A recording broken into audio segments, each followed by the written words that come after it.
Confessions of a Deep Sea Diver by Pizza ND. I recently left my job as a deep sea diver. I worked for a large company that offers diving services ranging from salvage, underwater demolition, ship repairs, and search and recovery. They are a reputable company and are considered safe and reliable, so much that they are often contracted by the government.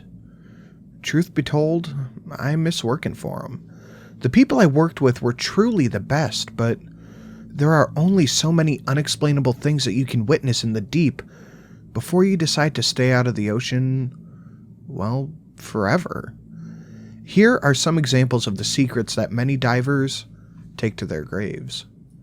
On the way to a job that we were contracted to perform, our propeller became fouled. I suited up and prepared to make a quick dive to remove the fouling. I did a brief inspection and located a thick line wrapped around the prop and the shaft. I notified the supervisor, who then lowered a canvas bag with the tools I would need to cut it off. I hung the bag from the shaft and began freeing the propeller. It didn't take long, and I returned to my tool bag. I noticed a strange crunching sound when I dropped my tools in the bag. When I looked in the bag, it was full of many large shells, many of which I had just crushed. After getting out of the water and stripping off my gear, I began examining them. The shells had what appeared to be hieroglyphics etched into them. I learned from one of the senior guys that this wasn't common, but had happened to several of them before. On another occasion, we were recovering a military aircraft. When we arrived, naval ships were on the scene waiting for us to recover it for them. We were quickly briefed that they had lost communication with the pilot and wanted us to recover it so they could investigate. I was sitting comms and logs. That's communication with the divers, monitor depths, bottom time, that kind of stuff. When the divers reached the project, they reported that the plane was intact. We were all kind of surprised. The supervisor asked how extensive the damage was. Then they explained it was completely intact, as in there was no visible damage at all.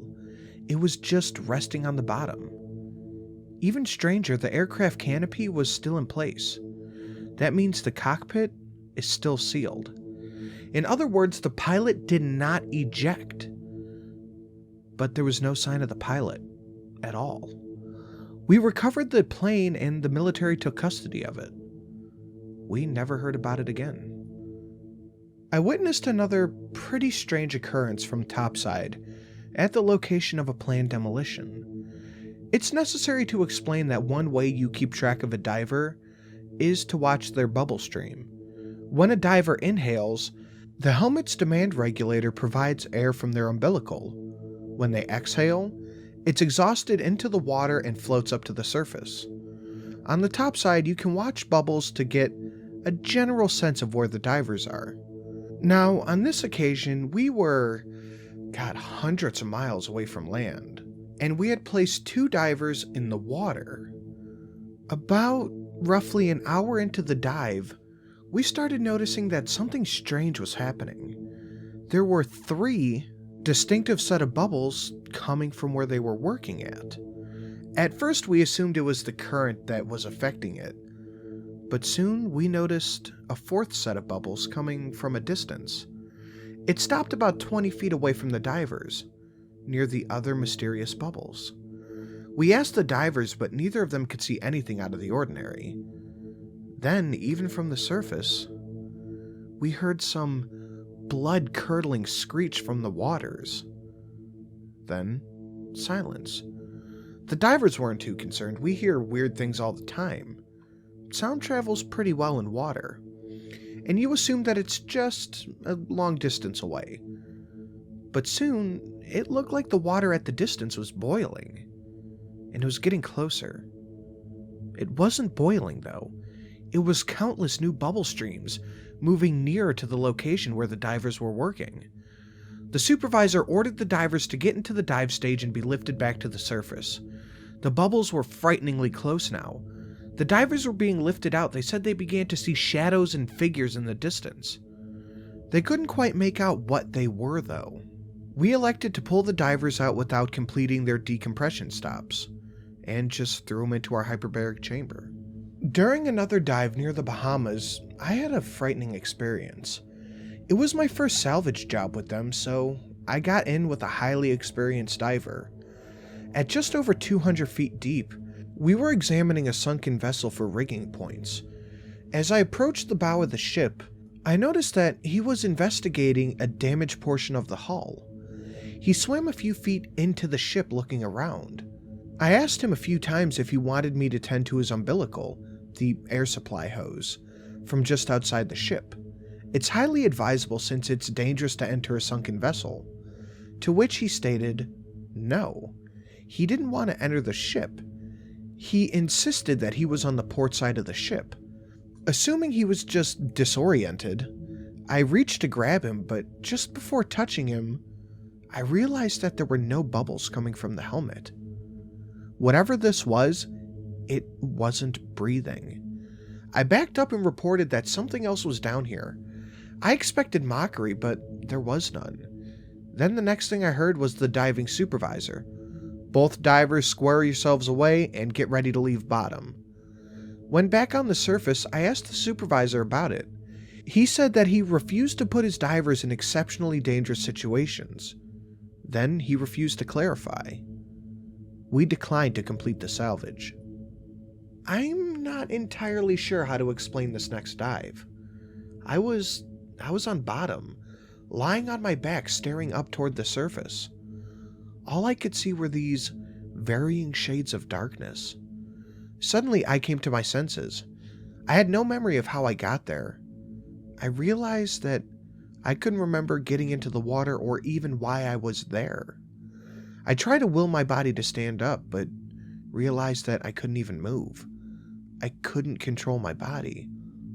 Over the comms, I could hear Topside instructing the other divers to find me. How long had I been down there? How long had I been missing? One of the divers told the Topside that they grabbed him. I tried to shout out, but I couldn't even do that. After a few frantic minutes of communications between the divers and Topside, I noticed the shadow growing nearer. It was moving towards me. Topside, I found him. He reached down to grab my harness to drag me back to our dive stage. As he pulled me, I rolled over and got a brief glance at my surroundings. I had been on top of a pile of human bones. One of the strangest things I have ever witnessed happened on a body recovery mission. Even I wouldn't have believed it if I hadn't been the one in the water. The military had found a site in which they believed that bodies of several missing World War II sailors would be found. I entered the water with another diver with body bags to carry the remains. On bottom, we eventually found 3 skeletons. We placed them in the bags and returned to the stage. On our return trip to the surface, we saw the bags begin to move.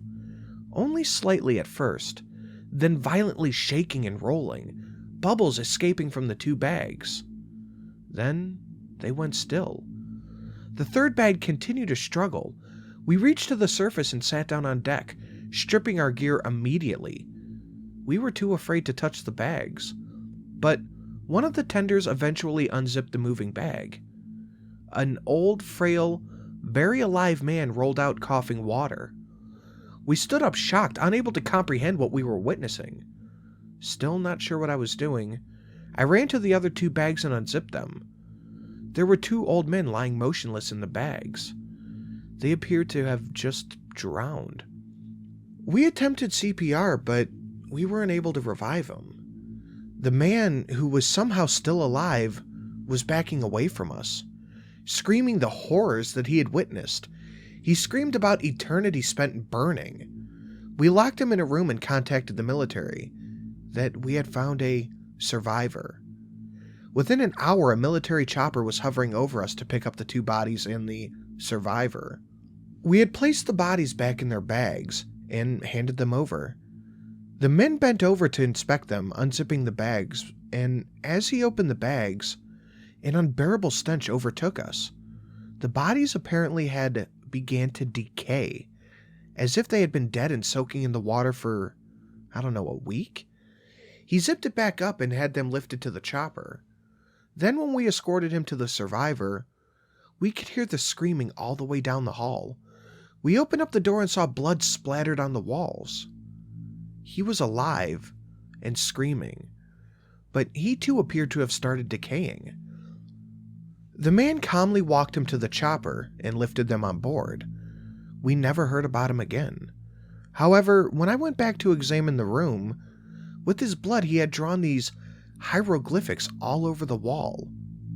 I'm still not certain of what I viewed, but there were a few things that seemed to stand out. Waves, flames, and bodies. There was a tremendous amount of them on the wall, but shortly after I walked out, our supervisor began scrubbing the walls. He refused to let any of us examine it further. I've heard rumors about the Keepers of the Deep. I've wondered about them for quite some time. I believe that they were the link between many of these stories. Their myth within our team was seldom spoken of, but this is what I gathered over the years. We are not meant to roam the depths of the ocean, and when a diver loses his life in the deep, it doesn't stay that way. They're cursed to roam the oceans, and when they do find a living person, in an envious rage, they will bring you back to the depths from which they came. Before I share anything further, there are a few things I would like to clarify. I've received an astonishingly large amount of comments and personal messages since posting. Several people pointed out to me that there are very few people with experiences like these. And of those people, fewer could say they had recently left the job. Therefore, there are probably a lot of people out there who already know who I am, or that could just easily figure it out. That being said, I still believe everyone deserves to know. First, I'm going to answer some of the common questions I've received. Yes, I've experienced a lot of terrifying things in the ocean. But when you consider just how many dives I've made, these experiences are truly far and few between. Basic information about our dive gear. While it does vary based on the job, we do have a standard that we typically use. We're hard hat divers, meaning we wear helmets, not scuba. We have surface supplied air which runs down through the umbilical to the divers. The umbilical attaches to the helmet to supply the air. Woven in with the umbilical are our essentials. Without getting too technical, there is the supply air, electricity for a light, communications, and essentially what is a depth gauge. Additionally, we wear a tank on our back as an emergency gas supply. It doesn't contain too much though. It's just enough to get to the surface in case of an emergency. We don't use rebreathers for the work that we do. We do, however, occasionally use a full face mask instead of a helmet, or scuba if it's more practical. But it really rarely is. The Keepers of the Deep. I've never found information about them online. The only people I've ever heard discuss them are the members of my team. I've been told that other teams have had run-ins with them too, though. But even the guys on my own team are pretty hesitant to speak about them. I'll answer more questions as they come up, but I'll get back to why I'm really here. While I was working on an oil rig, we were using an ROV. Imagine a small remote control submarine to do inspections. We'd been hired to inspect for structural damages or deficiencies, after the rig had complained about abnormal vibrations. During the operation, the ROVs are tended from a line that offers power, a strength member, and transfers video and sonar images back to topside. As the ROV descended into the darkness, we began to notice thin scratches all along the surface. At first, it was barely enough to rip through the marine growth off the metal, but as we got deeper, the scratches turned to gouges. As we descended even deeper, we began to notice that the scratches appeared deliberate. We pulled the ROV up close to inspect, and there before us were, well, images. They were hieroglyphs carved into the metal, and they were fresh. The deeper we got, the older the carvings appeared to be. They were corroded and partially covered in growth. Whatever was making these carvings was working its way up from the bottom. Suddenly, the ROV stopped responding. It began shaking back and forth. We lost power to it. We tried to pull it up by its tending line, but it seemed stuck. Then we felt it. We felt it start to tug against the line. But it was coming from the ROV side. Something was pulling it deeper. 2 more guys jumped onto the line and struggled to pull it back up. The line began creaking, then broke. We pulled the remainder of the line up, but the ROV was gone forever. The supervisors were left with the task of figuring out how exactly to report our findings to the oil company. One incident took place about a year ago. During a salvage job, we were in the process of installing the rigging gear while facing the ship with my back to the ocean. I hadn't noticed anything approaching. Suddenly, something smashed into the tank on my back. Pretty hard. I was slammed into the ship, flattened by the force. I turned around and there was, well, nothing. I would later learn that I had a few broken ribs from the impact. After reporting it to the other diver and topside, we were told they were going to pull us. We got back onto the stage and started lifting toward the surface. We kept our eyes peeled, scanning into the not-too-distant shadows. During a decompression stop, we started to see a shadowy figure circling around us. We continued to monitor it as it circled closer and closer. We began to see it more clearly. It was a massive shark circling us. Now, I've never been afraid of sharks, but there was something about being circled by a massive shark in the middle of the ocean dangling from a chain that can instill a new phobia into the even bravest man. Keep in mind that we aren't in some enclosed cage. It's just a platform that we can stand on. It felt like we were being served up on a platter. It eventually circled close enough that we could see its features, but I couldn't recognize the species. It was bigger than a great white with an entirely different coloration. It was mostly black with a few gray features. It continued eyeing us while we sat there helplessly, praying to be left alone. By the time we completed our decompression requirements, it was close enough to touch. The stage lifted us out of the water. We were pretty relieved that the shark had decided not to find out how we taste. On the surface, we deduced that the shark lunged at my back and had only managed to hit the emergency gas cylinder. We did another dive, this time in crystal clear waters. There's something nice about getting a job in waters where you can actually see your surroundings. The visibility was over 100 feet. We got to the bottom and began to work. There were 2 missiles that had been ejected from a military aircraft and had not detonated. We were briefed on their location and told that they were not armed and would not detonate, provided they were handled appropriately. We located them much easier than we expected and began preparing to rig them. Just as I laid my hand on the first missile, my dive buddy said, "Ah, shit." My stomach dropped.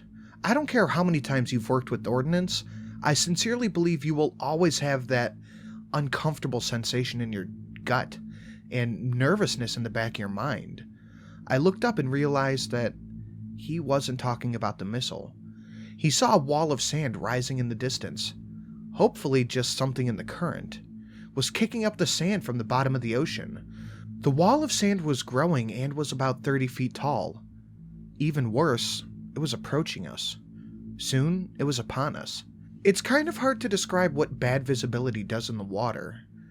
It's not a matter of not having enough light, it's a matter of too much shit in the water blocking the light.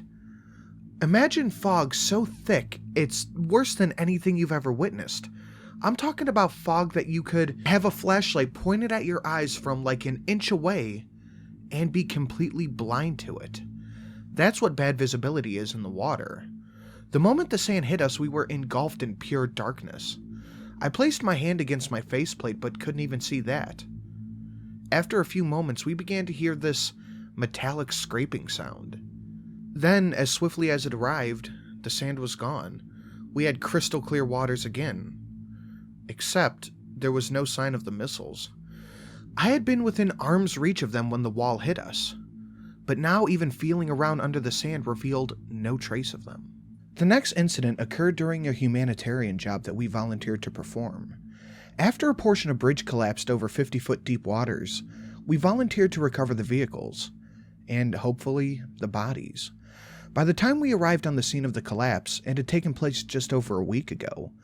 We spent the first day surveying the area and developing a plan to lift most that we could in that week time frame we had available. By the start of day 2, we had been actively pulling vehicles off the bottom. It was a difficult job to say the least, but not because of the effort requirement, but the state of disarray in the cars were just heartbreaking. These weren't military pilots or sailors lost at sea. These were families on vacation or people just commuting to work. It's difficult to say which was harder.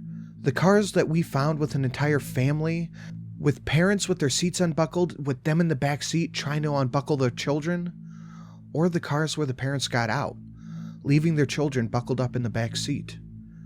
I tried not to imagine the panic that was going on inside these cars when the flooding broke through their windshields or windows, as people frantically tried to escape. But I couldn't forgive those who left their family to drown. Each day we moved to a new section of cars. And on the 4th day, we started noticing that several cars had their doors open and nobody inside. We were happy to have easier work, especially under the assumption that the tragedy had been lessened by people escaping the wreck. That is, until I began rigging a minivan for removal. The family inside here hadn't been so lucky. As I ran slings through the van and prepared it to be lifted, I noticed the other diver expecting the rigging gear. He began undoing one of my shackles. I asked him what he was doing, and the response was not what I had hoped for. "I'm just checking for bodies." I felt a familiar sick sensation in my gut. Slowly, I crept over to the diver and turned his body towards me. It resisted, but I slowly turned its face towards me. Its faceplate was fogged up, and I fought against my better judgment. I leaned in close, and to this day, I wish I hadn't. It was dark, but I could all too clearly make out the features. Rotting flesh.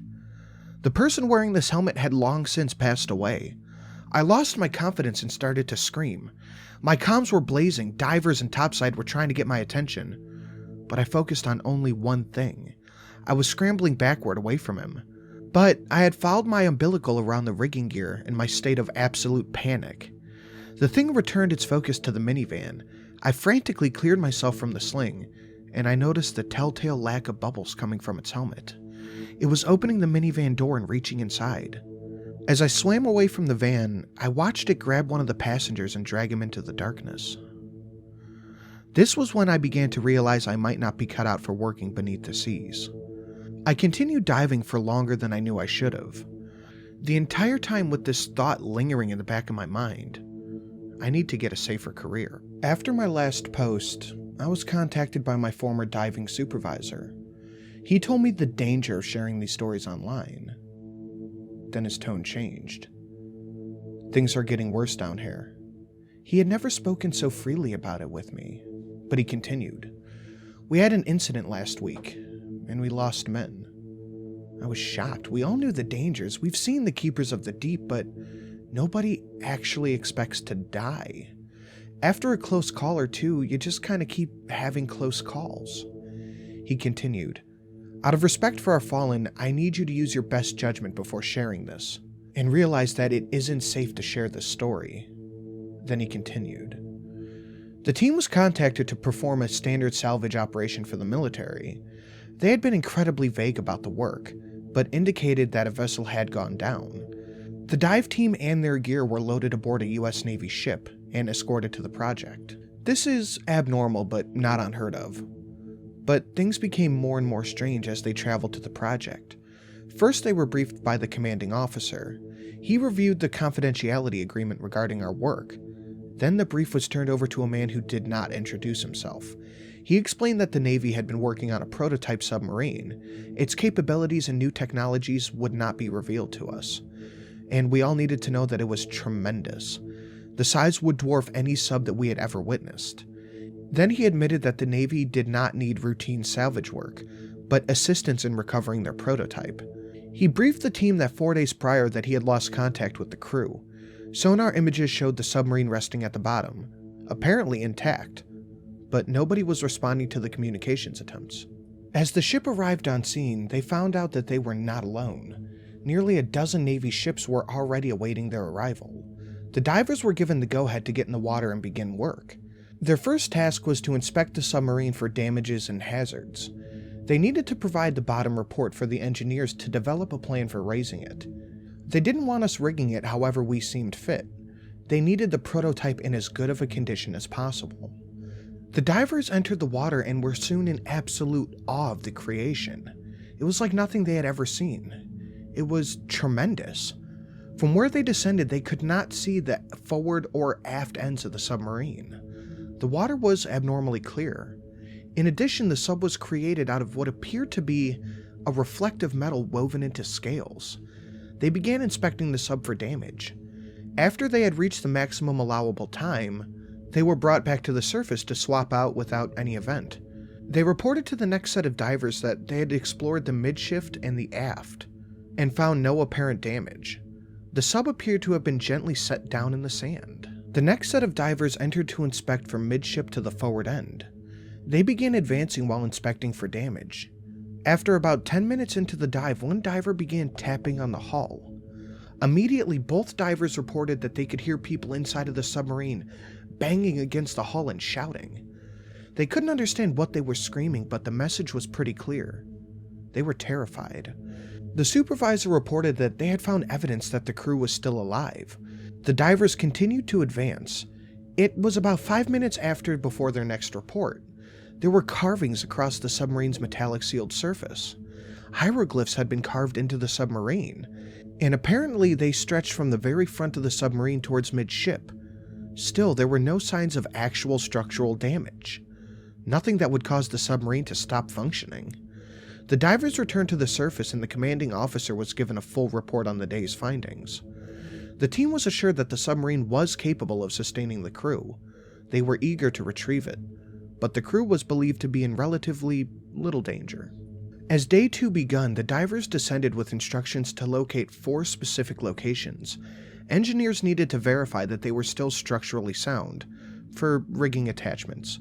Immediately, the divers reported that they could still hear the banging from within the ship. They began locating the rigging points quickly and pretty easily. Just within the region that was covered in the carvings, they noticed a figure moving about. They both saw it and there's no denying it, but it soon disappeared from sight. The divers were unable to figure out where the figure had gone. They both agreed to quickly find the last 2 remaining points. It was quick work. The 2 remaining points were located. All 4 were intact and readily available for use. As they readied to return to the surface, they were informed that there were 2 more locations that they were being asked to inspect. There were supposedly 2 hatches, port and starboard, that the engineers had insisted needed to be checked. The supervisor was pretty wary. The engineers up here got uneasy when they heard your report of something moving around the ship. They stepped away and then returned and insisted that you check out these 2 hatches. I'm not sure what's going on. They're being very ambiguous. Please be cautious. The divers returned to the area in question and began closely re-examining it. As they worked, they soon saw a figure emerging from the submarine. It was dragging a body out of the hatch. They froze and watched it push the hatch shut, and began dragging the body into the distance. Then they approached the spot and realized that the hatch was almost indistinguishable from the scales on the submarine. But it was there. As they were reporting this, the hatch began to open. Topside lost communications with the 2 divers. It was sheer panic. The tenders were reporting strain on the divers' umbilicals. The standby diver donned his helmet and prepared to get into the water. The umbilicals began violently shaking and pulling. The standby diver was pretty clearly terrified, but nonetheless approached the side of the ship and prepared to enter the water. The strain on the umbilicals was released.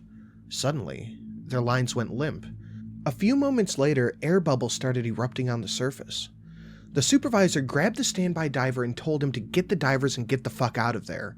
He entered the water. He began tracing the umbilicals. His goal was to follow the umbilicals to the diver in distress. As he followed the umbilicals, he saw the air violently erupting from below, deeper and deeper. He reached the source finally.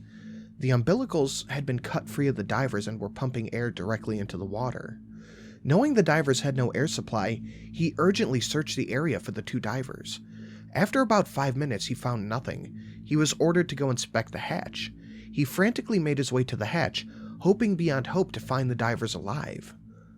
As he approached, he saw the hatch was open and saw 2 bodies laying on the floor. He entered the space to retrieve them, and as he did, he noticed several figures in the darkness of the room. He grabbed the nearest body and began pulling it as the figures all rushed towards him. They were instantly upon him, tearing at him and his gear. In fear, he dropped the body and attempted to flee. In the struggle, he freed himself and rocketed to the surface. He was pulled up and over the ship unconscious. His bloody body lay on the deck, likely suffering from an arterial gas embolism from his rapid ascent. The team rushed him into the hyperbaric chamber to treat him. The supervisor informed the commanding officer that all diving was being terminated. He lost 2 men and another one was in critical condition. These were inexplicable things happening on this submarine, and he would not sacrifice more men. The treatment continued through the night, and the diver finally regained consciousness. He told the supervisor that he was done. He would not re-enter the water again. Ever. He was assured that nobody would be returning, and that as soon as his treatment was complete, the entire team would be returning to land. The next morning, the team was summoned for what was believed to be a debrief. They entered the room to speak with the commanding officer and his team of engineers. The CO asked them to have a seat. He then informed them that they would not move forward with the salvage of the prototype. However, what was down there couldn't remain. Whatever was inside of that submarine had to positively be destroyed. The team was to re-enter the water, plant charges in locations specified by the engineering team. The supervisor was furious. He demanded that the team be taken back to the mainland and released from the ship. Armed sentries entered the room and restrained him. The CO again repeated his orders, and clarified that the team would not be allowed to leave until the job was completed. Diveside was reassembled under the watch of several armed sailors.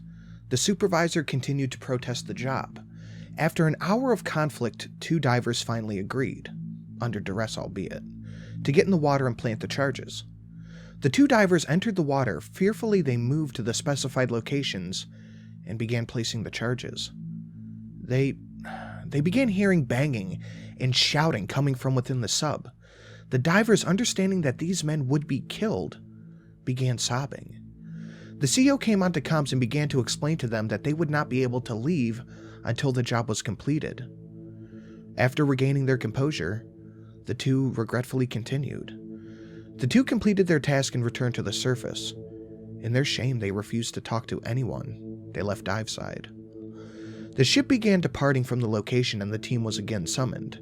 The commanding officer thanked them for their service to their great nation and informed them that they would be handsomely rewarded for the regrettable tragedy that they had encountered. He then went over the confidentiality of the job and everything they had witnessed. His final words to them were, quote, "Previous events have been leaked to the public. Please realize that there will be real consequences if any of this is leaked about what happened here today." The supervisor ended the conversation, and the entire team agreed that they were going to leave the diving company. Their fear of the deep sea, their remorse for the job, was all too great. He told me that there are some places man simply isn't meant to explore. The Gravedigger Had an Odd Conversation by Ryan Brenneman. It was hardly past 7 in the morning when the gravedigger saw the earth stir. Fingers, rotted and skeletal, burst forth from the dirt, and with a force they pulled their bodies to freedom. It was happening all over the graveyard. Every grave, every square inch of dirt was overturned. Soon, there were thousands, so many more than the graveyard actually held. A horde of the undead stood before him. The gravedigger watched with his shovel in hand. He found himself simultaneously horrified and fascinated. The creatures stumbled about. They moved with urgency, but their decrepit bodies only allowed for so much. Yelling and screaming, they started to coalesce near the center of the graveyard. They were revolting, damned souls. Just as the gravedigger turned to flee, a hand gripped his shoulder. The grime soaked deep into his sleeve. It leaked down his arm. Behind him, a man, or what was left of him, stared into the gravedigger's eyes. The corpse's face had long since lost all of its tissue, but it had eyes. returned anew to their sockets that showed nothing but fear. The ghoul spoke to the gravedigger, and the gravedigger listened. "Go," it begged him. "Please, go." What sort of madness is this? What kind of trickery of hell? The gravedigger brought his shovel to bear and he swung it down on the corpse, hard. It was met with a revolting, moist crunch. The figure fell, its fingers twitched, its skull was leaking. From behind, 3 more figures came. 2 ignored the gravedigger. They bent over to pick up the wounded husk at the gravedigger's feet. They dragged him on with all the strength that they could muster. They carried him like a wounded ally. The 3rd figure, one that had once been a woman, spoke to the gravedigger. She pleaded with him. "Please, go, please tell them." The gravedigger couldn't move. He wouldn't. These fiends were no masters of him. Why did they command him so? For what purpose? Answers. He demanded answers. "Why?" he asked, the words falling out of his bearded face. "Why aren't you in the ground?" The ghoul didn't blink. She simply told him the terrible truth. Hell isn't safe anymore. These words, the gravedigger couldn't even comprehend them. What was the meaning of them? Hell? Safe? What kind of haven was this pit of eternal damnation? "What are you talking about?" Had she a tear to cry, she would have let it fall. Instead, she had to use her trembling voice to convey her own fears. "Lucifer is dead. He killed him. He's coming." The words had no meaning for the gravedigger, for he had not been there.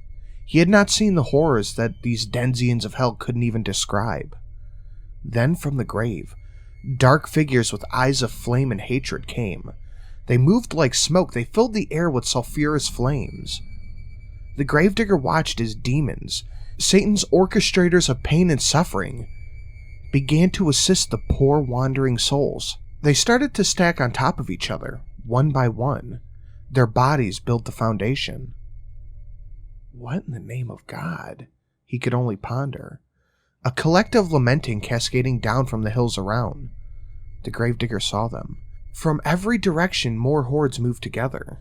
More undead. They lumbered forth with his cemetery in their sights, their hellish rendezvous. The gravedigger was speechless. The ghoul instructed him. "Go to your family. We'll need them too." My family?" he questioned. "The living," the thing corrected, her gaze skyward. "We'll need them too, if we're gonna make it." Make it? Make it where? The ghoul cried as she wandered forth. Urgency flooded her words. "The gates! We need to make it to the gates!" The gravedigger shook his head. Their aim was clear, but his teachings were concrete. What's judged is judged. They won't take you or any of us unworthy.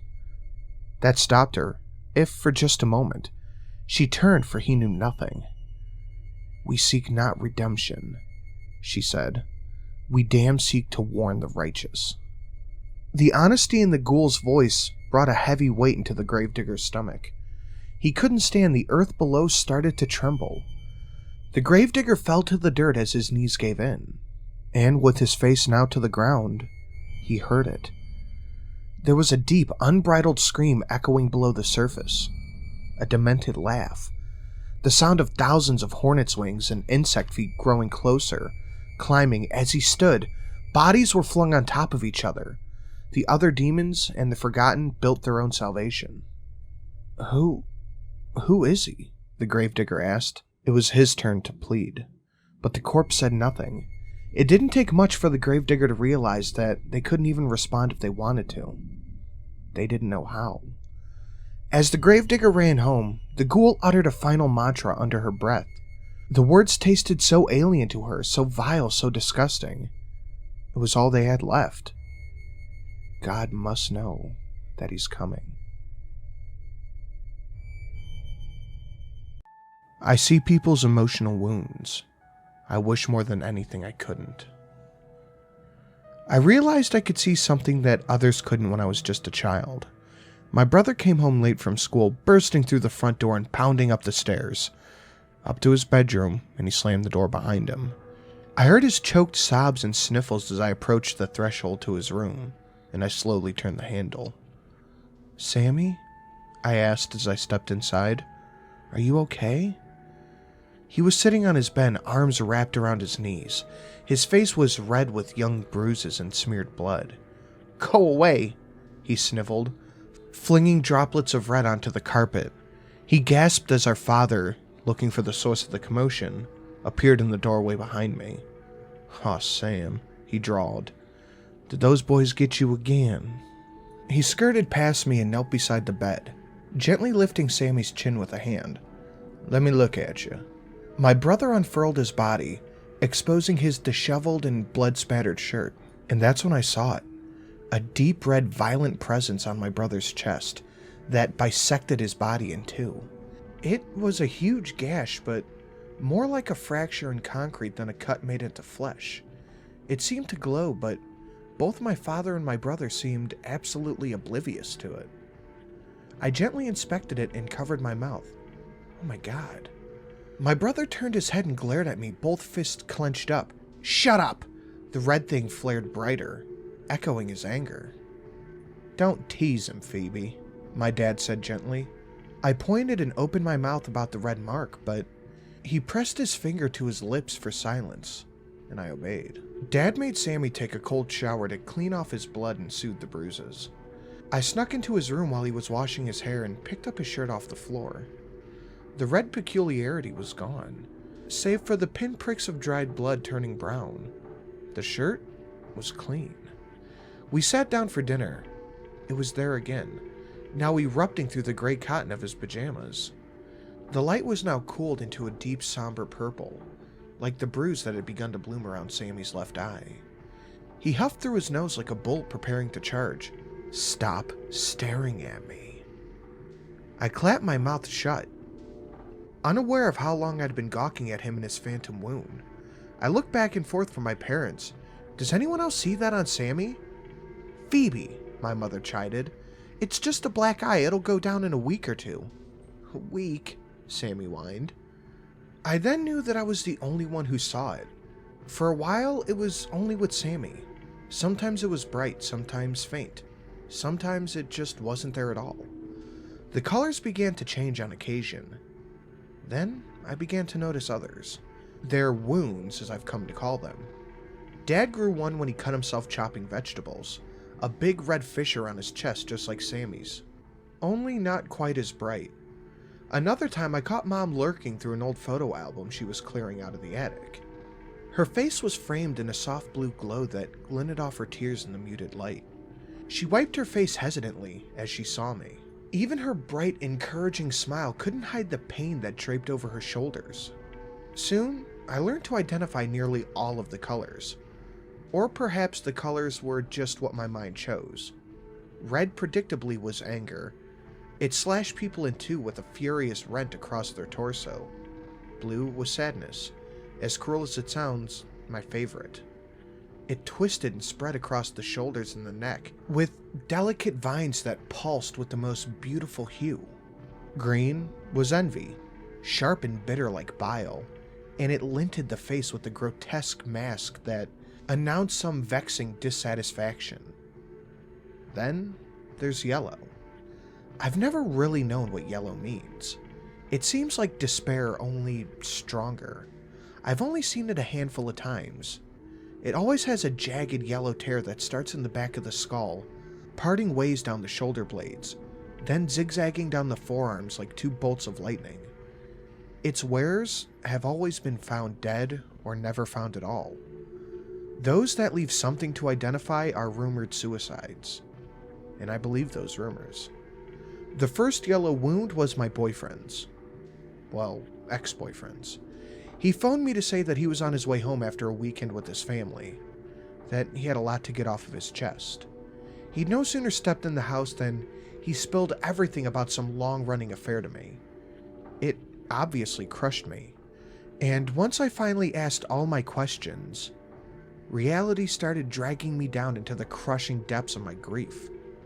I watched him for his colors. Nothing. From head to toe, there wasn't a wound to be found. Our bed was defiled, our relationship was sullied. But he stood there, clean. He just stared at me, a blank canvas. He excused himself for a while. He went into our bedroom and returned sometime later.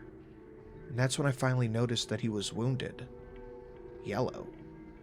"How are you feeling?" I asked him, trying not to stare at the jaundiced light on his arms. He shrugged. Sad. He lied. He snatched his keys off the table on his way out, got in his car and left. That was the last time we spoke.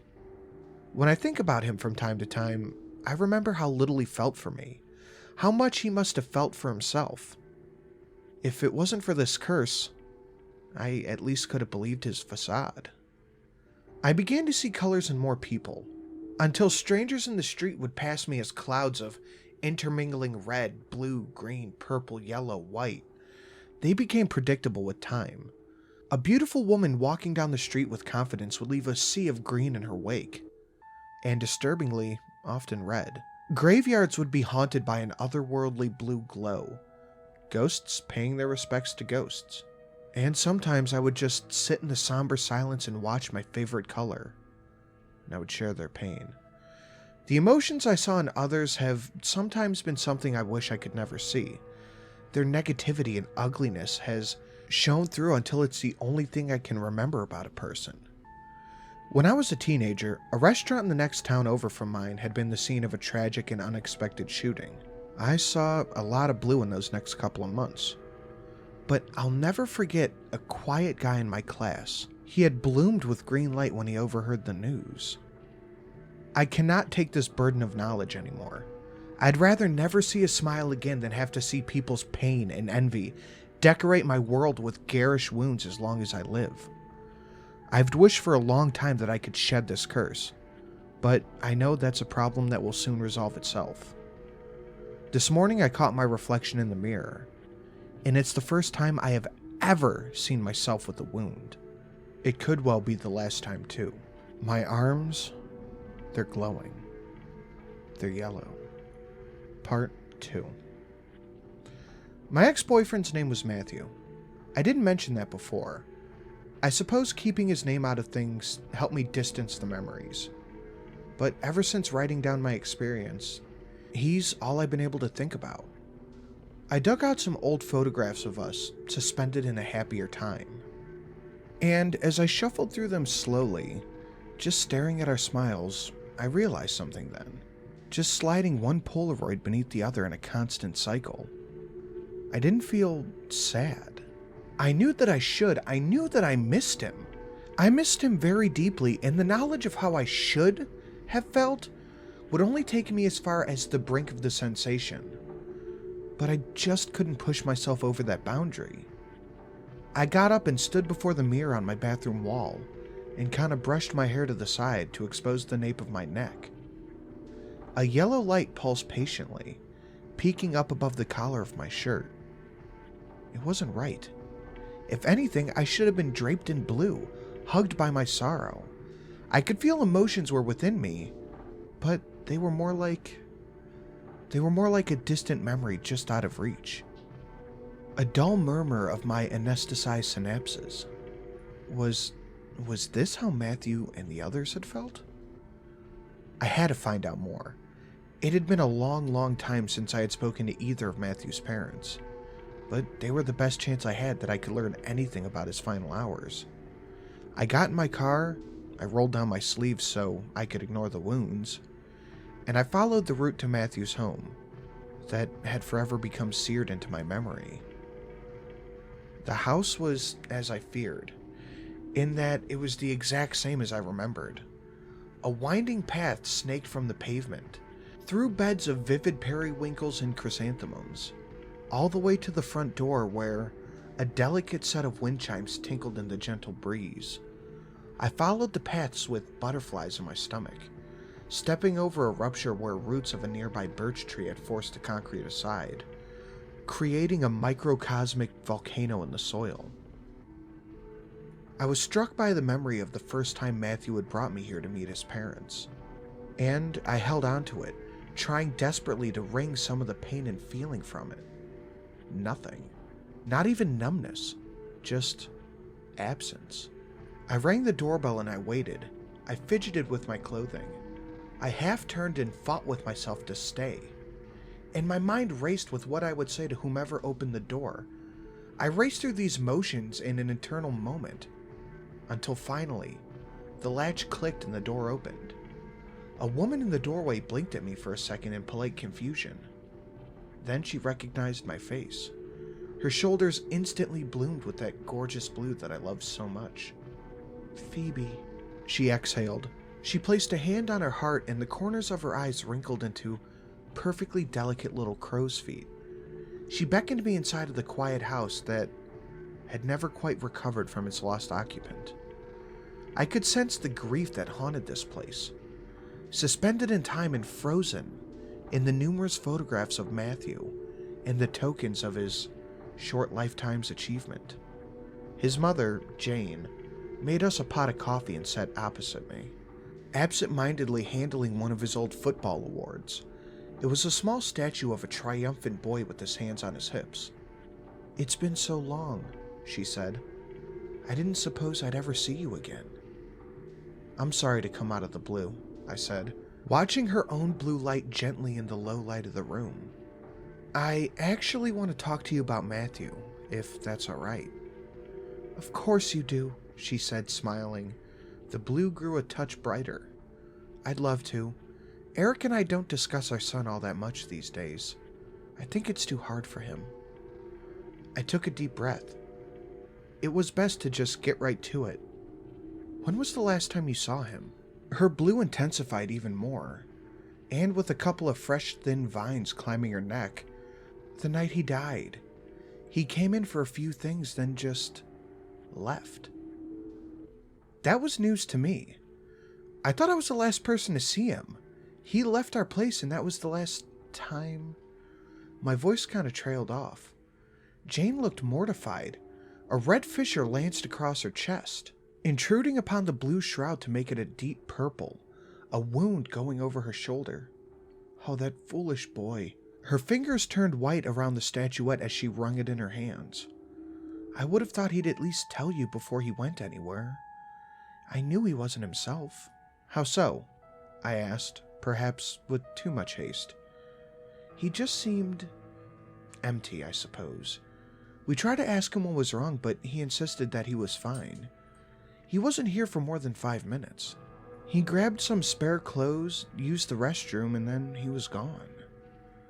I digested Jane's words, and as I did, I swear I saw something on the periphery of my vision. Some kind of movement, like when a watch glints in the sunlight.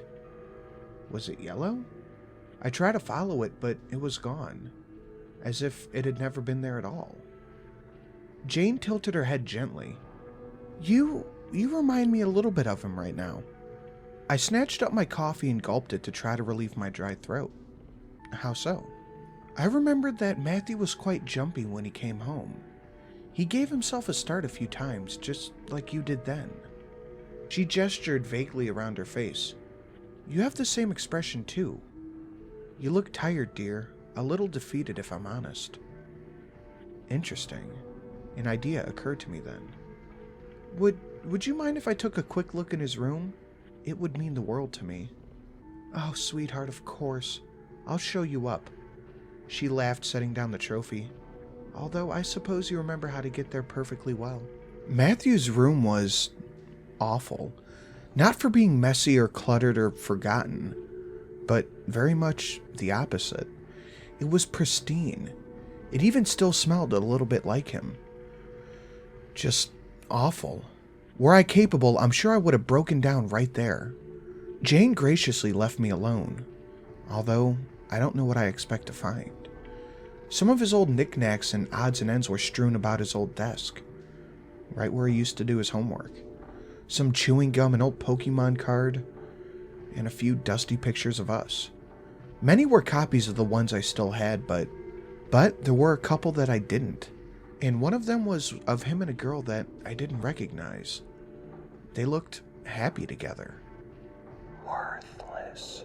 I felt a voice wash over my skin like electrified water. Something finally pierced the veil of my emotions. Fear. It was fresh and raw. I spun around and searched the perfectly composed room. I was alone. My skin roughened up, and without thinking, I clasped a hand on the back of my neck. It didn't hurt, but it definitely felt tender, like a muscle was threatening to cramp at any moment. My forearms were tight, as if they were bound in the fingers of an invisible hand. I saw the flash out of the corner of my eye again.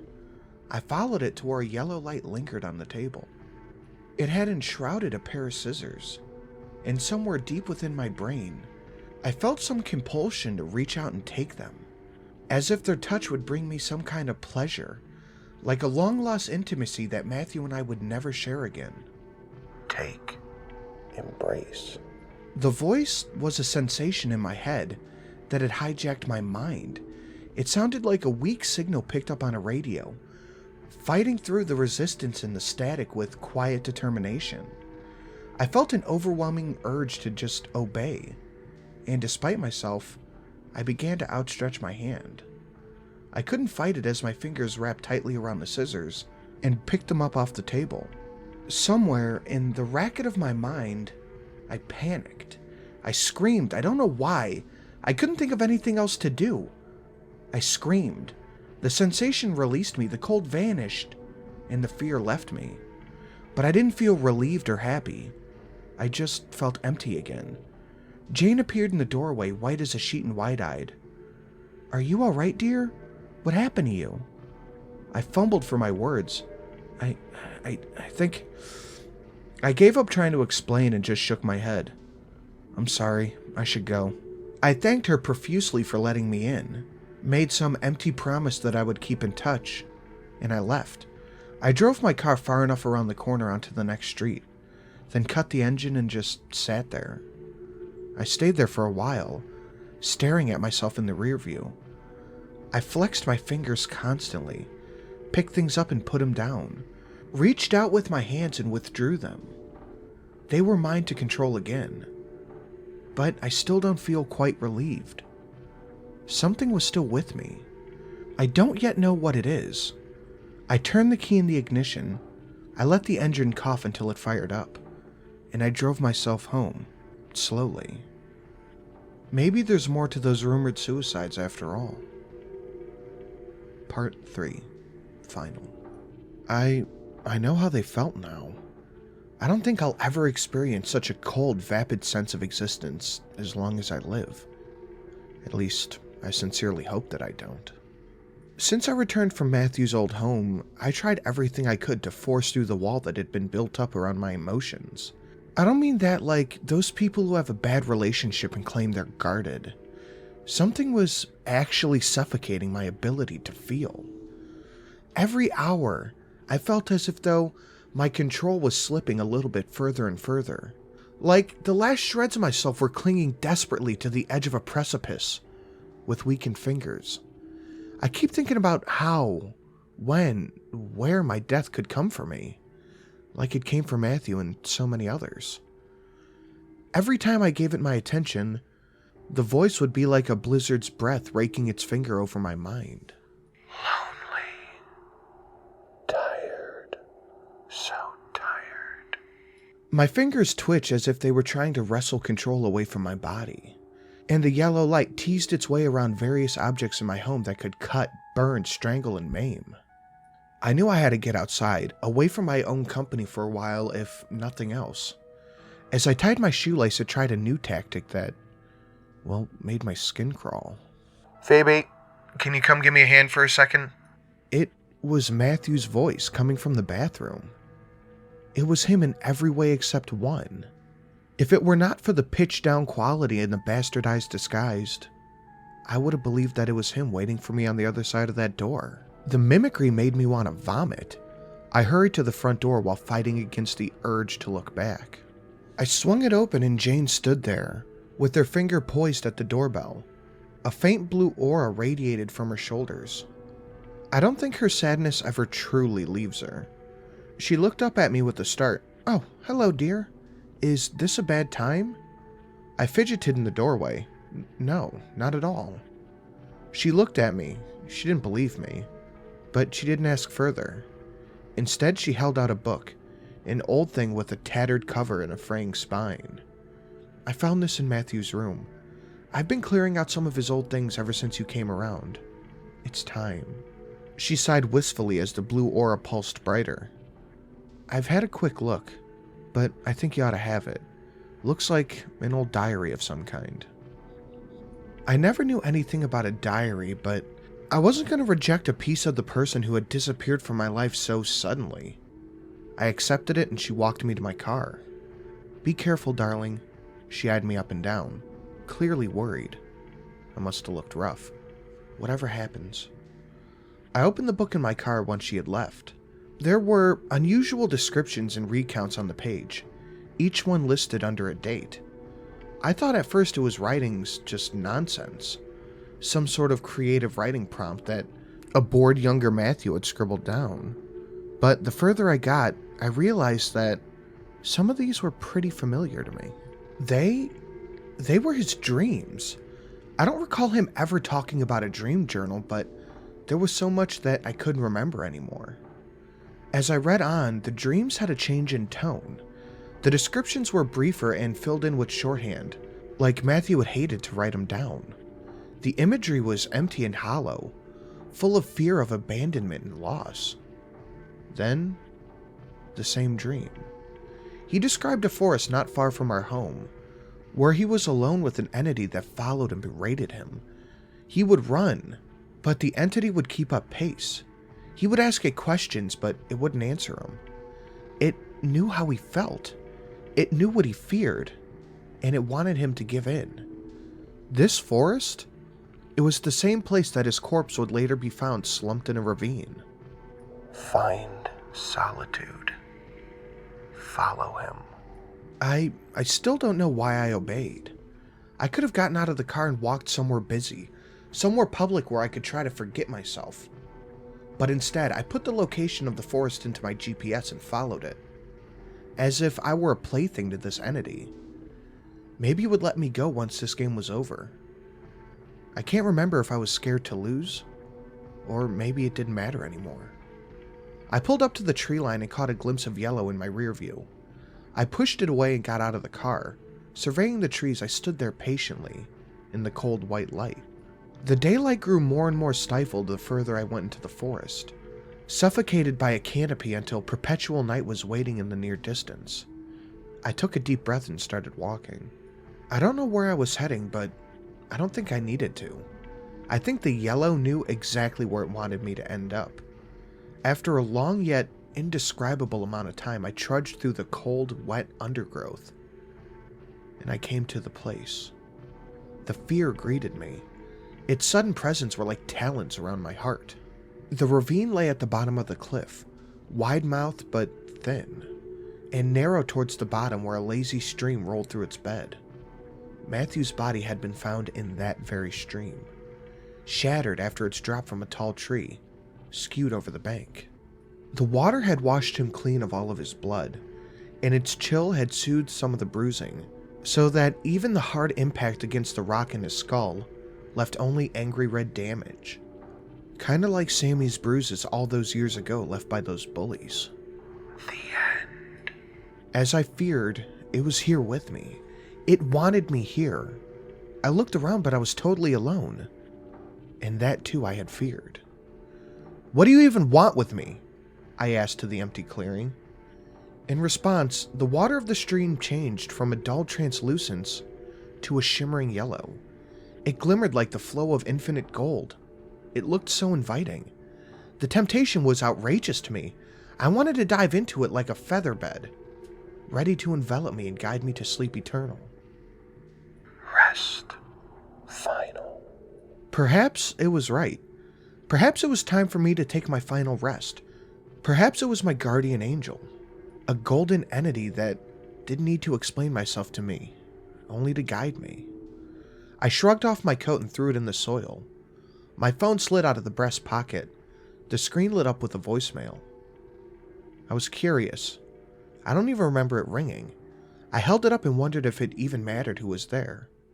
Curiosity won out. I had to listen to it. Hi, Phoebe. It's Mom. I haven't heard from you in a few days and I miss your voice. I just want to make sure you're alright. Jane Cooper got in touch with me. You never told me you went to see her. Are you sure that's a good idea, with everything that happened? Anyway, she said you were looking a bit under the weather. Your dad is worried too. We both are. Sammy says he misses you. I just wish I knew how you were feeling. Please call me, sweetheart. I just want to make sure you're alright. Love you. I stood there in silence staring at my phone. I wish I knew how you were feeling. I've always known how people are feeling, and it brought me such misery. Perhaps if my mother had the same ability, she would actually use it for good. Make something positive out of it. Hated. Was I? No, I wasn't. I was loved. And maybe, just maybe, that was more important. Worthless. Fuck you! I shouted at the trees. I wasn't. I felt my anger return to me, so hot and righteous in my chest that it brought tears to my eyes. I sensed a presence and turned around to find a yellow apparition, vaguely humanoid as if it were trying to take corporeal form, but it was failing. I knew that it was failing. Dead. Die. Fuck you, I shouted again, and I buried the thoughts and memories of me and Matthew, our joy, our fights and arguments, our worst days and best sex, love, frustration, guilt, hatred, forgiveness, envy, spite. And I always knew right where I needed to find it. Happiness. Tears flowed from my eyes like a dam wall breaking. I sank to my knees as pure and uninhibited emotion overwhelmed me like an avalanche. I screamed with my face in my hands, willing it to leave, to scrub the yellow stain from my life for good. When my lungs gave out and the last echoes of my cry stopped bouncing through the trees, I heard nothing. Even the birds had stopped singing. For once, they listened instead of talking. The world was so quiet I looked up and it was gone. I clawed at my sleeves to expose my arms, pale and clean in the muted day. It was gone. For the first time in a long time, I was happy. Overjoyed, in fact. I laughed. I laughed like a damn maniac. I don't even know why I just screamed into an empty forest. I got to my feet giddy and elated. When my euphoria slowed down on top of the bank, I gazed into the ravine. I understood now. Matthew, I understand. I'm so sorry. I couldn't have done more. I turned with a final silent goodbye and I left that place for good. Back in my car, I watched another vehicle pull up. A weather-beaten truck must have been on this planet twice as long as me. A man got out, his face wan and sallow. He had huge purple bags underneath his eyes, looked as though he hadn't slept in days. He saw me, but he looked straight through me, like a broken animal.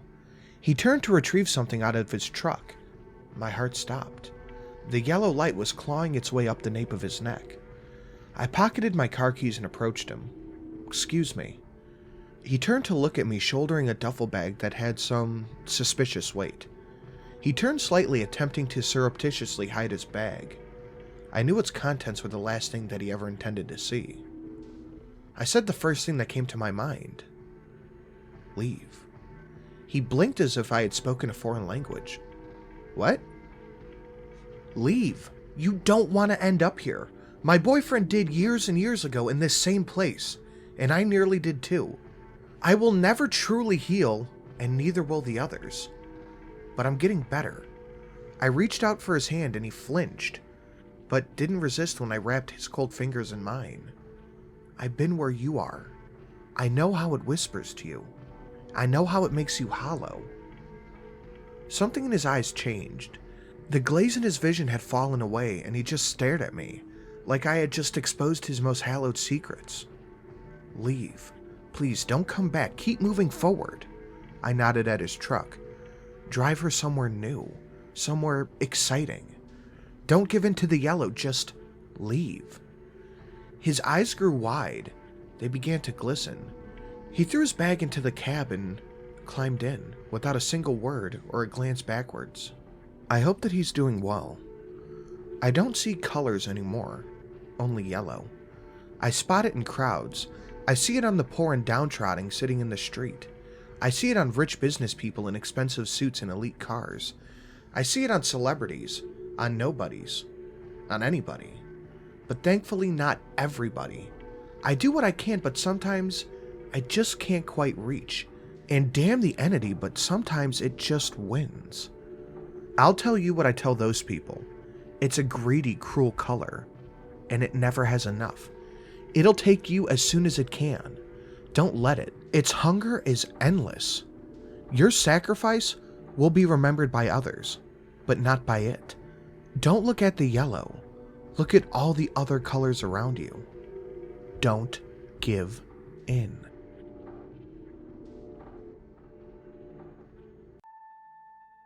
Fallen Rage. I can't control it. I'm losing myself to it. I can feel it inside of me trying to claw its way to the surface. I can't let them see me like this. If you're gonna get near me, I don't know what I'll do. They saw what I did to that car. What were they thinking trying to restrain me now? They must be crazy. Hell, I must be crazy. Only crazy people would let themselves live with what I've done. I don't know what keeps me going. I've tried to kill myself. I've tried everything. Anything I could get my hands on.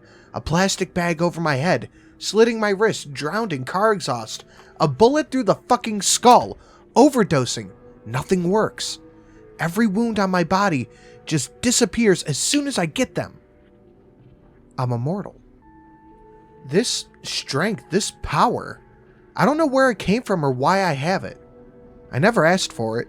I don't know how much longer I have, but I keep hearing voices all around me telling me to embrace it, to accept my damnation, and to let myself fall. I'm scared. More scared than I've ever been. It's almost midnight now. It always happens at midnight. He always comes at midnight. I don't know who he is, but I can see him in the mirror. My doppelganger from hell, apparently. Literally.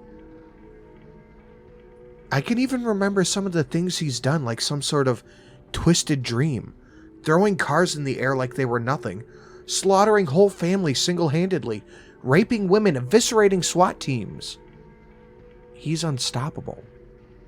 Every time some cop gets a hold of him and gets him in cuffs, he just snaps him as if the chains were made of butter. And worst of all, I remember the joy. The sadistic satisfaction in which he reveled in every time he took over my body.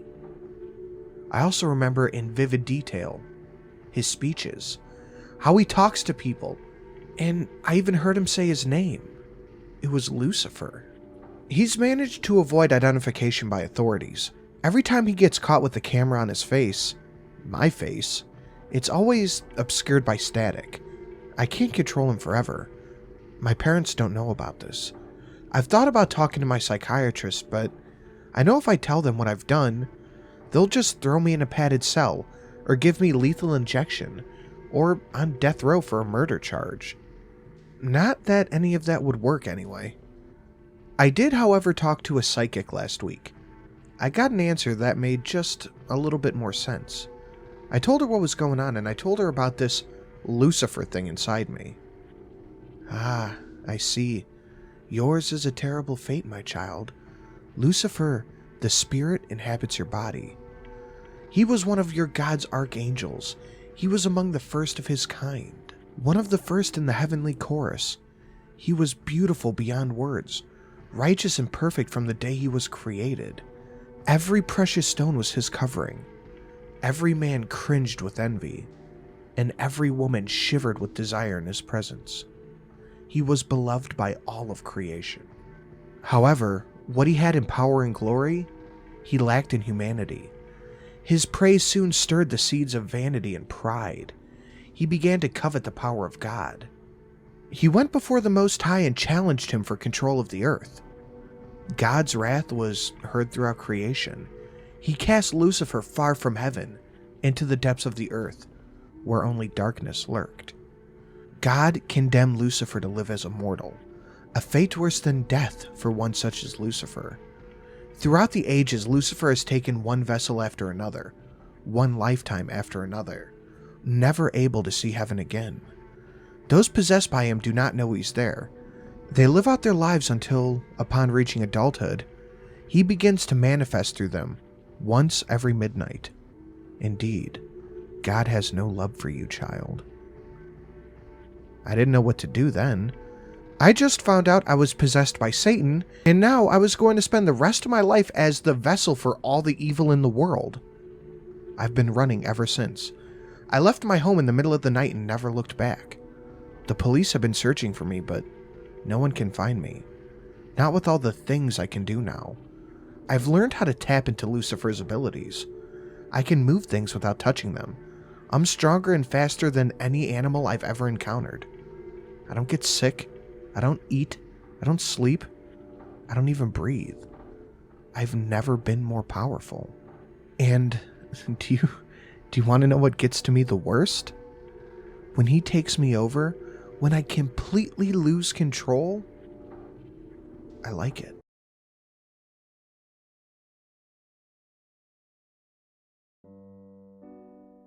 Love. This is not meant to scare anyone. Calling it a creepy story would be a bit of an insult, because, well, it isn't one. It's an expression of gratitude toward a friend who had always been there for me. He watched over me as I was growing up and was a best friend any kid could ever have, even if I didn't recognize it at the time. He was always there for me, even though I couldn't see him. He was always acting in my best interest, even if I couldn't understand. I'd like to take some time to share with you my story, because if you're lucky, you might have a friend like this too. I think I should let you read his letter. In May of 2010, I bought a new computer and took the old one to the shop to have everything backed up. I'd brought the computer home and begun restoring my files from the portable hard drive, reinstalling programs and such, when I noticed that there was a file in the miscellaneous folder that the shop's technician had created for files with no other place. It was called happybirthday.txt. Initially, I thought it was a message that my mom had written me that I'd never read as intended. But I opened it, and this is what I found. You might find this one day. I'm not great with this computer stuff, but I've watched you tinkering with this machine enough lately. I think I know how to save this so you'll find it. Seeing as it's time for me to go, I want to leave you this last little message. I know you never met your father, but to me he was Colonel Marcus Andrew Statfield. I'm sure your mother told you he was a good man, one with the pride of a lion, the strength of a bear, and a heart of pure gold. Truth is, I was almost like his son before you were born. I was his second in command and served with him for 3 years. I watched as your mother wept when she heard the news, her belly swollen with your soon-to-be debut into this world. I stayed with her every second of every day. That is, until you came into the world. Then my focus shifted to you. I watched as they cleaned you and handed you to your mother, and she seemed to look right at me with a knowing eye as I stood over the both of you. Almost as if she had known all along, and I'd be willing to bet my last penny she did. I've watched you grow and I remember everything, even the things that you don't.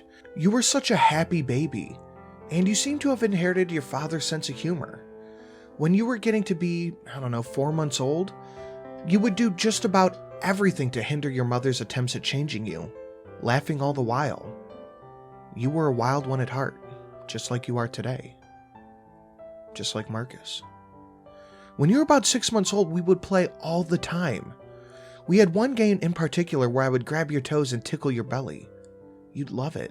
Though when your mother came in, I'd have to stop. And it was always perplexing to her why you'd abruptly start crying.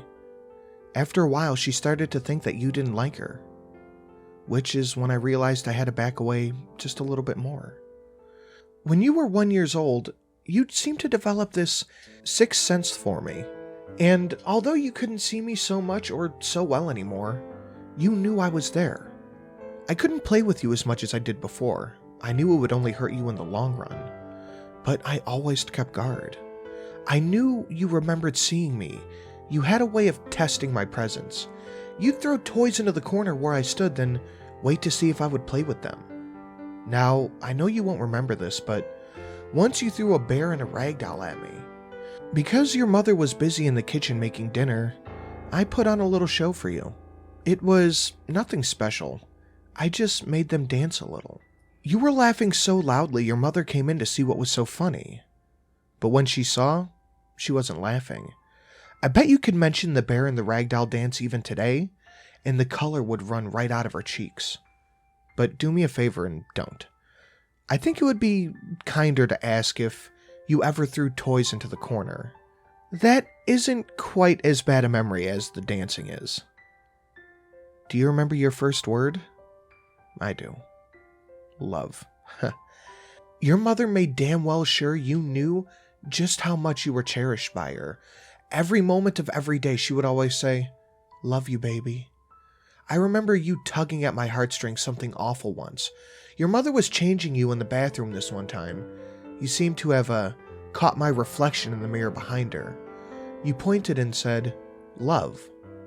Well, it was more of a "wove," but your mother knew. She laughed and affirmed it. It was your only word for a long time, but as I walked out of the reflection, you started fussing again. I knew I would have to be more stealthy. You were growing more and more every day, and I couldn't afford to break my promise to your father, which is why I knew I would have to retreat yet again. I broke many rules many times to protect you. For that promise to your father, it was everything to me. I remember when you were just 3 and you had mastered walking. You were a regular little scout. You could never keep still. Those little legs had opened up a whole new world for you, and you weren't shy about exploring it at all. One day, you were with your mother in the market, and some lady with a shiny purse caught your eye. You went running after her, just as another shopper was going with her cart in front of her, coming the other way. She didn't spot you, and because you were running after the purse, you didn't see her either. Breaking the rules was not allowed, but allowing you to get hurt absolutely wasn't permissible either. By the time you noticed her, it was way too late. You fell on your bottom before you could scamper out of her way. Left without any other option, I sent the cart flying into the freezer, and as it crashed, that woman screamed bloody murder. A man in a uniform!" she screamed. You simply just sat there and giggled as a crowd gathered and your mother came running. When she found you at the scene, you were safe and sound. You pointed to the cart that had smashed into the freezer window, and you know what you said to her then? "Love, Mommy." I was hiding by then, embarrassed to have created such a scene. Though I do have to admit, I was laughing on the inside. As you grew, you became more aware. So did I. And I finally knew when I could and couldn't intervene. Doing too much would hurt both of us. So I chose my moments carefully. You were a smart kid just like your father, and most of the time you knew how to handle any and every situation. If there was an option, you took it. Though I slipped up a few times when you were growing up. I do think I did well to keep my eye on you. It was just little things to make your life a bit easier. Things you probably wouldn't remember, like putting your piano sheet music into your bag at night, turning off your television when you fell asleep, pulling the sheets over you on cold nights, sorting out your drawers, setting your alarm clock, closing your windows and door. You caught me doing these things 1 or 2 times, and I would like to take the time now to apologize for scaring you. This one time you were doing your homework and fell asleep at your desk. So I filled in all the answers for your math quiz. You made such a fuss to your mother earlier that day about how strict the teacher was about homework. And I knew you knew the answers already. But you suspected more than ever when you woke up and found that the whole half sheet you left incomplete was done. You were older and you had forgotten that we were friends. Things you saw in the media about ghosts scared you, and you had every right to be afraid. I just want to say that I'm sorry. I never meant to make you cry. If I had just taken a little extra care, you'd have never known. I just wanted to keep you safe and happy. As you matured, you began to take the form of a little lady, and as such, you began to know the evil of men. Though you did have your wits about you, you were taking stupid risks. And watching over you became a little more of a worry for me. Gradually, I had to expose myself more and more. Most memorably was that night that no good boy you had brought home started putting the moves on you. Your mother was at work. He was only after one thing. And although I knew it wasn't my place to choose for you, you were still only a baby girl, just 15 years old. As he got on top of you and started undressing you, he took off his top and began whispering those sweet nothings. Your face said it all. You were scared, and when you told him to stop and he wouldn't, and when you tried to push him off and he got angry, when he struck you and finally tried to put his hand up your skirt, all that evil I kept inside of me broke free at that moment, and it was something that I couldn't control. My rage boiled over. I began to growl, lights flickering, the TV volume rising, the doors and windows crashing open and shut. The keys on your piano began to rattle, and with your father's voice I yelled, "Get out of the house, boy!" He ran out of that room and you tried to follow, but I slammed the door in your face and wouldn't let the handle go, not until your mother got home. I'm so sorry, kid. That whole thing traumatized you for a while. You became more frightened of me than ever, having such an experience. I knew from then on, in spite of how much I loved you, we could never be friends. Not after what I did. Some nights you would sit awake late into the evening watching for me. I'd have to sit in the darkest corner looking back at you, unable to reassure you that I was not going to cause you any harm. You used to scream, "I hate you, get out, leave me alone." And just as you used to do as a toddler, you'd throw things into the corner. Only instead of toys for me to play with, this time it was heavy books, CD cases, anything you could get your hands on to get me to move. You used to sit in your bed watching that corner. I always felt terrible for what I did. I had almost broken that promise to your father, but more importantly, I'd almost broken the personal promise I had made to you. It was like that until the night you tried to make peace with me. That night you sat up in your bed and said, "If you're here, I'm sorry. You were only trying to stop him." I wanted to say something, but I couldn't, even as you shuffled around and called nervously, "You're here, right? Could you show me a sign?" I wanted so badly to give you something, anything to show you that I was there and that I had heard. But fearing you would lose it if I did, I kept silent and just nodded, in that dark corner where you couldn't see me. You have to know I was never mad at you. You were just a little girl and that little prick put me over the edge. Promise me, please promise me, you will never do anything like that again, won't you? It's your 18th birthday today, which is exactly why I'm writing this to you. I want to wish you a happy birthday. I'm sure your dad is getting sick of keeping that bar stool open for me. Live a good life, try not to forget about me, and know you turned out great. Your father, he would be so proud of you. This letter is my present to you, and don't worry about the spooky corner anymore. My final order is complete. I don't know about you, but I think that this trooper deserves a drink. You sure were a handful. If you find this one day, try calling out to me. Take care, be safe, live a happy life. Love, Lieutenant Ashley Gilchrist. P.S. If you call out my name, call me what you used to call me as a kid. That always got me to come running.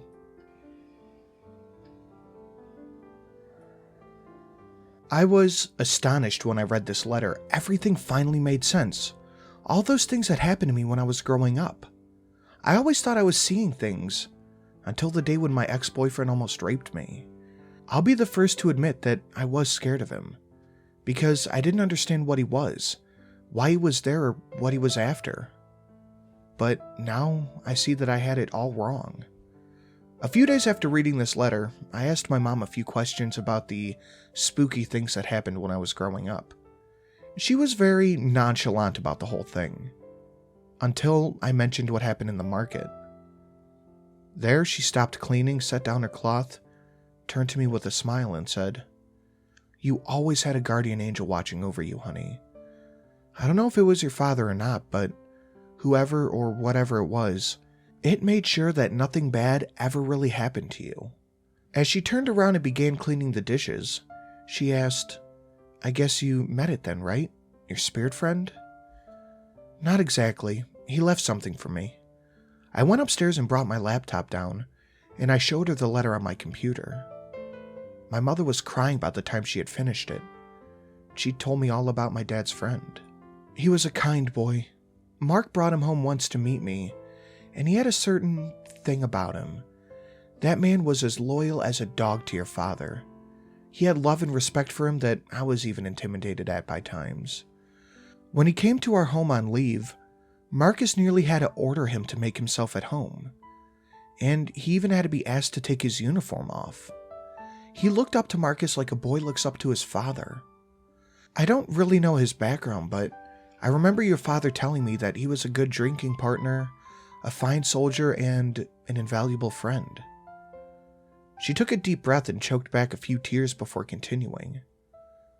They found that poor boy and your father alone in the building that had been overrun by the enemy. They had been out on recon, and their team got separated when they came under fire. The rest of the boys on your father's team survived, but those two weren't so lucky. The way they found them was peculiar. She swallowed heavily and looked me right in the eye and said, "That boy was on top of your father, riddled with bullets. He was shielding him right up until the moment that he died. He could have gotten away, but he refused to leave your injured father's side." That's when we both burst into tears. Love. That's exactly what he was. He was a guardian. I never had any reason to be afraid of him. I'd have given anything just to tell him how sorry I was and that I loved him back. I had no right to do all those terrible things I did to him at the end. I realized. And then I realized that he had love for my father so much that not even death could stop him from the promise that he had mentioned in the letter. When I asked what the promise was, my mother looked at me with tears in her eyes and she said, "It was made in this very house while they were still setting up your room. It was just, no matter what happens, promise me you will watch over my daughter."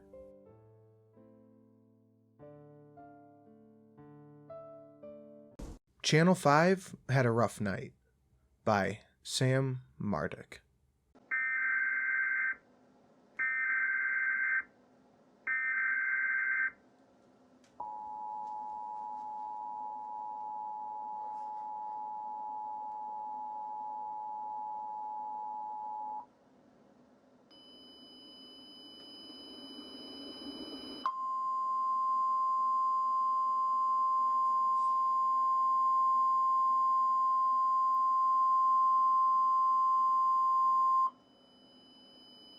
The National Weather Service in Morristown has issued a tornado warning for Anderson County, Knox County, Morgan County, Rowan County until 9:45 p.m. This all happened quite a few years back. The only reason I'm writing about it at this point is because, well, I've grown tired of bearing the story alone. And my therapist said I could only have closure if I just admit the truth. I've accepted what happened, but I'm gonna share all the glaring issues that have been keeping me up at night. At this point, I write this to just clear my conscience and to walk away from that night forever. Channel 5 has been around since the 70s. It had the same studio head since its founding. The station serviced a small area, mostly rural counties and communities. Our viewership was still pretty decent, but by those days, we made a lot of revenue by posting our links to our social pages. The future of journalism. Now Channel 5 is not the actual channel, and most of the names will be changed, but it's the only way I can probably tell this legally, or even safely. I'll also be paraphrasing a lot of the staff, jobs, and, well, the story in general to save space, so forgive me for any discrepancies in my explanation. The original Channel 5 building was on Main Street in one of the smaller areas of our town. However, a month before the incident, they finally finished construction on our new location. They had made enough bad calls on the weather to finally decide to relocate the Doppler to the center of the counties. The new building was immaculate. Clean tile floor instead of old red carpet. The walls were now a nice beige instead of wood paneling. And the new expansive Doppler sat atop the roof, finally predicting the weather correctly. There were a few downsides though. It was located basically in a swamp.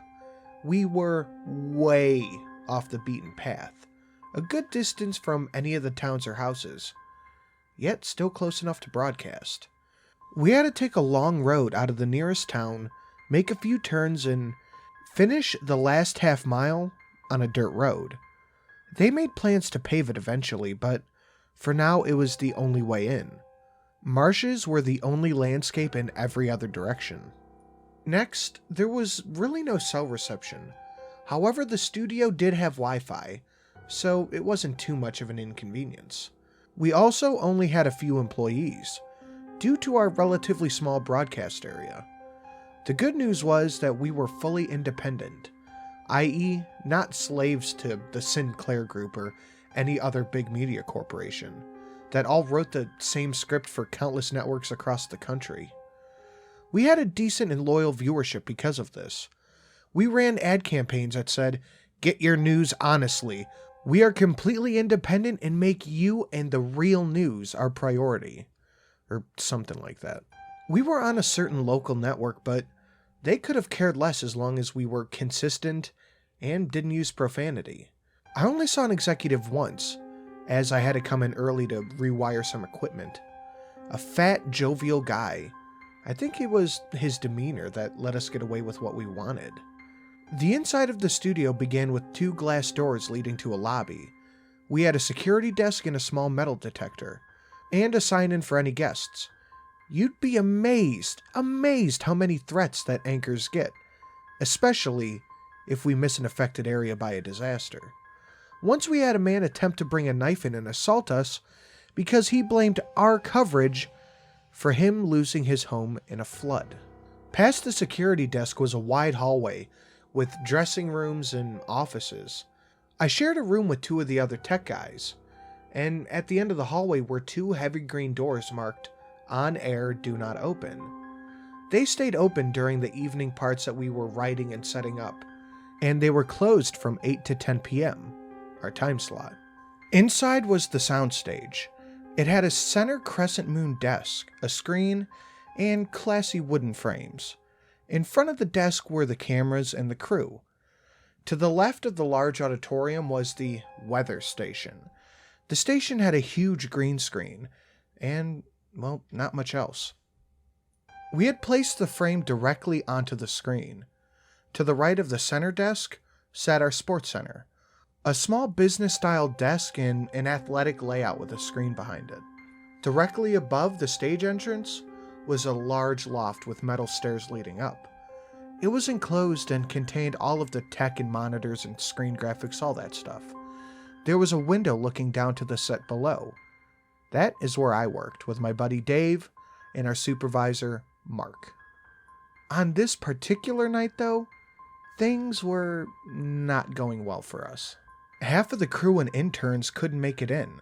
The sports reporter and the field cameraman were just gone, for reasons that are soon to be apparent. And 3 of the worst scenarios were happening all at once. Earlier that day, there was a bomb threat called in at a local high school. It was horrifying, but we were all relieved to find out it was a false alarm. Either way, we had to report it that night. People were in upheaval since they wanted word on updates. I think that they had caught the person who set it up. Next was a homicide in the nearest suburb. The victims were 2 teenage boys. In what was assumed to be a botched burglary, the parents found them each with a bullet in the back of their head. It was probably the worst tragedy that the town had ever seen. The suspect was apprehended pretty soon afterward. Now, say what you will about news being corrupt, but again, we're self-owned. It's not fun or exciting or career building to have to look at images of dead kids for hours on end. The studio head, we'll call him Daryl, refused to air any of the pictures of the suspect. And it was decisions like that, which is why we all respected him.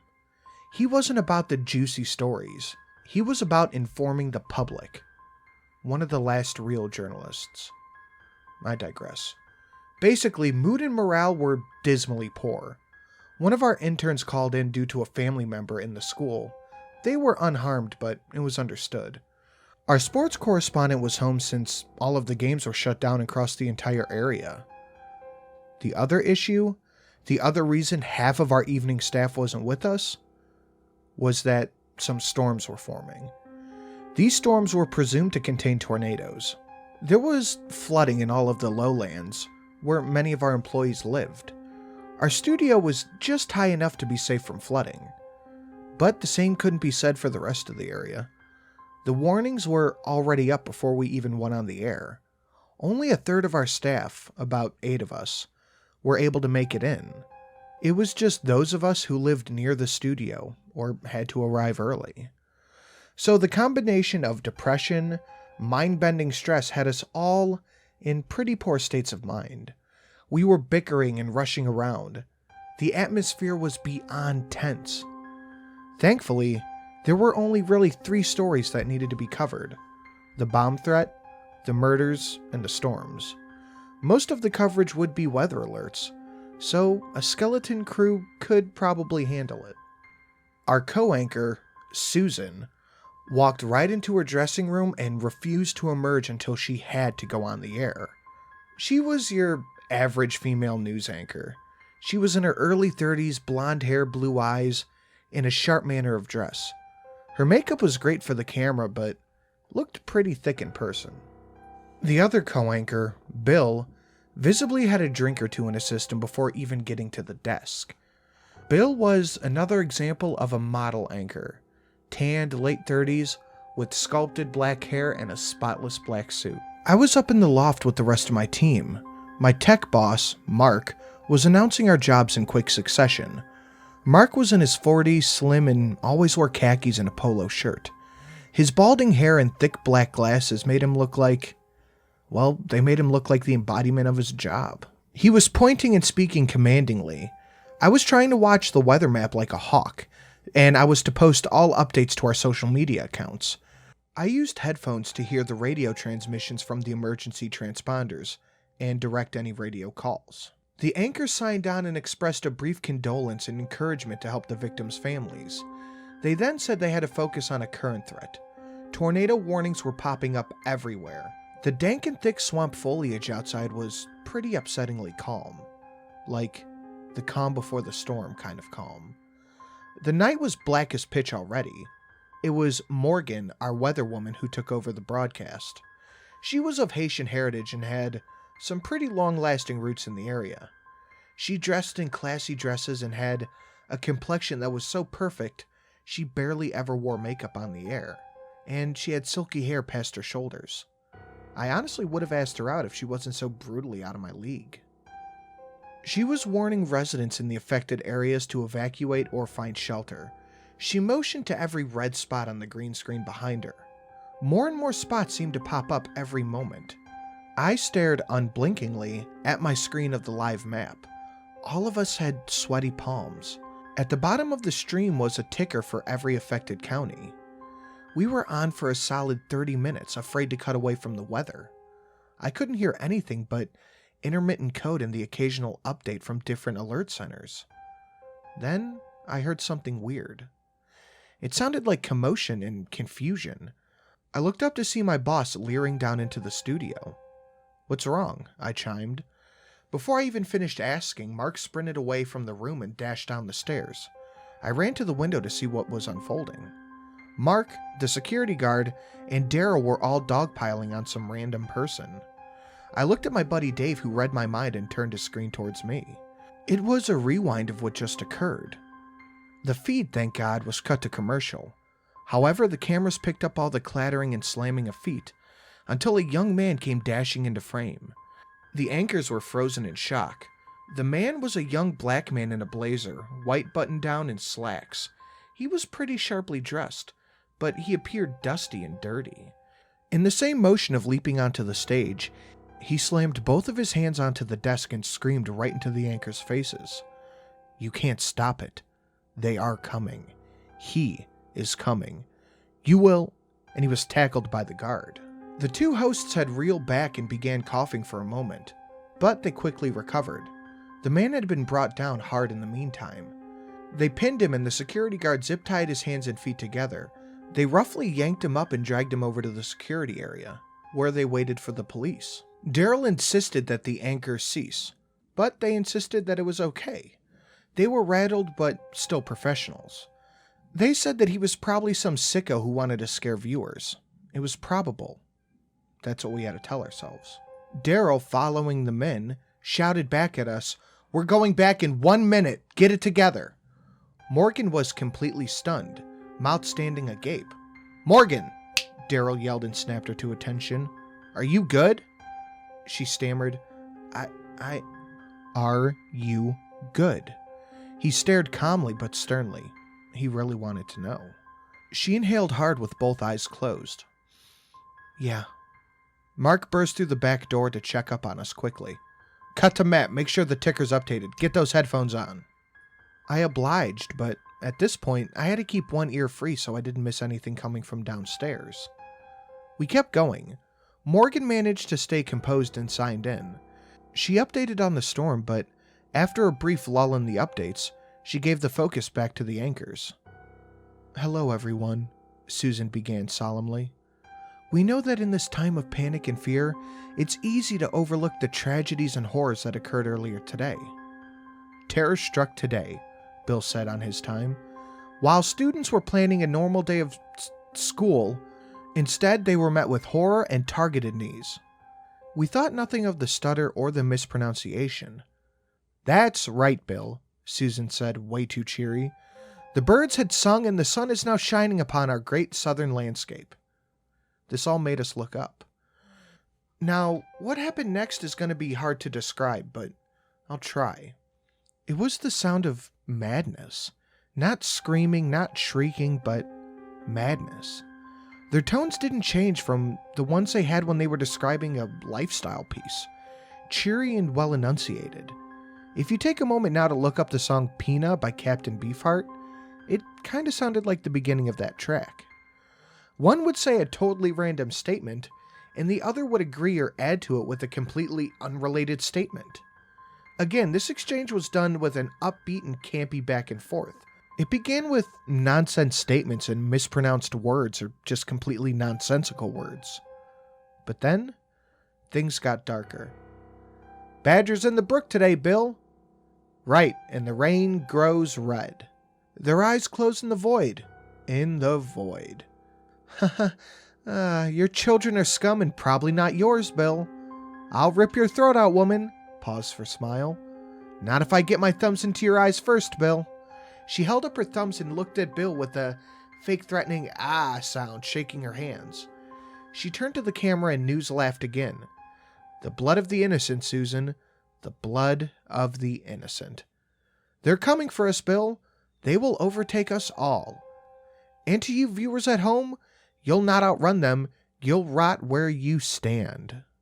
They both did that fake chuckle that newscasters do that end with a mutual, ah. I left out quite a few lines, but they did get worse. After their hellish back and forth, they tapped their tapers and sat there staring into the camera, with smiles as if they were waiting for us to cut to commercial. They didn't move. They didn't even blink. "Oh my God," I said to the room. "I cut the feed as soon as I heard targetedly," Mark said, arms folded, not looking away from the window. I cued the emergency broadcast alert for the tornado warnings. Now it's that and just the map. Mark was smart like that. It's why he's our supervisor. Morgan was standing in front of the green screen, one hand over her mouth. Mark continued to us.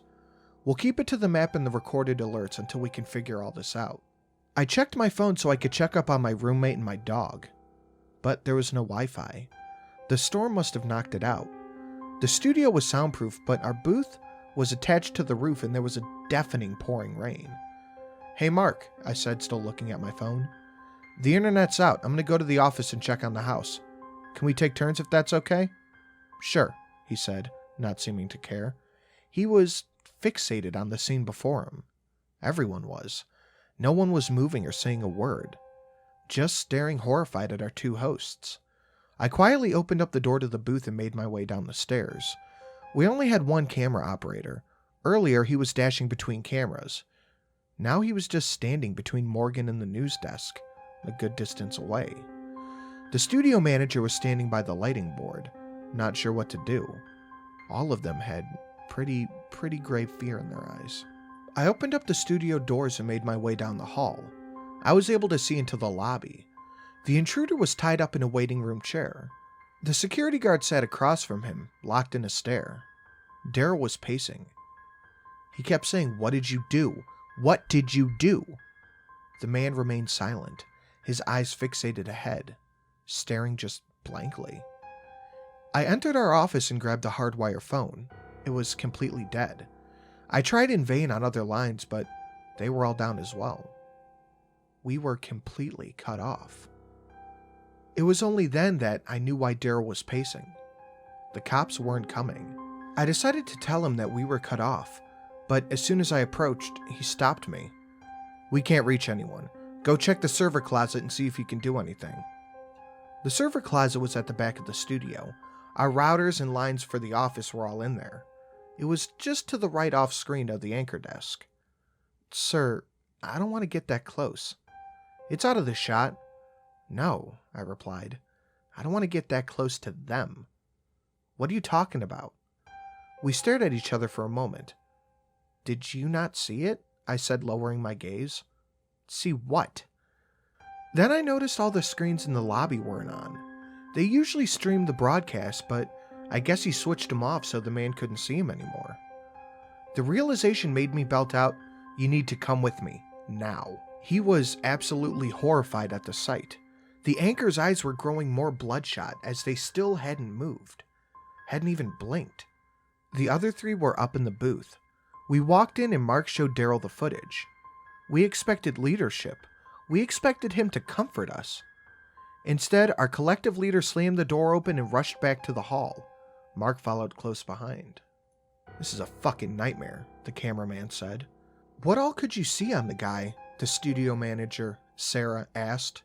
She was a short ginger lady who was pretty quiet unless she was giving assignments to the crew.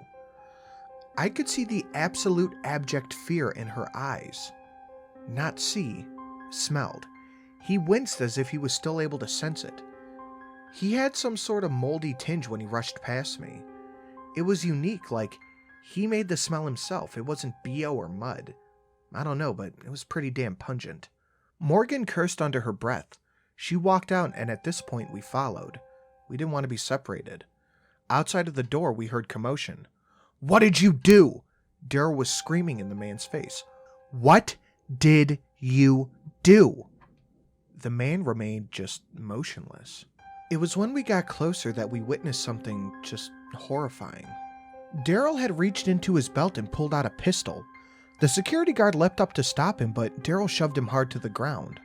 He pushed the pistol hard enough in the man's forehead with enough force to leave an imprint, and calmly but coldly said again, "What did you do?" "Stop!" Morgan cried out. He turned to us, snapping back to reality. He was studying our horrified faces. His face, which bore hatred and rage of a maniac, fell quickly to that of shame.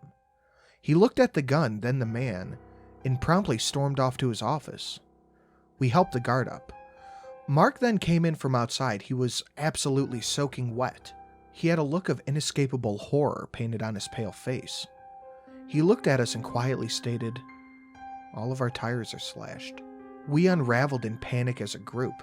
"What do we do now? We're trapped? Oh God, oh God, oh God, what's gonna happen?" Morgan was the only voice of reason who calmed us. "I'll talk to him," she said flatly. "Give us the room." We turned to attempt to find Daryl. The last thing we heard as we made our way to the office was an unfamiliar greeting from Morgan. "Ayo Menem," she said calmly to the man. I couldn't hear the rest. Daryl was in his office, bottle in hand. His eyes were bloodshot. "Do you think now is the best time for that?" Mark asked, clearly disappointed. "Just make sure the damn broadcast is up," he shot back, staring at his gun on his desk. "The map is up. We're also intermittently running a generic warning, and the ticker is updated. Then go make sure it stays that way, he said in a low, raspy voice. We exited the office to see Morgan pacing the hall. Mark didn't stop and grab the cameraman to return back to the studio. What is it? David asked. Did he talk? Yeah, she said, wishing she didn't have to explain everything. He said this is Move Paye, she said. Bad country. What does that mean? David pried further. It means that this land is cursed, at least according to him. He apparently knows all about the local voodoo legends. He said we're all gonna die because they wish it. We're a sacrifice. We won't last the night. It looked like tears were gonna stream down her face at any moment. I don't believe in it, she continued, choking back fear. But my mother did, and my grandmother. She was a godly woman who warned us of the swamps. But I never thought about it. Not until him. Not until tonight. Now, I don't even know what to think. Her hands were shaking as the stage manager told her to go to the dressing room. She said that she would stay with her if she wanted to, but she'd rather be alone. The guard was back in his spot sitting across from the intruder. So now it was David, the stage manager, and myself in the hall. We walked back to the booth to update Mark. David told him everything. Mark only quipped under his breath, "Hoodoo your voodoo, bitch." He chuckled, but no one else did. Mark, we have to do something. We have to get the message out. To who? He turned with a cold expression. Clearly, he had already thought about this. To the people hunkered in their basements? The thousands who already turned out and into the radio emergencies? What good could come of it? No one is coming. No one. We should get Daryl and Morgan, David chimed in. This is when I let my emotions bubble. What's going on? I barked as if my colleagues had the answers. Why are we not helping them? Pointing angrily at the anchors. Why are we paralyzed to help? What's happening to them? What is happening to us? David gripped my shoulder and said, "Calm down," using his voice to try to reassure me. We'll deal with them in time, but for now, we don't need to go near them, at least until we know exactly what's going on. Right now, we need to get Daryl and Morgan and figure out our next step. So the five of us returned to the hall. Neither Morgan nor Daryl wanted to leave their offices. It was then that we devised a regretful plan. We need to leave, the security officer said. How? I asked in an irritated response. Our tires are slashed and there's floods everywhere. It's a half a mile to the pavement. From there we can hopefully flag someone down, or at the very least find some cell reception. If we keep the water beneath our knees, we should be okay. He stared at the small group and finally asked, "Who's coming with me? We need folks to stay here and watch the guys, so someone needs to stay." David, Sarah, and myself decided to stay in the studio, while Mark, the camera operator, and the guard were going to rough it. These guys were all more fit than the rest of us, so it only made sense. They donned ponchos and flashlights and left the building. We stared in miserable silence at the tied-up assailant. None of us wanted to be within 10 feet of the man. We turned, still keeping a wary eye on him. It was then that we heard chaos coming from the soundstage. It was muffled, but the bitter silence of the building made it audible. We all rushed down the hall to see what had happened. I paused to slam on Daryl's locked office door, begging him to come out. He didn't respond, so I gave up and chased the other two. I had no sooner opened the doors than I saw the sight that had frozen my peers. Susan was on top of Bill, both thumbs completely submerged in his eyes. He was shrieking like no human should ever shriek. It was the most unholy sound that I have ever heard. However, Susan was screaming too. Or at least trying to. Blood and spittle came out of her muffled cries. Bill was mercilessly gripping her throat. From the looks of it, he had burst several vessels. With one last sickening crunch, Susan collapsed, both of her eyes still encased in Bill's shattered corneas. Bill was seizing and screaming from pain, but it was cut short. With one last burst of consciousness, which I really cannot explain, Susan pulled one hand free, grabbed a 1/4-inch cord, and slammed it into Bill's burst socket, with a force that there's no way her small frame could even muster. Apparently, a 1/4-inch can pierce right into the frontal lobe given an unreal amount of force. Bill seized violently for a few seconds. and then they laid beside each other in this bloody silence. Sarah started vomiting, David ran out. I just stood there in horror. I was about to walk Sarah out of the room when we heard David scream at the top of his lungs, "Don't!" Then we heard a bang that resonated throughout the entire building. We opened the doors and ran to see what had just happened. The intruder was on the floor now. He had a thick pool of black-rimmed blood expanding around his head, all from a single shot that bore right through his skull. Apparently, it lodged itself inside his brainstem. Daryl wordlessly pushed past David, who had just experienced 2 traumas in the course of a few minutes. He entered his office and locked the door. We never saw him again. Or, at least, David and I didn't. We grabbed whatever heavy objects we could and barricaded him in there until authorities arrived. We tried one last time to reach Morgan. We told her to give us some indication, any indication that she was okay. She didn't respond. Sarah beckoned. "Morgan, come out or I'm opening the door." No response. Sarah, who had a key set for the entire building, opened the door. Morgan was there, but she wasn't there. She sat in her dressing room, lit only by the lights of the vanity mirror. We could see her face reflected in the mirror. She just sat there, head tilted downward, but eyes were up in a fixated, unblinking stare at her reflection. Her mouth hung agape, not in a surprise, but closer to a snarl. "Sarah, shut the door, now," I muttered. We stepped back and Sarah shut the door. She looked at the entrance and grabbed an old tarp from the utility closet. She briskly walked over to the corpse of the intruder and draped it over him. When she returned to our side, we all gave her blank nods. We didn't need to keep seeing it. We followed David, who walked wordlessly out of the office. We sat. We waited. We didn't speak. We just listened to the storm outside, all the while hoping for a rescue from this hellish reality. It seemed like time was just ticking away at our hope. The only thing that I realized was, the entire time we were being horrified, our station was broadcasting a regional storm map with smooth jazz playing. I was somewhat glad that the viewers were spared this nightmare. I can't imagine being one of those stories of some gruesome scene being shown live on TV. My train of thought was interrupted with a loud bashing noise. We peered out of the office to see Mark, standing in the entrance, soaked from head to toe, no flashlight in hand, and no one else with him. As we approached, he choked out through exhausted breaths. "There's something out there." We stared back, all waiting for his explanation. His shock was plain. He turned to the blue tarp and jumped back. Before he could ask, we told him what happened. He looked frazzled. In here with us was clearly as bad as outside. He was concerned about Daryl harming us, and we frankly didn't have an answer. We just hoped that he was trapped and no longer a threat. We went with him to our office. He sat shaking all over. Sarah gave him a blanket and some coffee. We were about halfway down the trail. He began staring beyond us into nothing. The guard and I were in front.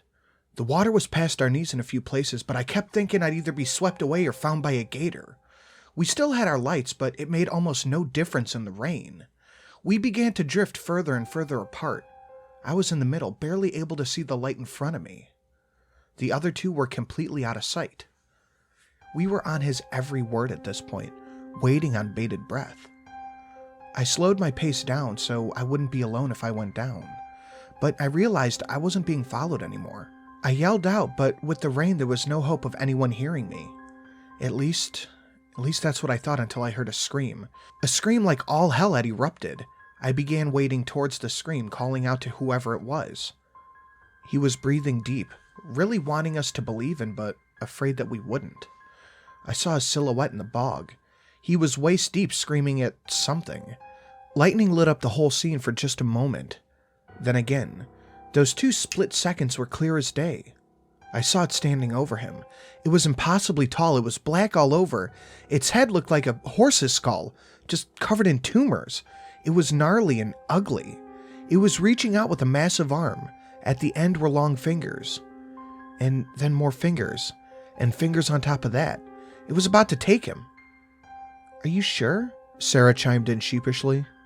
Mark shot back a look like she had slapped him. She looked at the floor pretty embarrassed. I ran like a coward, he continued. I turned and dropped my light and ran. I was slow waiting in the muck. I don't know how I made it back, but I did. The rain was heavy, but it had lightened up enough for me to see the lights of the building. I don't know what happened to the other guy. Suddenly, the doors burst open. We hustled back into the hall. The guard was standing there in the entrance, absolutely soaked to the bone. His poncho ripped and he too was without a light. His face was beet red. He was breathing so hard I thought he was going to collapse. His eyes looked coldly up at Mark. "You," he said through gritted teeth. He rushed at Mark, lifting him by the neck with both hands. "You left me," he said, his face contorting in hate beyond that of any normal man. Before we could move to stop him, Mark had slipped his shaking hand into his pocket and withdrew a straight razor. He pushed the blade forth in a fluid motion, slamming the blade into the side of the guard. He reeled in pain, screaming. Mark fell onto his knees, choking for air.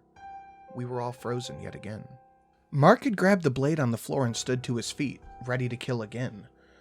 The guard pulled forth his stun gun and zapped it once to try to intimidate. They squared off. Absolutely no intent on de-escalation. Before David could yell stop, they charged at each other, the taser connecting with Mark's neck. He screamed but didn't fall. The razor rammed into the gut of the guard. I'm not sure how much of his beer belly protected his organs, but we both knew that he was in severe pain. It reminded me of that biblical story where Ehud stabbed the fat king so hard that the blade disappeared into his stomach. They held each other in this violent embrace, grinding their weapons even deeper. "Run," David said, seeing the guard looking past Mark at us, rage and violence still burning in his reddening eyes, the same red that Morgan, Daryl, and the anchors all had in theirs. We turned and bolted down the hall yet again. As I turned to the office, David cut me off. "They have the keys. Get to the loft."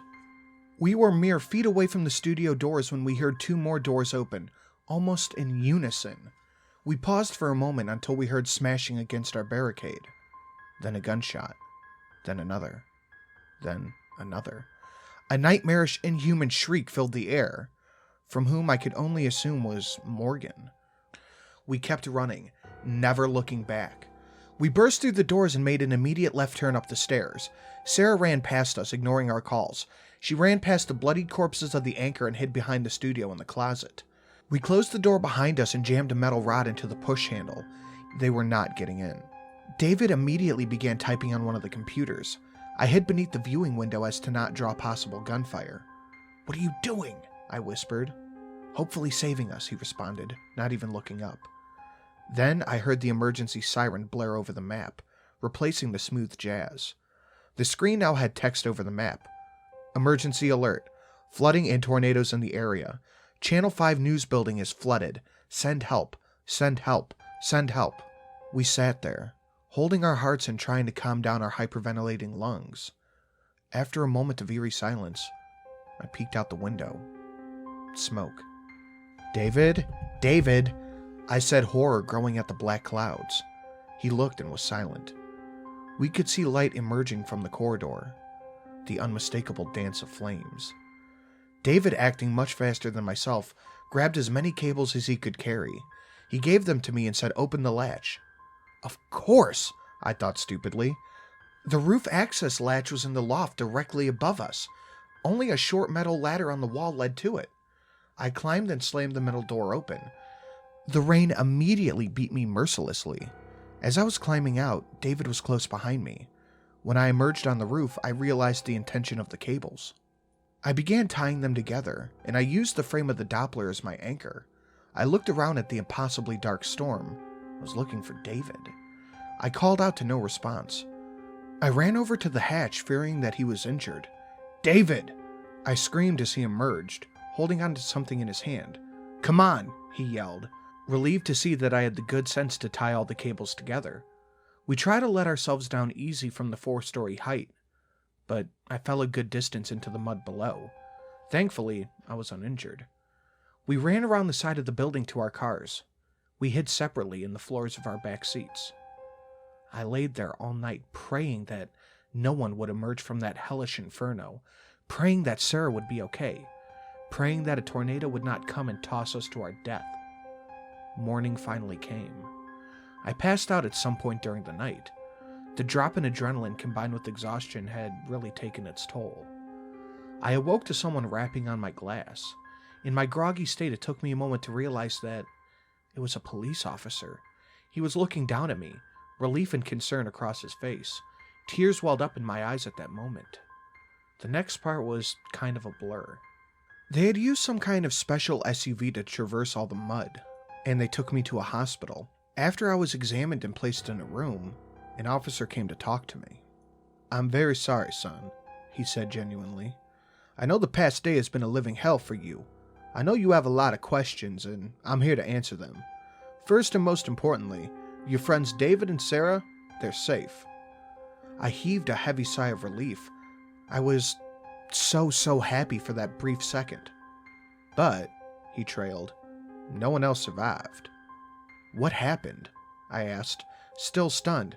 Not everyone could have died in that fire, and I know foul play accounted in several instances.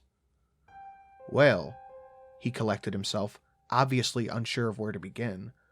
"We spoke with David, and based off of what he told us, and the grisly state of several victims, we discovered the root of the problem, especially after the arson investigator confirmed it. There was a gas leak in the building. We think that methane from the swamp leaked up into the drainage system and burst a line. The violent and manic behavior of everyone was most likely caused by this. The intruder was a local hoodoo priest. Yes, but it didn't affect anything that night. It was just an unfortunate timing thing. He probably had planned to do something after slashing all your tires, but he couldn't finish it. We think the fire broke out when your boss fired off his gun. That's where the story seems to resolve itself." "What about that guy in the swamp?" I asked. "Mark said he saw something attack him." "Yeah," the cop trailed off. "We found him. That guy drowned, sadly. He must have gotten separated and stuck in the bog. The only thing above him was a damn tree. Your buddy Mark was already far too gone to realize it." I hung my head. This was bad country. That swamp was evil. We should have never built our station there. All the revolving door questions were answered. All but one. "How did you find us? Did our message get out?" "Son," he said coolly, "y'all stopped being on the air 10 minutes into the broadcast. That's the whole reason we knew to come out." Then I sat. I sat in silence until he left. Then I laughed. I laughed at the tragedy. I laughed at the horror and death that we all experienced. I laughed because if none of us had come in that day, all of my friends would still be alive. Now, if you want to end the story with an ending, stop listening. If you want more questions than answers, go ahead and continue. It's been a couple of years since the incident. A little over 4 years ago today. I had taken a generous settlement from the executives and moved up north to be with family. I got a decent job with the media corporation and moved on with life, though with a good amount of therapy. I had no luck contacting David or Sarah. I didn't attend any of the funerals. I just couldn't bring myself to do it.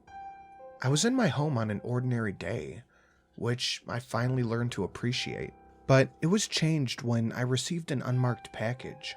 No return address and no delivery address. Someone had dropped it off. I was worried, but curiosity won out. Inside was a stack of papers and a cassette tape.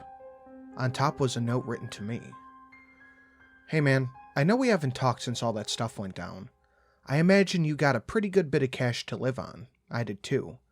But I'm an idiot and I spent it all on this box you have. If I could do it all differently, I would. I wish I had just taken the cash and started over. Can't change the past now, though. If you look at these files, you'll find what I found. I know that the gas leak story was fine to live by, and I wish it were for me too. I was stupid enough to ask questions. I had my doubts. It all started during the fire. I was coming up the ladder behind you when I heard this shrill chiming song. It was about 20 seconds, followed by a tiny child's voice. He was reciting something. It was random words in succession. I can't decipher it, and I'm afraid to put it online. I was able to find this hooked up to our old tape backup. I don't know why, but I hid it from the cops. Next, the guy that came in was not a voodoo priest. He wasn't even capable of driving a car or basic tasks. He was a former patient at a psychiatric ward. I think someone put him up to it, terrifying us as a distraction. His only qualification seemed to be the ability to speak Creole. I also found it weird that the police were able to tell us exactly what happened, only a couple of hours later. They had all of the answers. I came to find out that they had met with some undetermined characters before speaking with us. They knew what happened. Then they changed it. I think we were a part of something. I think our building was somewhere where it shouldn't have been. The swamp played some part in it, I think, but I don't know if it's entirely to blame. The thing that bothered me is the only people that seemed to have lost their minds were the one within close proximity to that guy. They all snapped after being in his aura.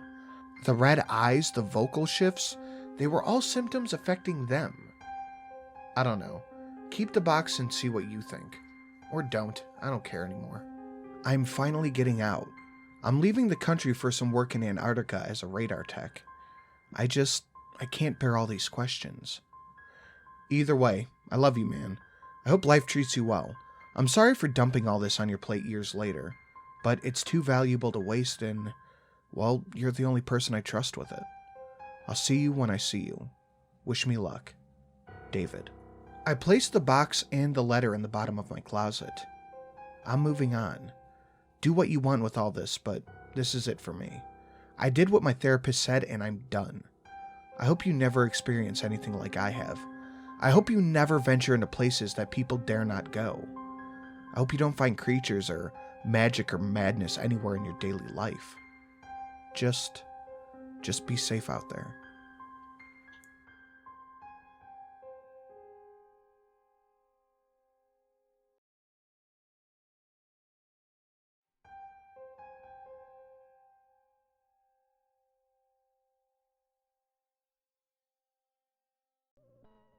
Only following orders.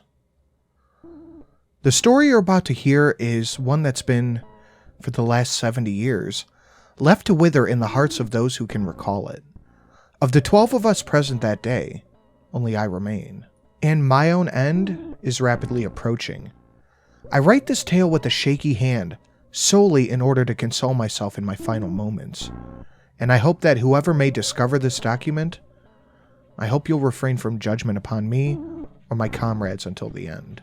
I distinctly recall sitting in a tent with my fellow soldiers just outside of Berlin, huddling around a shortwave radio and listening to the trials of our nation's greatest foes. They feigned insanity, pled guilty, gave harrowing accounts of every detail of every single crime committed under their command and under their watch. My favorites, however, were the ones who pled innocent. The ones who said I was just following orders. I had to wonder what I would say. Had the war ended with Moscow under the Iron Eagle? What would I say? What would I say if I was asked to justify my actions in war? I believe I know exactly what I would say. And it would seem the same as the men being jeered on by the entire Red Army, excluding the 10 of us gathered in this tent. You see, the 2 luckiest of us had already died. It was a quiet village in eastern Germany, December 4th, 1944. We were under orders to seek out any soldiers lying in wait to ambush the main column of the army. Our sergeant, Ivan, took the lead. The rest of us were falling in line behind him. It was raining pretty heavily, obscuring our vision. A sharp crack jeered my attention, and I fell immediately to my stomach. I smelled smoke and heard a thump in the dirt about a dozen feet in front of me. The sound of gunfire roared in my ears as we returned fire. We had no idea where the shot had come from, so each one of us took our best guess and fired in that direction. We knew we wouldn't hit the shooter, but we had hoped to at least scare him off.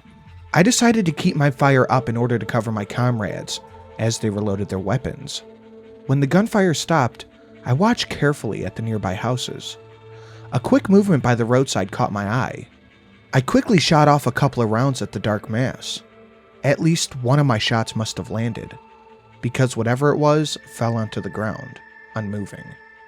By now, my fellow soldiers had finished reloading, so I ejected my magazine and slid a new one in its place. We were all still for some time, waiting for the return fire. When it never came, Ivan got up to a crouch and quietly walked over to the corpse. He felt for the pulse, and then he returned to us. "Yes, we got him," he said. In his eyes, I saw something that I've never seen before. A kind of deep sadness and regret. No matter how much I pushed, he wouldn't tell me why. We stood and casually walked over to the house where the shooter had come from. Ivan knocked on the door. We waited for a moment. Ivan finally planted his foot firmly on the door, rearing to kick it down. But a shotgun blast blew through the door. Ivan fell to the ground, riddled with a buckshot. We returned fire through the door, then swiftly beat it down with the stocks of our rifle. Inside, broken glass littered the floor, and bullet holes were scattered all along the wall. On the ground was a young woman, fatally shot 4 times. In her hand, the shotgun that killed Ivan. We were fed up. We had had more than enough of this village. We ransacked the house, throwing over tables and filling our pockets with valuables. When we were finished, we threw gas lamps onto the floor and tossed matches into the pooling liquid. We left the house on fire. It was only once we were outside that, we heard the wailing. By then, the flames had taken hold, and it was too late to re-enter the building. The mother had hidden her baby. The mother had hidden her babe before turning to fight us, and we hadn't found it before torching the house. The wails continued for a few minutes, before falling silent among the crackling of the flames. A man burst from the building down the street and sprinted towards us, screaming in German. Our translator gaped at him, and we raised our rifles. He held his hand up for us to stop. The German man shoved past us and ran up to the burning building. He hesitated only briefly at the doorway before running through. He never came back out. By the time the fire had died, we couldn't even see it anymore. The rest of our mission went by in silence. When we doubled back to where we came, we found people standing in the street staring at us. Some were angry, some were sad, but most just had these blank stares. I can still see it in my nightmare. When we passed the house, I stopped. I announced to no one in particular that I had to take a leak. No one believed me, but it didn't matter. I stepped into the shell of the house that we destroyed.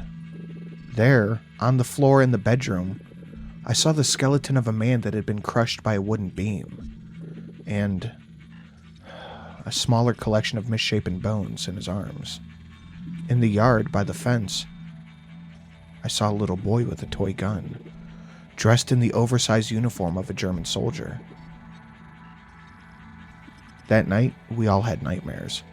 The man with his wild eyes told each of us that he would come back for us, one after the other. The next day, we laughed it off together. We had thrown ourselves into our duties. We had fought hard to not think about that screaming man and the wailing baby. One by one, as the years went by, we all died. Here, one of us fell from a tower that we were working on. There, an aggressive form of cancer suddenly appeared in the brain. Never obvious, but always suspicious to us. Because we knew. We all knew what was happening. Then, when there were just 2 of us, Joseph and I, he had come to visit me. When he knocked, I thought my time had come. But I should have known. I should have fucking known that I would be last. "He's coming for me," Joseph said. "It's my time now." I would have liked to console him, to reassure him that it was all just a coincidence, but, we both knew better. That night, Joseph cried on my shoulder, and I on his. "I'm so sorry," he sobbed. "I didn't know." The next day, he shot himself in his apartment. That was a week ago, and now it's my turn. I know he's coming. Every night in my sleep, he gazes into my eyes and smiles. Every night, his smile is just a little bit wider.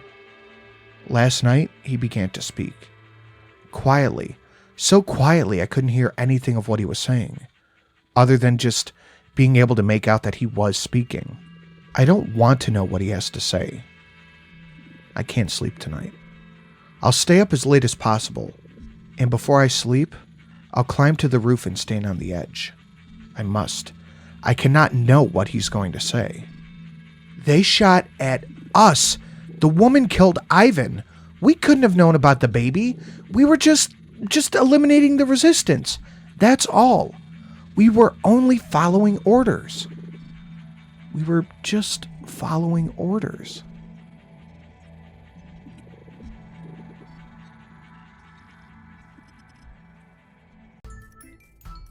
Bad Day at the Midway by Boo Boo Finger. It was a dumb dare and he knew it. No one really knew for sure, but everyone kinda suspected that Jimmy was afraid of clowns. Chlorophobia. That was the official name. But Jimmy wasn't gonna tell them that, or he'd be considered an even bigger geek. Plus, Tom was an infamous prankster.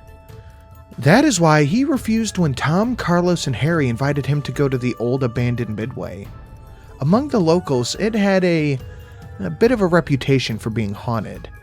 Jimmy held his ground bravely until Harry told him that they were taking their girlfriends along, and that they also invited Tara.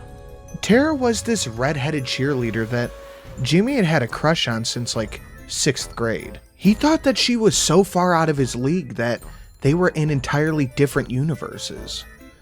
But lately, she started smiling in his direction when they shuffled along in the hallway between classes. Out of her league or not, Jimmy was not going to let a chance like this pass by him. The Midway, as it was called by the locals, was not a fun place. The locals spoke about how the Bertolini Circus had its home base there, and it had fallen on hard times. It was hard competing with the likes of television when video games had finally become common. That was the last nail in the coffin, and the circus went bankrupt. The story goes that they were going to make one last grand performance on the outskirts of town. However, one of the performers, a veteran clown named Ebel, had not taken the news too well. In fact, the thought of being jobless that late in life, and the field that was not exactly booming, drove him quite literally insane. No one really noticed his insanity until he set fire to the Big Top during the uncharacteristically packed farewell show. Many had died that night, either by fire, smoke, or trampled by the crowd, panicked and rushing out. But Ebel wasn't satisfied. He decided to add to the chaos by releasing all the wild animals, the lions, the tigers, and elephants, all while attendants were busy trying to put the fire out. The animals trampled and mauled a pretty considerable number of people. Well, the ones lucky enough to make it out of the burning tent.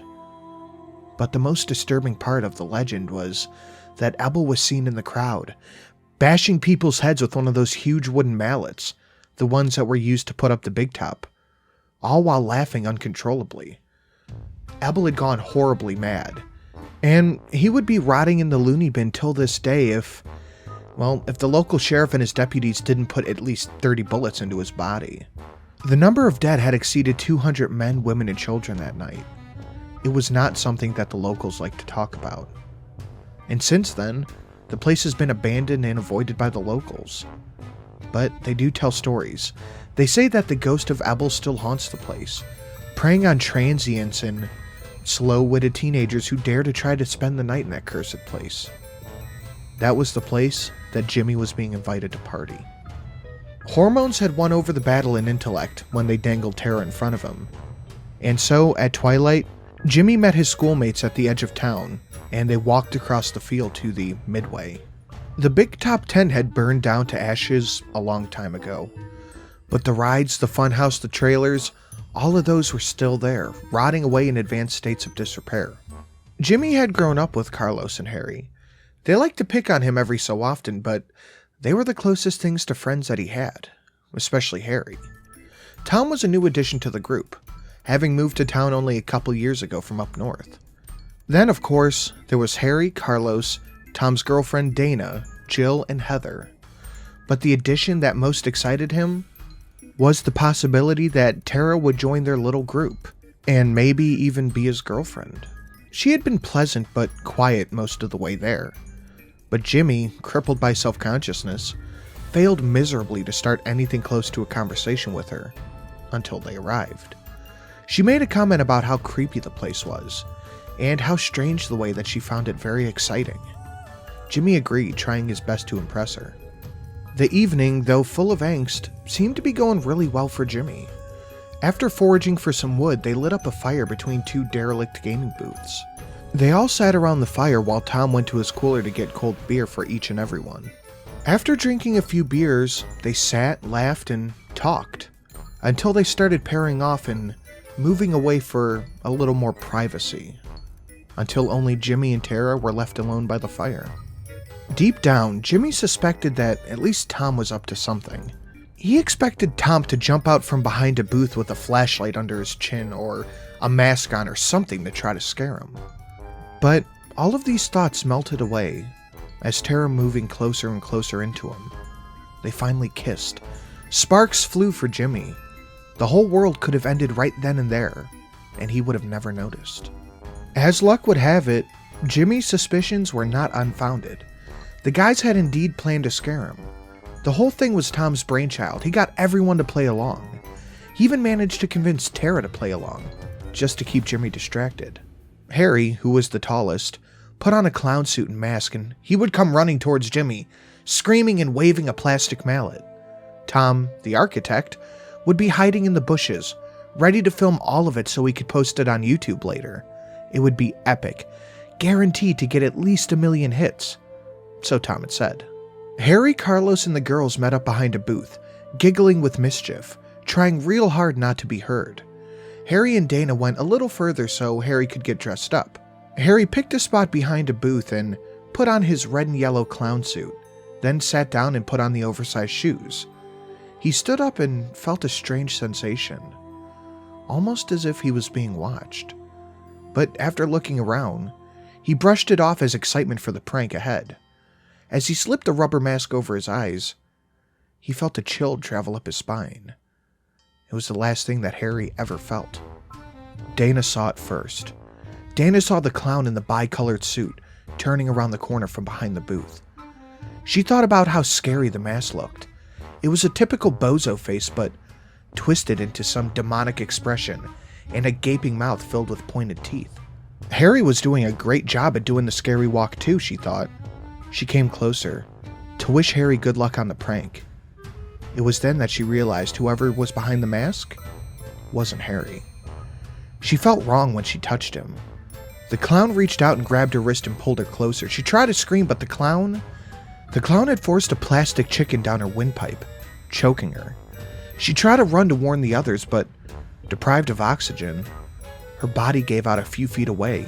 She fell to the ground. She could hear the maniacal high-pitched laughter as her vision faded. Jill was the first of the group to see him.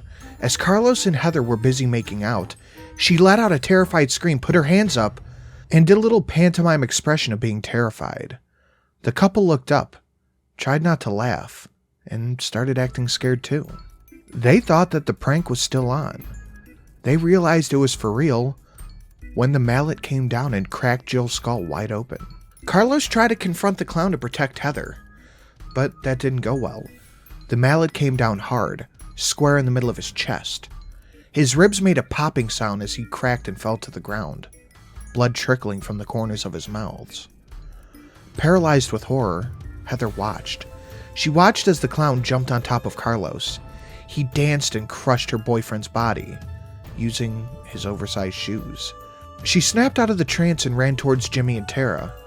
There was nothing fake about the look of horror in her eyes as she ran away screaming. Tara thought it was some kind of big joke, and rolled on the ground laughing as Jimmy got up and ran towards the back, screaming at the top of his lungs. She realized that it wasn't a joke when she looked up and saw the clown had pounded Heather's head flat against the asphalt with a very real mallet. Her brain was still processing what exactly was going on as the mallet came down directly on her head. Tom tried to run, but he tripped over a rotting wooden beam on the ground. That gave the clown, now laughing ever harder, more than enough time to reach him. Tom was grabbed by his ankles, lifted from the floor by vice-like hands, and tossed after being spun around a couple of times. He was still stunned when the clown decapitated him with a wire. The laughter of Ebel the Clown echoed all throughout the night. Jimmy was found the next morning, babbling incoherently and smelling of urine, by a deputy who was called out to answer calls from terrified neighborhood people who had found him wandering around. He babbled incoherently about the midway, in bouts of wailing and insane laughter. As soon as they received the call on the radio, the deputies in the area drove out to the old abandoned midway. There, they found the bodies of 6 local teenagers. They found the bodies of Carlos Ramirez, Heather Gray, Joe McIntyre, all killed by blunt force trauma to the head. Dana Wilson killed by asphyxiation, due to a foreign object being introduced into her larynx.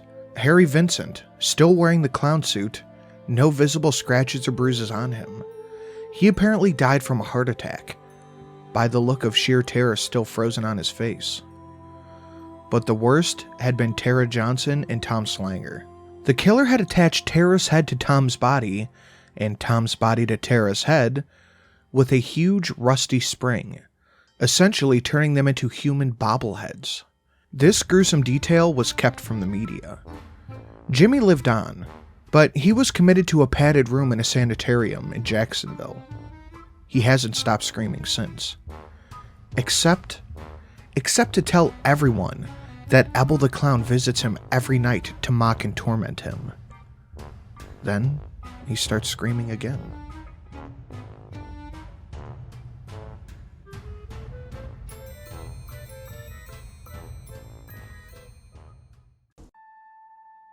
My new coat is warm, stylish, and full of awful mysteries. By N.S. Lewis. Nothing dies. You are stardust and god and rat viscera. The big one. You're ridiculous, said Kim, as I tore off a strip of duct tape with my teeth. What? I said, sticking one end of the tape onto one flap of my jacket and patting it down tight. You're going to drive yourself to the store today, right now, and buy yourself a new coat, said Kim. I drew the jacket closed and patted down the other end of the tape onto the other flap. Why? I said. This one's fine. Even I had a hard time swallowing that, though. 2 years ago, the zipper on this coat jammed up and broke irreparably. The Velcro clasp had worked for a surprisingly long time, but had to eventually failed. And now, I was down to using duct tape to keep the thing closed. Kim just glared at me. Alright, I said. I guess it is time to get a new one. I've got a full day, though. Really, that was a bit of a stretch. I didn't really have any Sunday plans at all.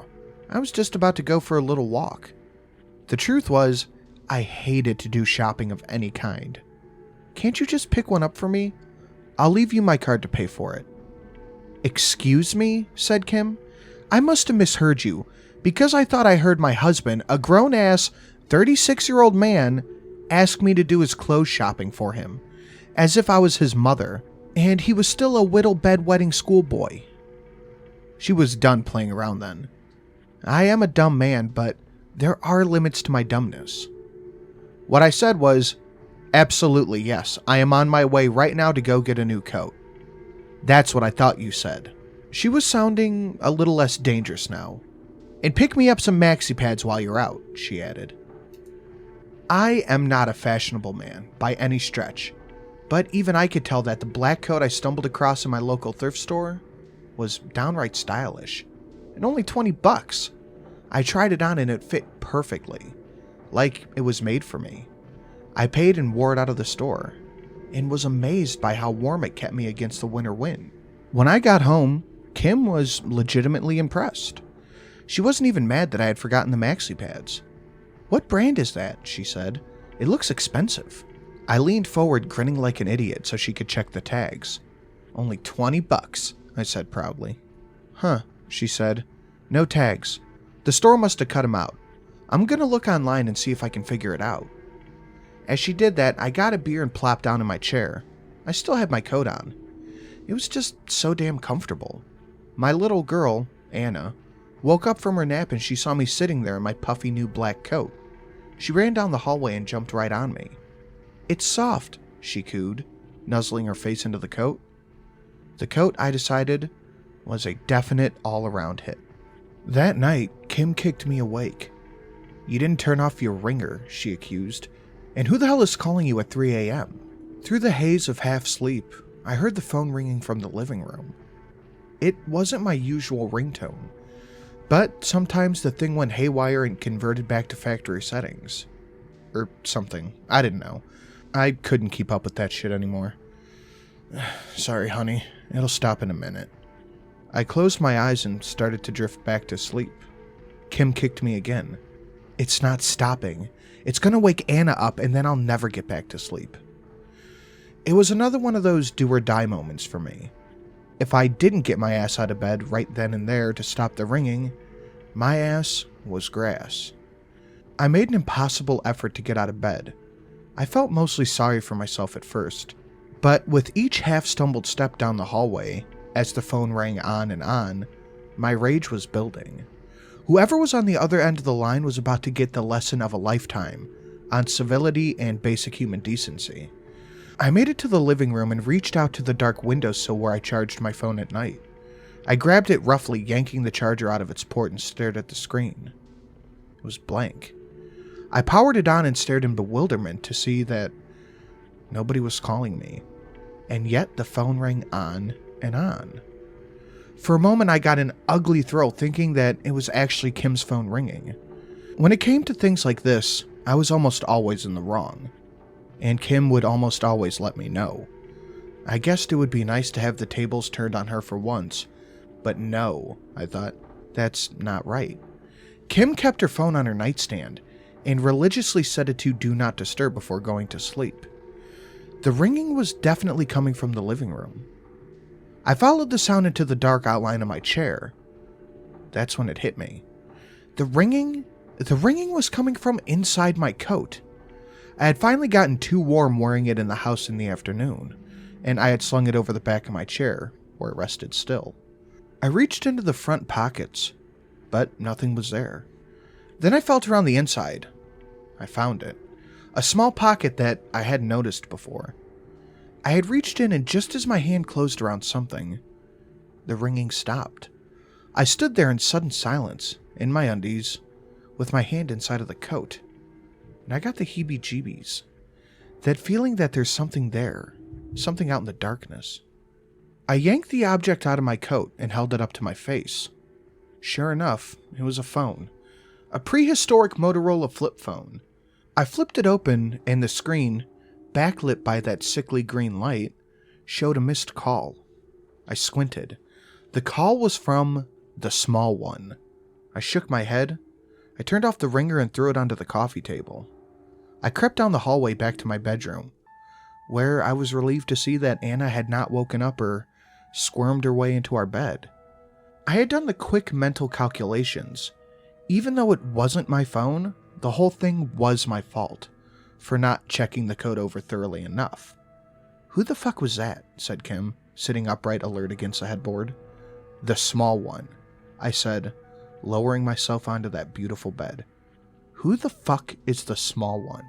she asked. "Dunno, honey," I said, closing my eyes. In the morning, I sat in my chair and tried to call the small one back, to no avail. "It just keeps ringing," I said. "No voicemail or anything." "Well," Kim said from the kitchen, flipping a pancake, "try the contacts. The phone obviously still has service. I'm sure somebody's missing it." "It's a ghost phone," said Anna, in her 5-year-old voice, looking up from her video. That freaked me out a little when she said that. "There's no such thing as ghosts, kiddo," I said. "What kinds of videos are you watching over there, anyway?" "Avery saw one in his room," Anna said. Avery was a kid from kindergarten. "Avery saw a pile of clothes in the corner of his room, or something like that," I said, trying to navigate the ancient Motorola. At last, I figured out how to open up the contact screen. "Her skin was falling off," said Anna. "Are you hearing this stuff, honey?" I called into the kitchen. "Some people believe in ghosts," Kim replied. I shook my head and scrolled through the contacts on the phone. It didn't take long. There was only 4 of them. The big one, the bad one, the good one, the small one. Well, that gave me the proper heebie-jeebies. I mean, everyone uses little nicknames in their contacts, but there was something about the combination of those names, and the fact that those were the only names. No mom or Bill from work or anything else. It just got to me. I flipped the phone shut and tossed it across the coffee table. Well, Kim asked, coming into the room with a plate of pancakes. Any luck? Nah, I said, taking a plate. Thank you. You tried the whole contact list? She said doubtfully. I speared a chunk of pancake on my fork and sloshed it around in the syrup. Look, I don't think I want to get involved in this, honey. It's just it's junky old phone from like the 90s. It's not really worth it. It's a ghost phone, Anna said again. Jesus, I wish you would stop saying that shit. Did you even try to call anybody? Kim asked. I tried the small one, I said defensively. Well, try a couple more. And if nobody picks up, just leave a message and take the phone with you. If you don't hear anything by the end of the day, we'll forget it. I finished breakfast and then begrudgingly picked up the phone again. I knew who I was going to call first. I brought up the good one, punched the little green phone button, and listened as it rang and rang and rang. Finally, I hung up, frowning. The big one was next. Same result. I flipped the phone shut and then tapped it nervously on my knee. I looked over at Kim, who was looking at me with one eyebrow raised. I sighed and opened up the phone and dialed the bad one. On the second ring, somebody apparently picked up. Watching Kim lean forward from the couch, this is gonna sound weird. There are pockets within pockets, Hissed a voice on the other end. It sounded possibly male, but more like a snake than a human. I went cold. This isn't who you think it is. This isn't who you think it is, Repeated the hissing voice. Then I heard a call terminated. I pulled the phone away from my ear and stared at it. Well, Kim said. It's a ghost phone, said Anna. You, I said, glaring at my daughter. Get your ass in your room and get dressed for school. Now. My wife and daughter both looked at me with shocked faces. Now, I said. Anna got up and ran to her room. What the fuck was that about? Kim said. You better have a good reason for talking to Anna like that. She didn't do nothing wrong. Going out about the ghost phone like that? I said quietly now. Ghosts aren't real. What happened on the phone? It sounded like you reached somebody. I laughed a little crazily, because I didn't quite know what else to do. Oh, I got somebody. What did they say? He, or she, or it, said, there are pockets within pockets. And that's about it. This phone must come from the loony bin or something. They let the patients have phones that only the orderlies can contact. It's something like that. That improvised explanation suddenly made a lot of sense to me. That's what this is. I said, feeling a lot more at ease now. Huh, Kim said, growing thoughtful now. That is weird. Well, your coat, Kim said, jumping from the couch. Your coat, there's a hidden pocket in there. Look, I said, frowning, suddenly realizing without a doubt that she was right. Maybe the whole coat thing was a bad idea. But it was no use. She was already in the coat rack, pawing away at the damn coat. She turned the front pockets inside and out and looked closely at them. There's something in here, she said, pointing at one of the turned out pockets. Something sewn into the pocket. Kim picked up the coat and ran into the kitchen. Wait, I said. Kim stopped running. You don't want to know what it is? She asked, her eyes wide with excitement. That call I made, I said slowly. There was someone called the Bad One. The Bad One. Kim laughed. So? What do you think's gonna happen? We're gonna cut it open and a ghost is gonna fly out? I saw Anna come down the hallway dressed for school. She was looking sullen. And, well, I felt terrible about yelling at her before. I choked on my unease with the whole situation and nodded at Kim. Ghosts aren't real, Mama. Go ahead and cut it open. Papa, said Anna, her sullenness already forgotten and replaced by a look of wonder. Yeah, kiddo? Did the ghost phone tell you to cut that open? I sighed. Yep, the ghost phone told me to cut it open. A moment later, my wife came out of the kitchen holding up a square folded piece of paper in her hand. What is it? Asked Anna. Let's find out, said Kim, unfolding the paper on the coffee table. I didn't feel so good. As the paper opened up, we saw what was scrawled across it. It was a hand-drawn map. It looked to depict a shoreline, with a few large rocks, and a forest at the edge of the beach. Right in the middle of the forest was, X marks the spot, said Anna. I didn't know much for certain about life. I didn't know if God existed or if there was anything beyond worm food when we died. I didn't know if I voted for the right person in the last election, or if I'd vote for the right one in the next. I didn't know if I'd make it to the next election, or if I would be 6 feet under by then. But I did know one thing. I knew that I didn't want to get within 10 miles of that fucking X on the map, wherever it was. And I knew that I didn't want to find out where it was to begin with. So 2 things in that moment I knew for sure. Cool, Kim said. Let's find it. Yay, said Anna. I had a hard time at work, but luckily it was a slow day. The office phone rang a few times, making me jump every time, with people wanting oil deliveries and a few people came in to pay their bills. I went through the motions like a zombie. I didn't want to, but I kept thinking about that damn map. The location seemed vaguely familiar, and my mind kept searching, seeming to get closer and closer to nailing it down. I had the phone in the same pocket where I'd found it. I kept taking it out to see if I had missed any messages, from the good one. I mean, that's who you want to hear from, right? Not someone called the bad one, directing you to a secret map. No, you want to hear from the good one, telling you what to do next. By lunchtime, I had thought enough about the whole ordeal. I drove down to the thrift store where I'd gotten the coat, and I walked up to the register. Excuse me, I said to the lady there. I got this coat here yesterday, and it's a great coat. No complaints about the coat itself. But see, there was some personal items inside of it. Is there any chance you could tell me who brought this coat in? I want to make sure they get their stuff back. Nope, said the lady. Nope, that's it, come on. I rubbed my temples and thought, you must have cameras in here, right? Every store does. Yeah, we got cameras, said the lady, but they ain't gonna tell you shit. Most folks bring in their shitty old clothes in garbage bags, and most of that shit is garbage. We dump it out all on a table in a big pile, and with the other shit, and sort it out to find shit that ain't too shitty to sell. Even if we could tell you whose shit is whose, we ain't gonna be telling you. Think about it. You want everyone knowing your shit? Yeah, well, I said. I know that if I left my stuff, my shit, inside of my other shit, I'd want someone to find me and give me my shit back.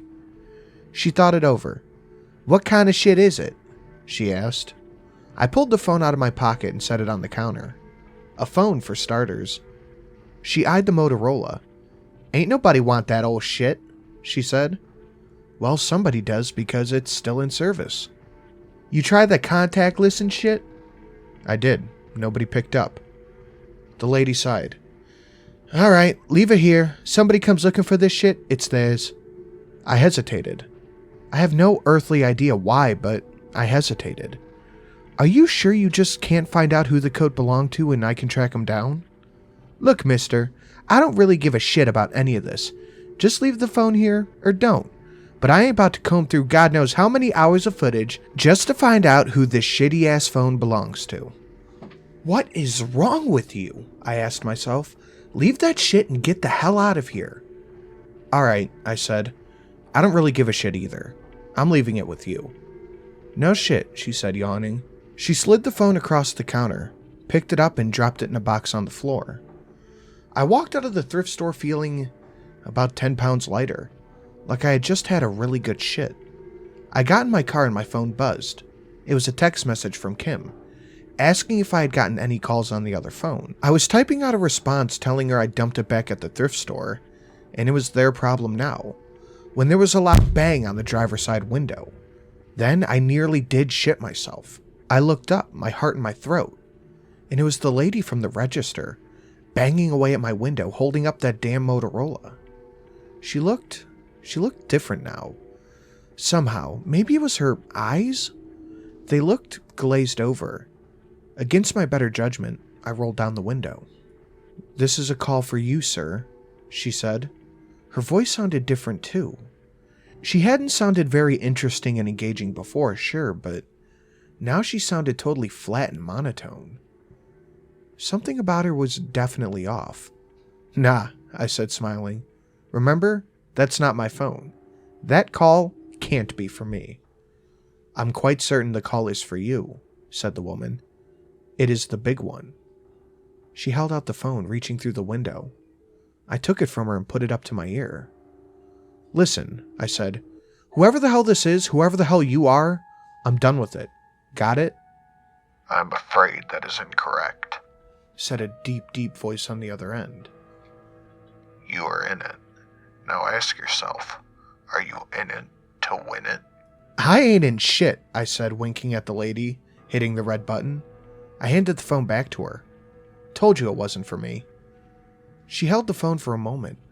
Then her head began to shake rapidly, like someone had jammed a live electric wire directly into her brain. Blood trickled out of her nose and the corner of her mouth.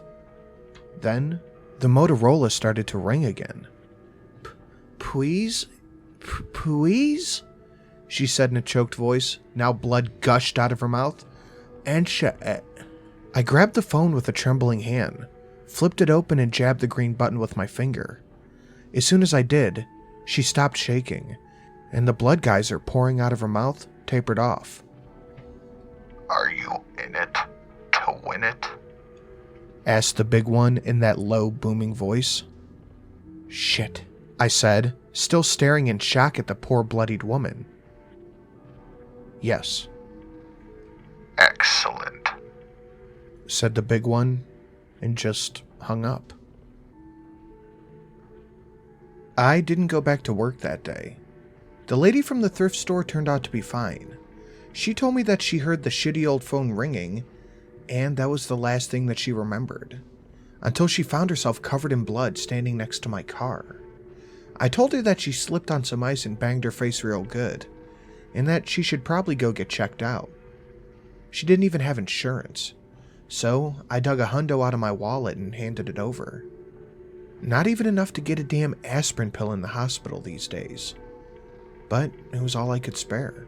I got home and flopped in my chair, still wearing the coat. Despite all the trouble it brought me, I was still quite fond of the thing. I thought, well, I'm in it to win it now, but what the hell am I in, and how the hell do I win it? I reached over to the coffee table, where the map was still laying open from this morning. I picked the thing up and looked at it. It seemed so familiar. I knew the place somehow, but I just couldn't quite say where it was. Not yet. I would figure it out though. I didn't want to, but I felt that because I was in it, I didn't have much of a choice, especially not if I wanted to win it. I pulled out the old Motorola, flipped it open and dialed the good one. The big one and the bad one were clearly assholes, and I was pretty sure the small one was as well, given the 3 a.m. wake-up call. But the good one? The name says it all, right? The phone rang, and rang, and rang, and rang. I decided that the good one was probably an asshole too. I searched around the internet on my own phone, trying the names as well as the phone numbers attached to the names. Nothing. And Kim never found out what company made the coat. It was all a big fat terrifying zero. I was completely in the dark. Kim was still at work, so I texted her a quick version, minus the demon possession or whatever the hell that had been, of what happened. I'm in it now, I typed. We're in it together, she responded. That made me feel a little bit better for a minute. Then it made me feel worse. I didn't want her to get hurt. I knew that she would insist on coming with me, with whatever this strange and terrible journey led to. I didn't have much time to ponder the situation before the Motorola rang. I considered ignoring it, then thought back to that poor woman, blood spewing out of her mouth. I looked down. It said it was the small one, and I flipped the phone open. Something was making a scratching noise on the other end. That's all there was. Hello? I tried. More scratching. Listen to me, small one. You tell me what's going on here, or so help me. The line went dead. I sat in silence for half a second before the scratching noise started up again. This time, it was at my door. Demons, I thought. Clawed demons that possess you and make blood spew out of your mouth. I looked around the room in a panic for something, anything I could use to fight off a demon. I ran over to the bookcase and began pulling books out, hoping for a copy of the Bible, even though I was almost certain that we did not have one. God damn it, I said. Then I saw the DVD of Mad Max right there on the shelf. It was an insane, desperate train of thought, every single step of the way, and I knew that. But the thought was, demons, the Bible, Jesus. Mel Gibson made a movie about Jesus. Mel Gibson is in Mad Max. I grabbed the DVD case and ran over and crouched behind my chair, sweat dripping down my face. I did a little impromptu prayer. Dear God, please, bless this DVD and protect me from the demons. I will do anything for you. The scratching continued for a few terrifying minutes. Then it stopped. Then I heard...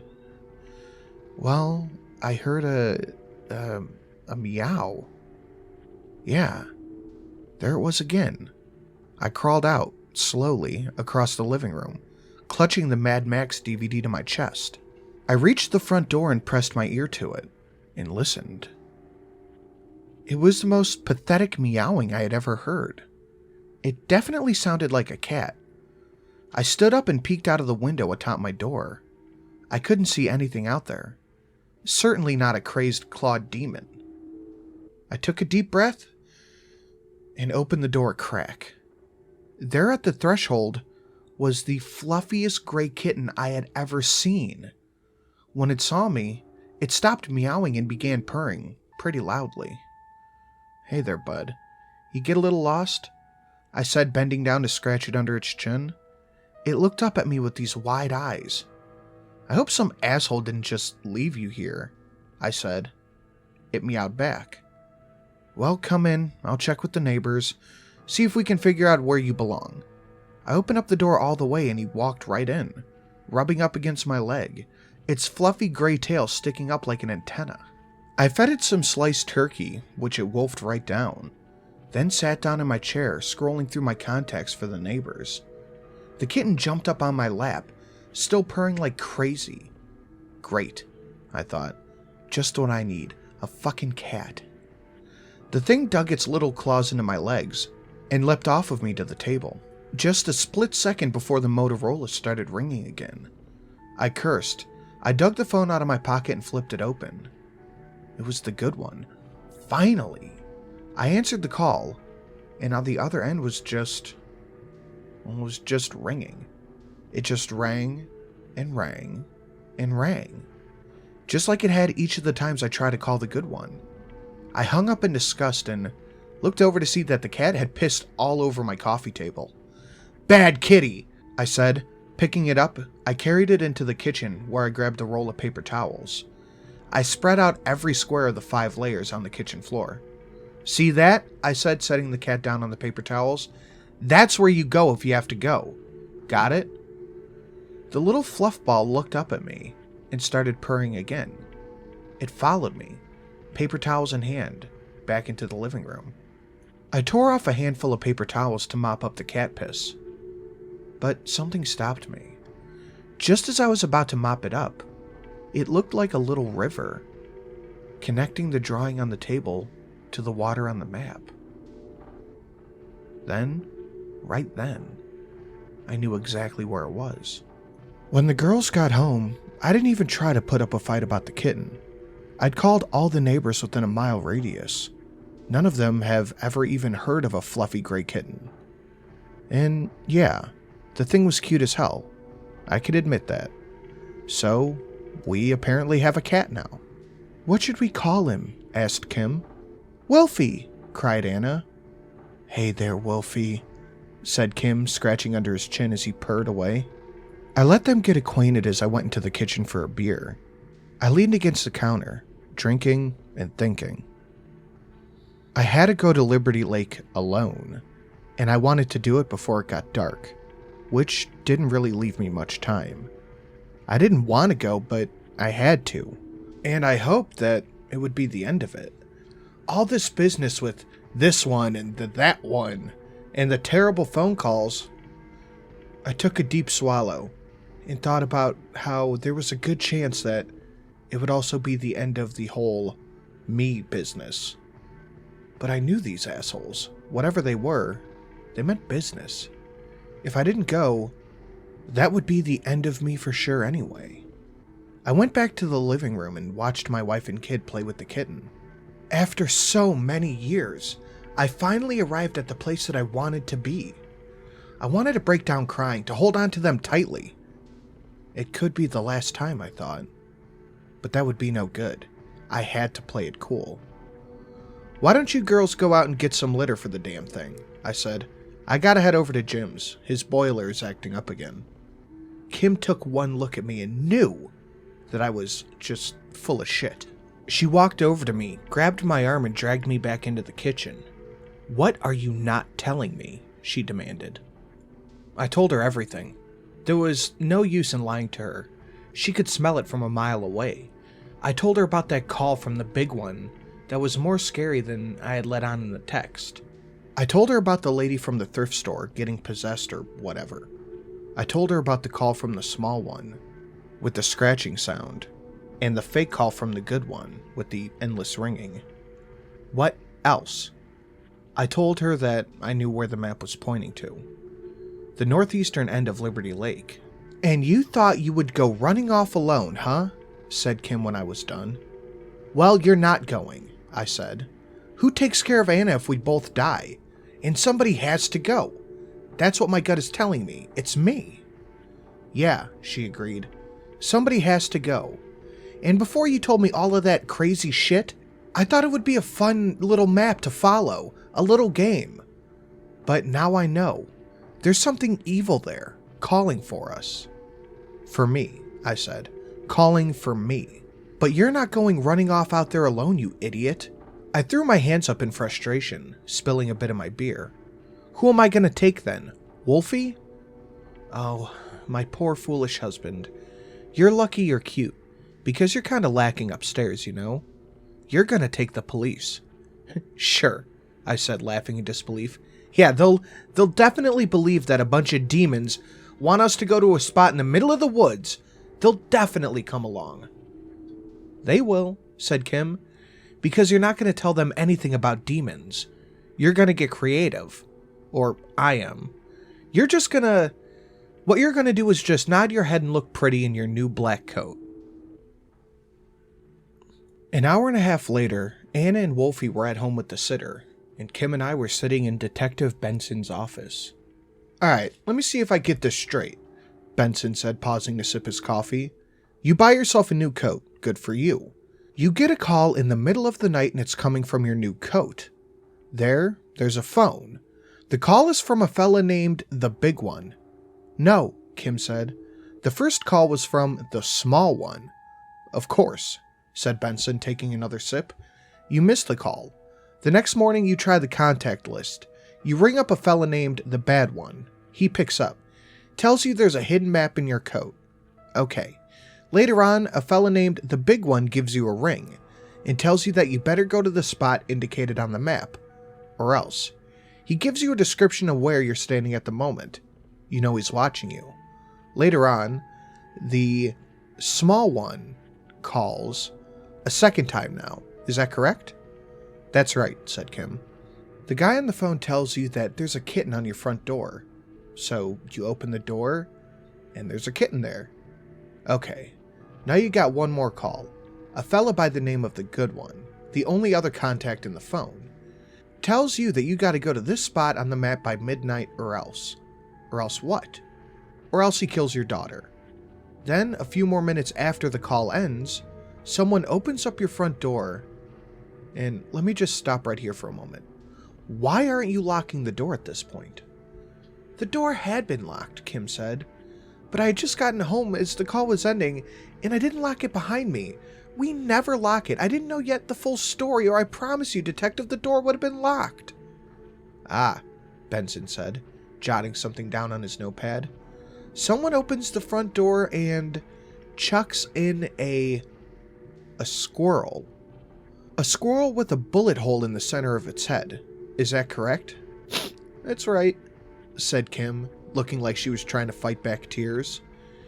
Then you stuffed the rest of the squirrel into the garbage sink disposal. Is that what I'm hearing? Yes, Kim said, wiping her eyes. I didn't want Anna to see it.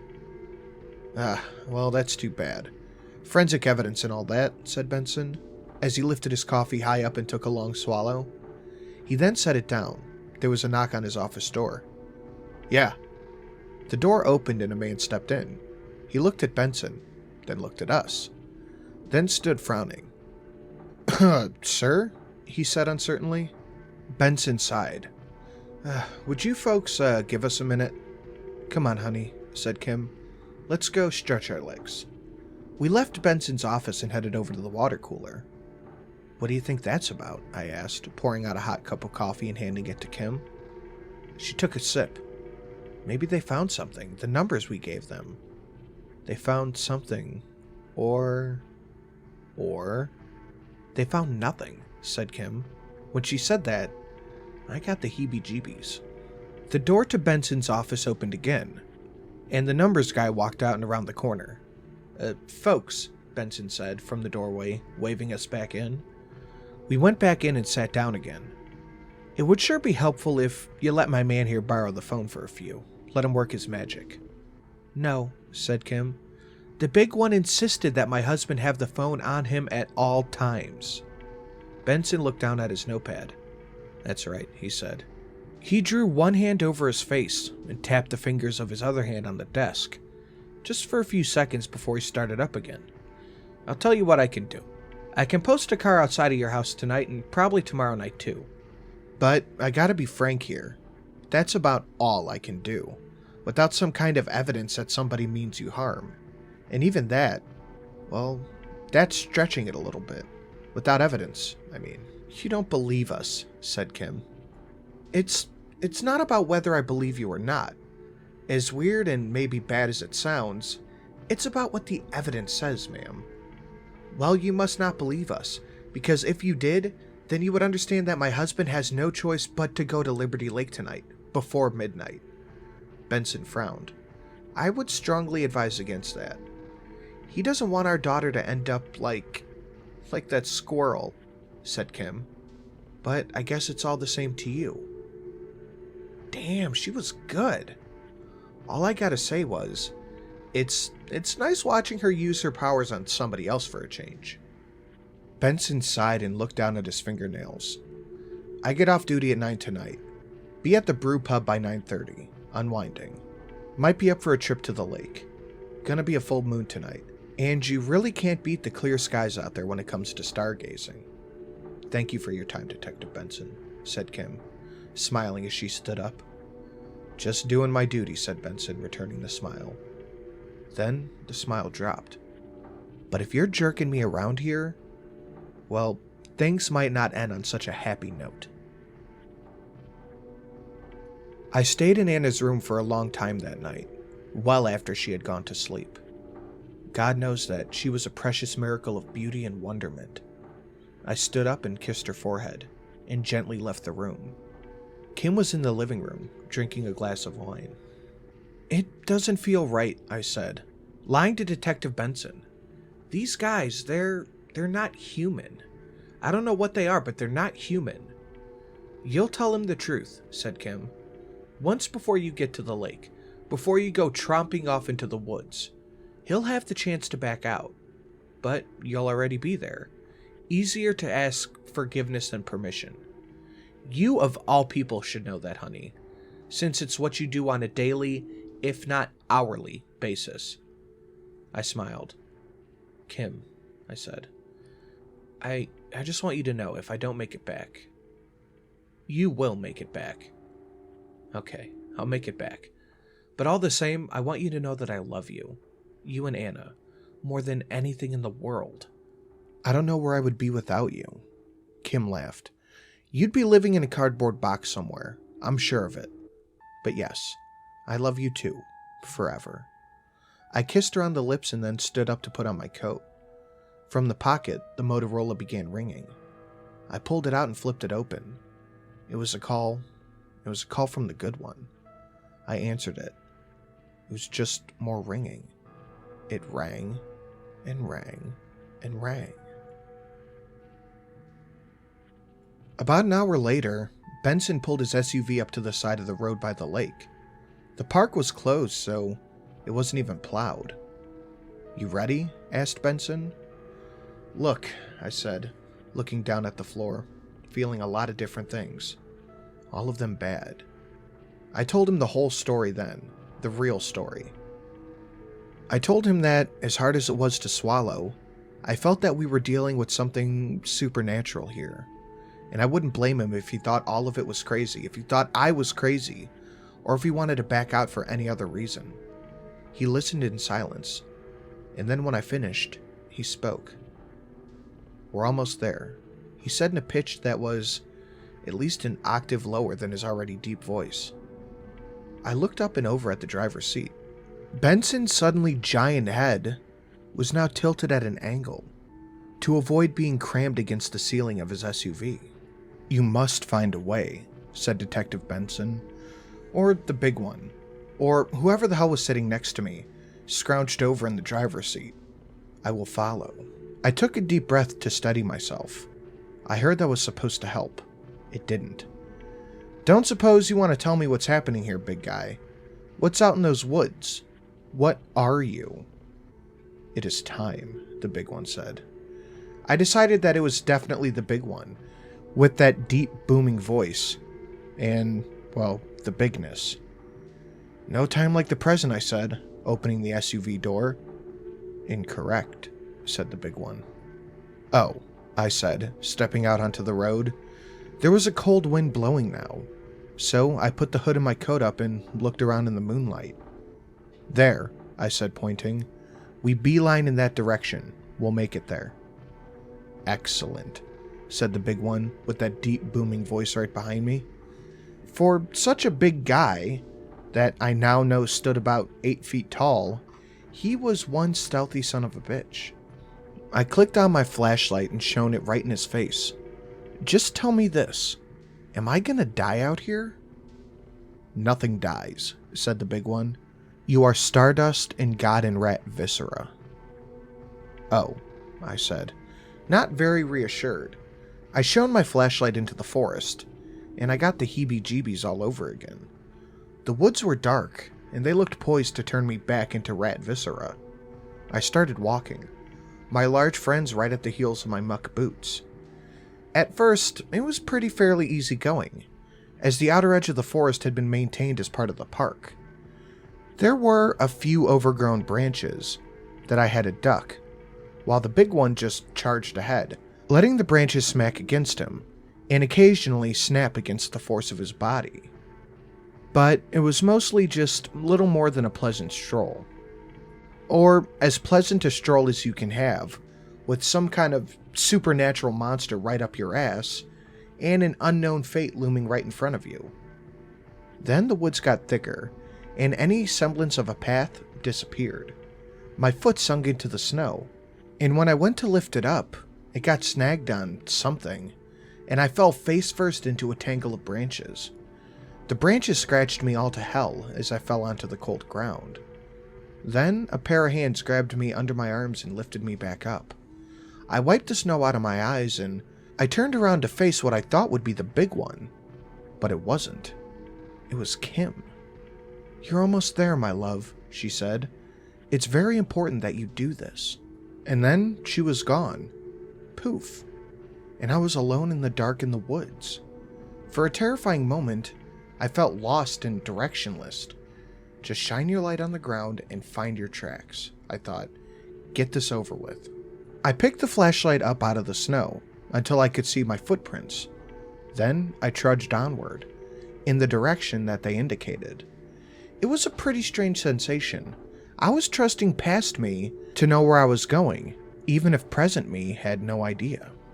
As I went deeper into the forest, I started to hear strange noises. Of course I did. I heard a scratching sound, as if some monster was sharpening its claws on a tree just off to my side. I heard a buzzing sound, as if a nest of 10,000 murderous wasps was just a few inches above my head. Then I heard screaming, off in the distance but growing louder as I moved forward. Just as the noises died out, that one grew louder. I shivered in my coat. "Papa," a little voice said behind me. I whipped around and there was Anna, standing in the middle of the dark woods. "You have to help them, Papa. You have to help them all." Then poof, she was gone. The screaming intensified. It wasn't just one person, but a lot of them. As I got closer, it was almost like a physical barrier, thicker than the woods themselves, slowing me down, making me ache. I thought about Kim, I thought about Anna. Hell, I even thought about that little gray cat, Wolfie. And I trudged on, inch by painful inch, no longer bothering to move the branches aside or use my flashlight, because I was using my hands to cover my ears. It was no good. The screaming seemed to reach the very center of my brain. I closed my eyes to avoid them having scratched by a patch of branches, and I pushed myself forward. When I opened them again, I was in the middle of some large clearing. The screaming had stopped. It didn't make any sense. I had taken one step through a mess of branches, and now I was in the middle of a clearing? I shone my flashlight around and saw a big red X spray painted into the snow. Just beyond it, a shovel was stuck into the ground. I started digging at the snow, and there beneath it was a plastic sandwich bag with something in it. I bent down to look at it with the flashlight in hand. It was another shitty Motorola. I took the phone out of the bag and flipped it open. I looked at the contacts. There was only one, the chosen one. And the phone inside my jacket started to ring. I took that one out. So I was now holding both phones. One said it was calling the chosen one. The other one said it was getting a call from the good one. "Aren't you going to answer it?" whispered a thin voice right into my ear. I snapped my head around, but no one was there. "Oh, you can't see me," said the voice. "I am much too small." "The small one?" "Sure, if you like." The phones rang and rang and rang. The wheels of my mind spun furiously and inadequately, trying to piece together what was happening. What is this? There is a balance that is far beyond your current capability to understand. Answer the call, and you will understand. What if I don't? "You will," whispered the small one. "It has happened before." "The hell it has," I said. "As you stand here, the balance is broken. To give a trivial example, since we started this conversation, 106 human beings have died. None have been born, though the balance demands 214. It came to me in a flash. "Because the good one isn't here," I said. "You want me to be the good one?" I didn't understand it, but somehow I knew it. "All you have to do is answer the call," said the small one. "To restore the balance," I said. "To restore the balance, yes." "And what happens if I become the good one?" "You couldn't possibly understand. You will become far more powerful than any man, or even many gods such as myself. You will become magnificent. Can you imagine becoming God himself? Of course you can't. But let me show you, give you the briefest glimpse." I can't describe what happens next, except to say that I suddenly saw everything all at once. I saw a proton circling a nucleus. Not that I've even heard those words since high school. Which was really the Earth circling the sun. Which was really this galaxy circling some sort of mega galaxy. Which was really our universe circling another universe. I saw all of history, of which humans were just as small or smaller than a single proton. At the same time, I saw each individual human being clearly. I knew everything about them. I saw an infinite number of futures sitting on a horizon to be shaped by me. It was something like that. What about my family? I asked, shaking out of it. Will I get to go back to them? You will see them forever in all of their forms and have control over their destinies. Will I get to kiss my wife again as a human being? Will I get to read my daughter a dumb book before night-night? You will be everywhere, said the small one, all of the time. I think you guys fucked up, I said. You're talking to someone... It took me 2 years to buy a new coat after my old one had fallen apart. I'm not equipped to control the flow of the universe. It's all there, part of the balance, whispered the small one. It always has been. You will understand immediately once you answer that call. Well, I'll tell you what it sounds like to me, I said. It sounds like bullshit. You can't refuse. You have never refused before. Watch me, I said, and I threw both ringing phones into the circle of bare ground that I had just cleared. Then I turned and headed back to where I came from. The trudge through the woods was awful. In addition to getting scratched all to hell by the branches, I kept expecting my head to explode, or the devil himself to appear in front of me and tear my throat out. But nothing weird happened. At least, not during the walk. I made it through more or less intact. I emerged from the woods and saw Detective Benson's SUV sitting there. High up behind it, I saw the moon.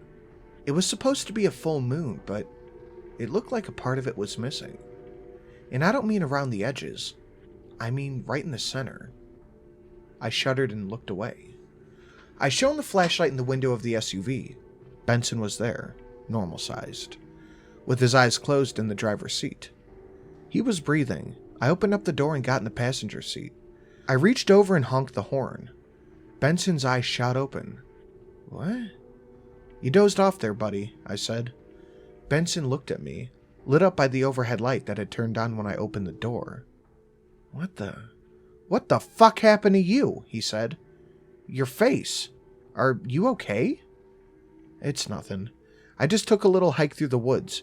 Got scratched up by some branches, I guess. And nothing. Some asshole was playing a prank. Look, detective, I'm really, really sorry I wasted your time here.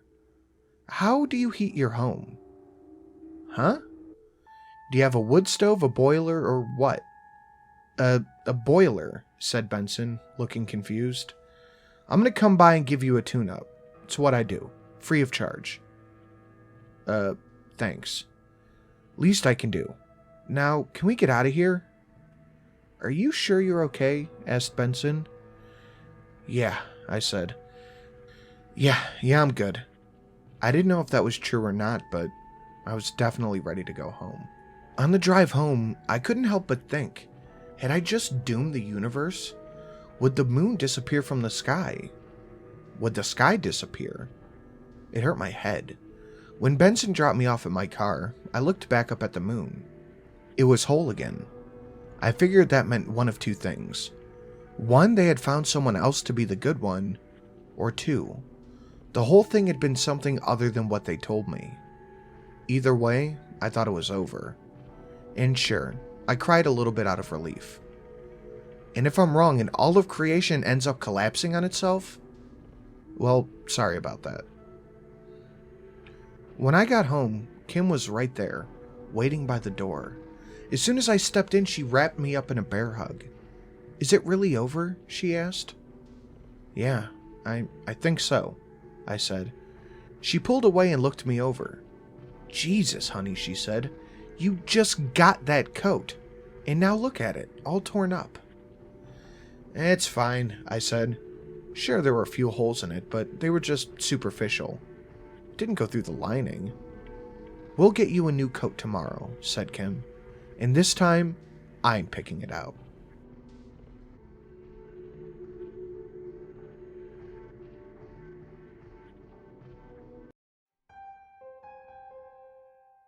I Saved a White Snake by Fainting Goat. I took up gardening after my husband died. I don't enjoy it, but I feel obligated. Like if his plants were to die, then the last traces of him would be wiped from this earth, and he would be utterly gone from me. So I weed, and I water, and I learn which flowers are annual so that when they wilt this winter, I can bring them back in the spring. Just as he had planted them earlier this year, before he was taken from me. I've posted photos of the ailing holly bush to a gardening community, so I can nurse it back to life. And maybe that will be some kind of redemption. I've taken cuttings from some of the plants and they sit in cups of water all throughout the house, taking in the sun on the windowsill, as I encourage them to put out roots so that their line can continue onward. And if anything should happen, I can replant them, and it'll be like they never died at all. My friends think that it's good that I found something productive to do with myself. It'll help with the healing, they say, to maintain his garden. I don't think I'm healing at all. I about fell apart when some birds destroyed the irises. I heard a commotion in my backyard. I ran out there and found 2 large crows dancing about the flowers, ripping them out of the ground with their claws, stabbing the dirt with their beaks. I rushed at them, yelling, and they took flight, screaming their ire at me from the air. Then I stood there and stared at the mess, at the uprooted and trampled plants, their broken stems stained with moisture like blood. I wanted to cry, but instead, I knelt in the dirt with shaking hands, and I started to straighten the bent stalks and clear out the debris so I could replant the survivors. I felt like I was back in the hospital room, listening to the monitor beeping, my eyes locked on his face. Even as a nurse grabbed me and pulled me backwards, shoving me from the room, I grabbed helplessly at the dirt, at the torn roots of the irises, realizing that this couldn't be fixed, and I couldn't go back like it never happened. That was where I found the snake. It was curled into a subtle little hollow in the middle of the bed of irises, its head pressed flat against the ground, blood oozing sluggishly from a cut on its body. It was small, no larger than my palm, with its body coiled tight around itself. I felt angry looking at it. I went into the garage and found a cardboard box. I covered it with packing tape to protect against the rain and cut a little doorway on either end. Then I took it outside and placed it over the snake, digging the edges into the dirt and putting a rock on the roof so it couldn't be easily overturned. I pitied the snake. I resented the crows for their destruction of my husband's garden. I wouldn't let them have what they wanted so easily. After that, the snake became a fixture in my garden. It would hide in its box and watch me from the entrance, black eyes fixed on my hands, and its tongue flickering in and out. I stole covert glances at it, entranced by its coloring. It was white, no other pattern. It's not an albino, it's not pale pink-white, but the white of clouds or oil paint straight from the tube, pure and unadulterated. It's not any breed that I can identify. Its scales are like pearls. They shine in the sunlight. Its eyes are like obsidian. Its body is rigid with leathery folds, thick plates overlapping each other. And I can see soft pink flesh hidden in between those crevices when it moves and the scales part. Within a week, it started to come out of its box when I was present. It slipped through the plants and I let myself believe that it was following me as I made my way down the garden beds, tending each patch in turn. Sometimes I saw the crows, perched in the tree by the fence, but they didn't bother the snake as long as I was there. I brought some crickets from the store home and began to bring them out, leaving their dead bodies near its lair. Soon, it began to wait for me. One day, it slithered right up to me. I put my hand down and it looped its neck around my fingers and then ran across my palm. It twined around my wrist and I stood, taking the snake with me. I stared at it, and it stared back at me from my hand. It spoke to me on the day I gave up on the holly bush. My attempts to save it had failed, and I felt guilty. I felt guilty that I couldn't keep a stupid bush alive, the one that my husband had planted. There had been these awful red thorn bushes in the side beds, and he spent a month cutting them back and down to their roots, and finally digging up the stump. Then he'd put down new soil and planted these hollies. They'd put out berries in the winter, he said, every other year.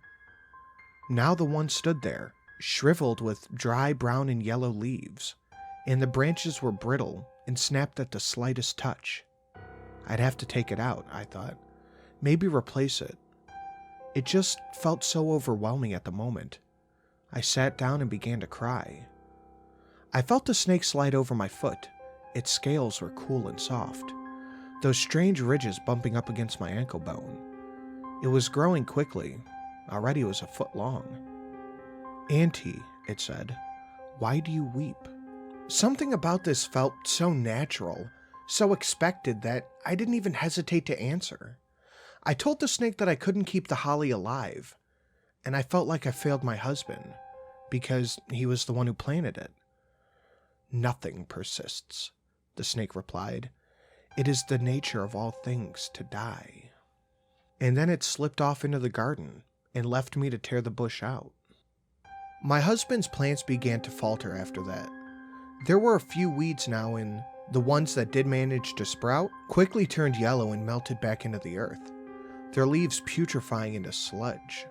I stopped using weed killer, fearing that it would do this and harm the flowers. The snake would come and talk to me often, though it mostly just listened to me. Sometimes it would comment on the weather, but it said little else. It began to call me Auntie. To compound my problems with the garden, the grass was also ailing, with parts of it turning brown and dry as if scorched.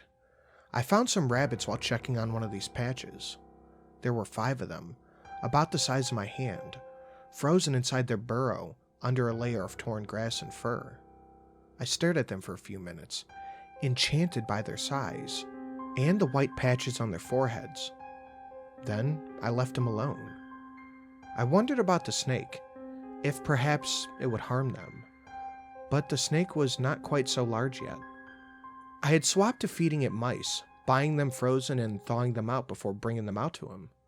The snake was polite, thanking me for its meals, telling me it didn't yet dare to leave the safety of the garden. "The crows?" I asked. "Indeed." Its tone was wry. "I'm not quite big enough to make a meal out of them." That statement sounded like a promise. I glanced over to where the pair was sitting in the tree, and it felt like a shadow passed over the sun. A few days after, I found the rabbits. Again, when I walked to where their burrow was, wanting to see if they were still there, I found them, strewn about the entrance to the hole. Spines supine, legs outstretched, eyes wide open. Their mouths were gaping and flecked with dried froth. There were no marks on them, but the ground around them was torn, as if they had clawed at the earth in an attempt to drag themselves forward and away from the burrow. My heart slammed in my chest.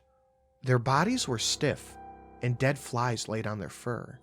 I got a shovel from the garage and went to dig a hole out near the trees.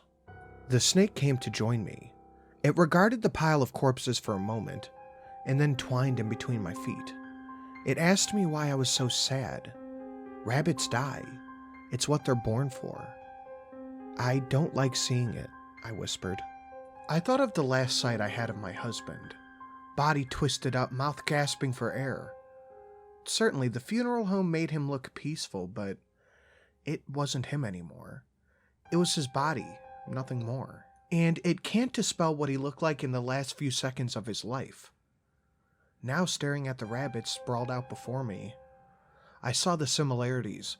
In their twisted limbs, their open mouths, silently screaming at whatever injustice had ripped them away from their lives so soon. "Then go inside," the snake whispered. "I will take them away for you." I went, as if I was in a trance, and when I came to myself and returned to the backyard, I found the rabbits were gone, and the burrow they'd laid in was now a deep hole. It stretched down into the black earth.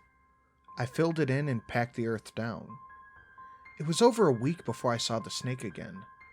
In that time, my garden rebounded. The plants grew green again, and, unfortunately, the weeds came back. I wondered where my snake friend was, and I was worried. that perhaps the crow had gotten to him after all, for I hadn't seen them either. Then one afternoon, while I was watering the irises, it came sliding out of its home. It was much, much larger than before, perhaps 5 feet long and an inch in diameter. I turned the hose off and asked it where it had been. "I dove deep into the earth, Auntie," it said to me. "I sought the realm of the dead." I felt cold suddenly, despite the sunlight.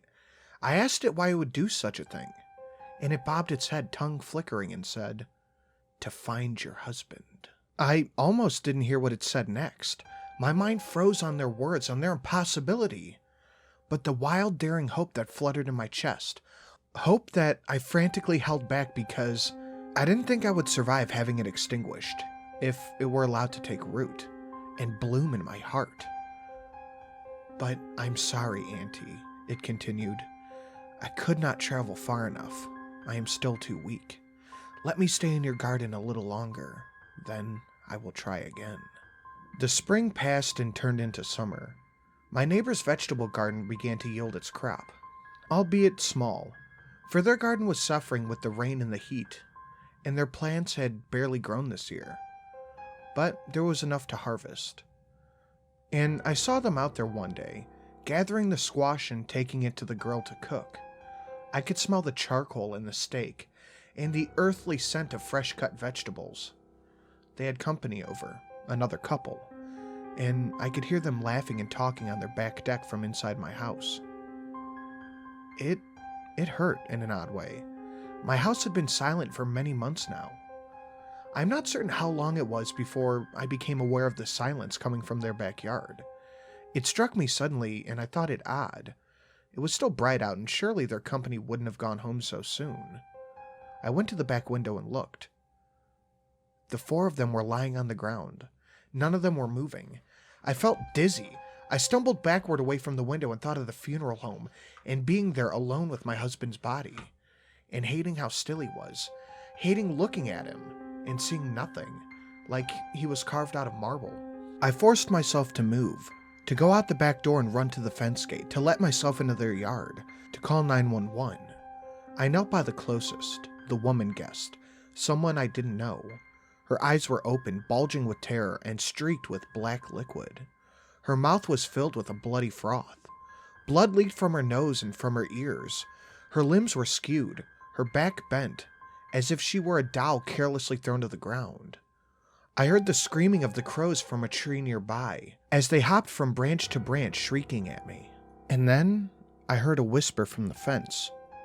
"Auntie," the snake called. "Come away, come away. Look away." I did.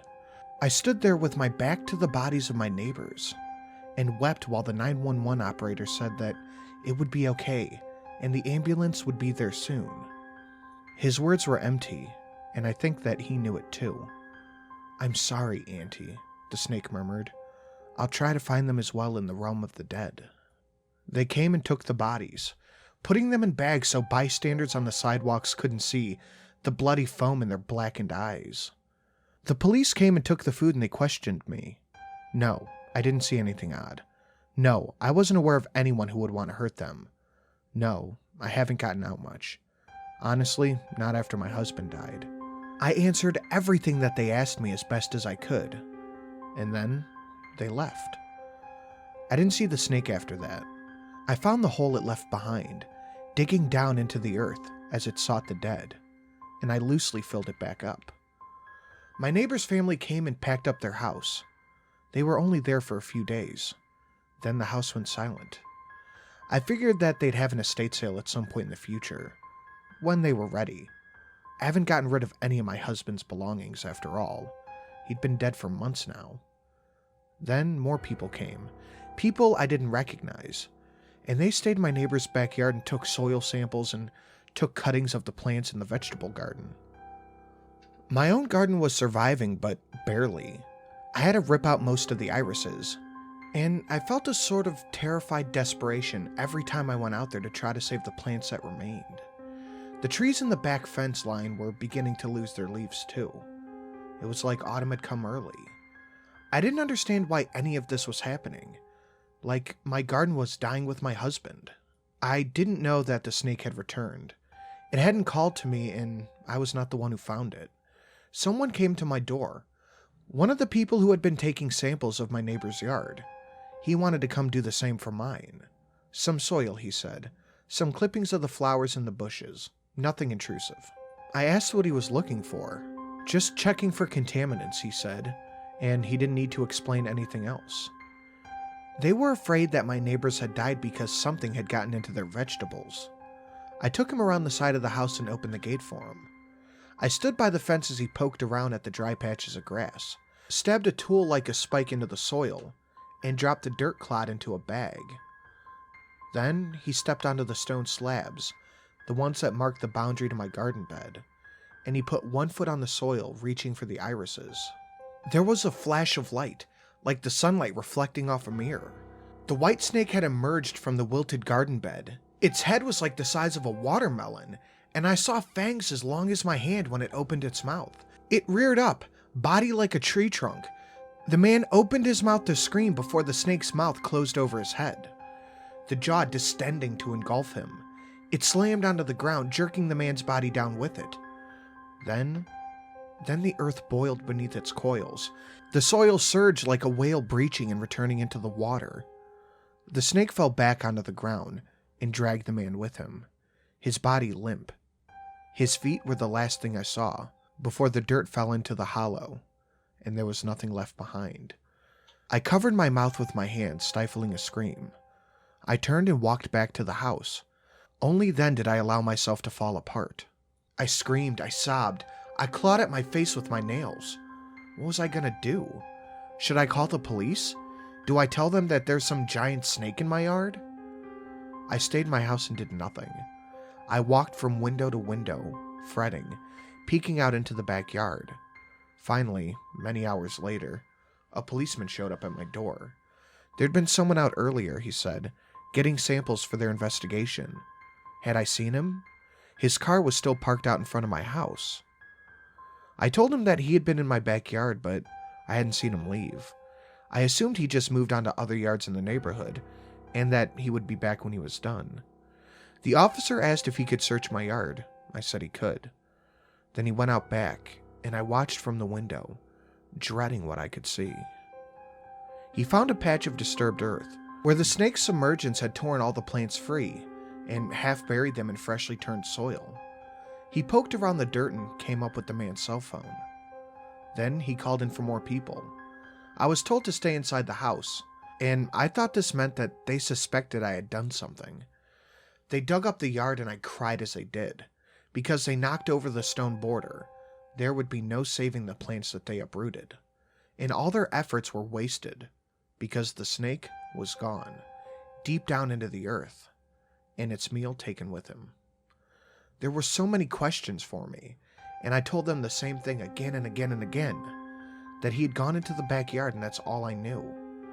I didn't talk much with the neighbors after my husband died, and finally, bewildered, they stopped asking questions. A few days later, we all got a letter in the mail from the city. It asked us to stop doing yard work, don't mow, don't weed, don't trim, and most of all, don't eat anything produced from the garden. Stay inside. They're working on a way to neutralize some of the contaminants in the soil in our area. They were working on finding out where it had come from. I knew. That evening after the sun had set, I went out into the garden. I sat down near the spot where the irises had grown, and where I'd set the tiny box out for the snake to hide in. I asked it why it killed that man. Nothing persists, it replied. Its answer came out of the earth beneath me. I keep telling you this, Iris. Everything must die. It doesn't seem fair. It's not, but that's how it is. There was a long silence between us. Then the snake asked me if I wanted it to go. I don't want you to go, I said, but I don't think it's safe here for us if you stay. I would never harm you, Auntie. I looked at my garden, uprooted and strewn with debris, at all of the yellowing and wilted flowers, the dry and barren bushes. It had already hurt me, I thought, but I didn't say it out loud. The snake said that it would leave, that it will be a long time before it returns. It said nothing of my husband or the realm of the dead. Then the earth shifted, a ridge along the line of its back.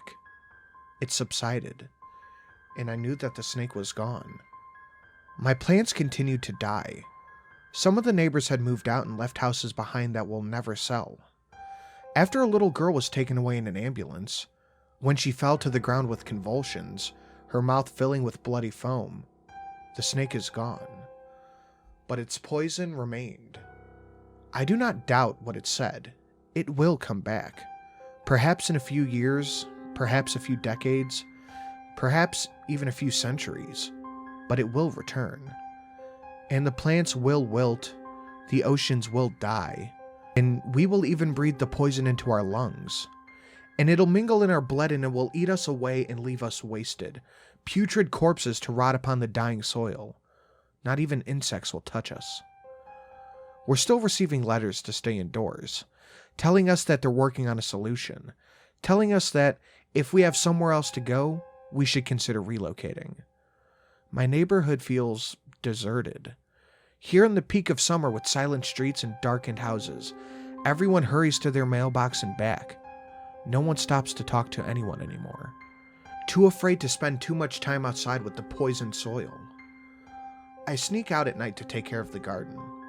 A handful of plants do remain. I'm not sure how much longer they'll live, but I really feel like I must do this. That if I let them die, my husband will be gone entirely. I know that they're poisoning me, but it was already too late. I'm only hastening the inevitable. There are only a handful of days left to me. I feel the poison in my bones. I'm just glad that I won't be alive to see the day that the snake surfaces, to rain down its venom upon the earth.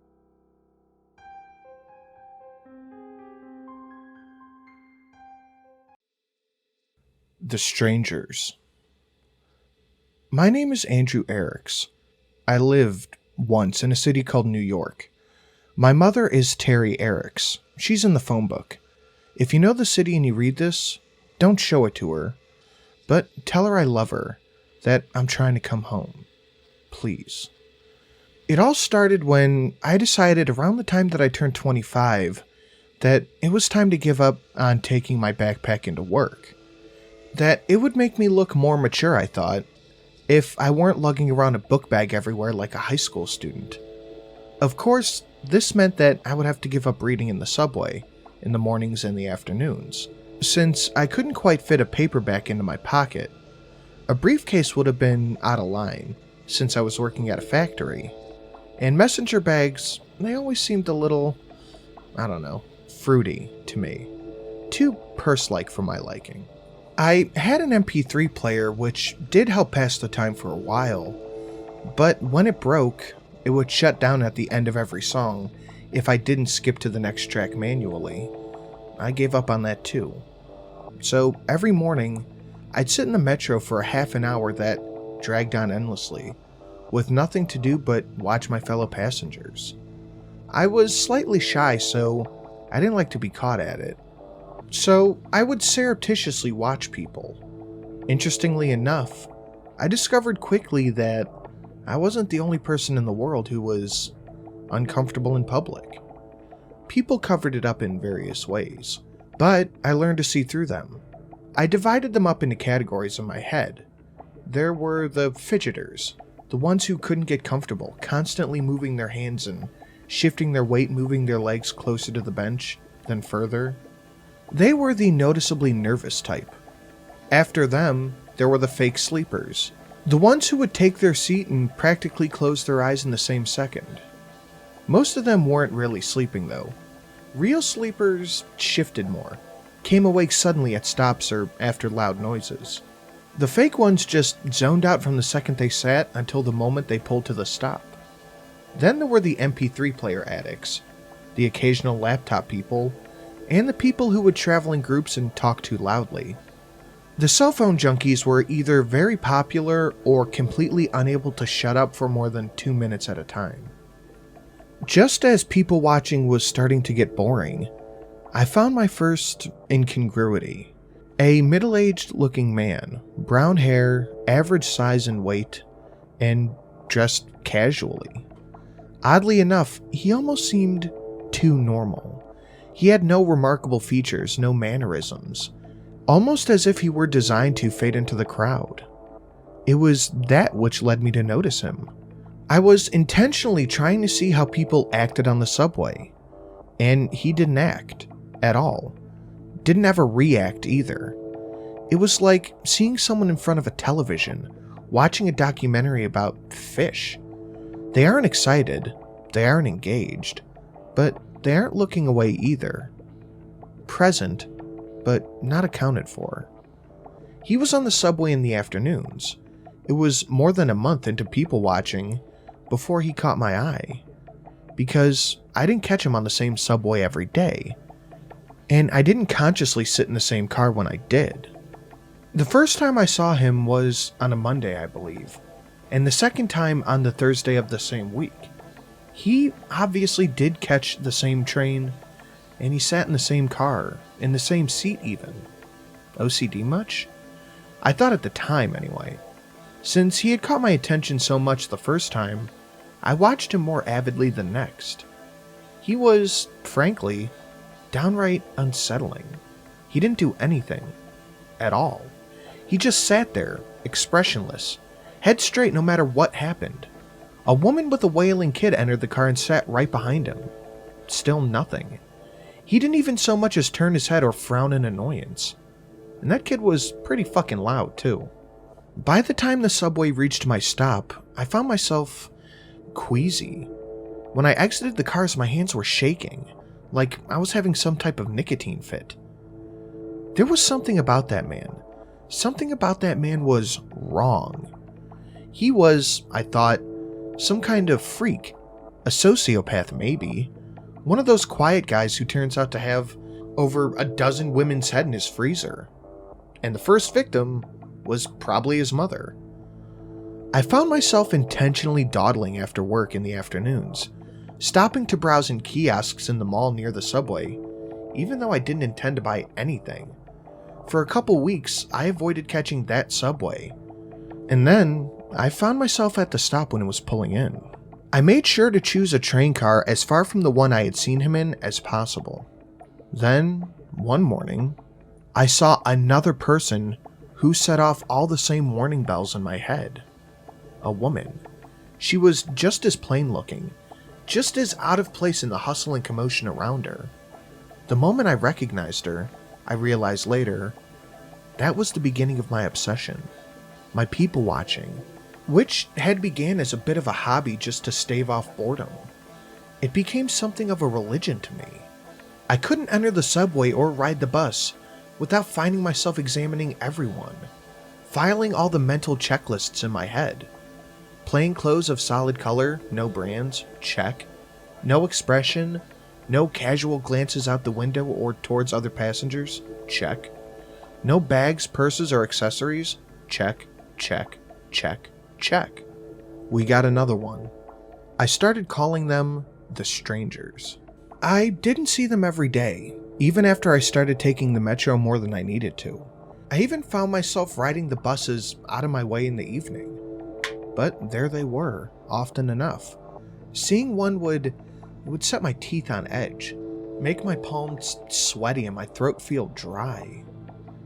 If you have ever given a speech, you would recognize the feeling.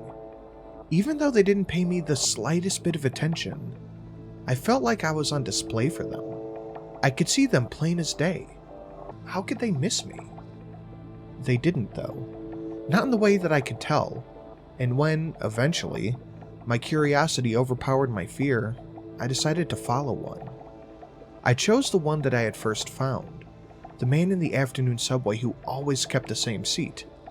I got on and took the seat behind him. We rode to the end of the line. He rose and walked out before I did. Keeping distance between us, I tailed him. But he didn't go far. He took a seat on a nearby bench, as expressionless as he's always been. I turned the corner and walked, trying to look nonchalant, After a few minutes, the next metro arrived. I watched him enter it and saw him take the same seat. I couldn't find the nerve to keep following him. He hadn't gone anywhere. He just rode the metro to the end of the line. And then what? Rode it back? What possible reason would anyone have for doing that? It nagged at me. Long after I had rode a later train back home and tried to get some rest, I couldn't leave it alone. Not until I could make some kind of sense of it. I found myself more and more confused. I was downright angry. Why was this uncanny bastard, this almost inhuman person, riding the subway train back and forth? I read once that the mind recoils from certain things because the very sight is an affront to them.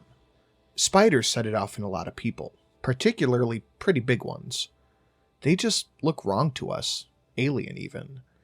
That was the effect the strangers were beginning to have on me. They offended my senses. I followed him again the next day, and again the day after that. Every day for almost a week.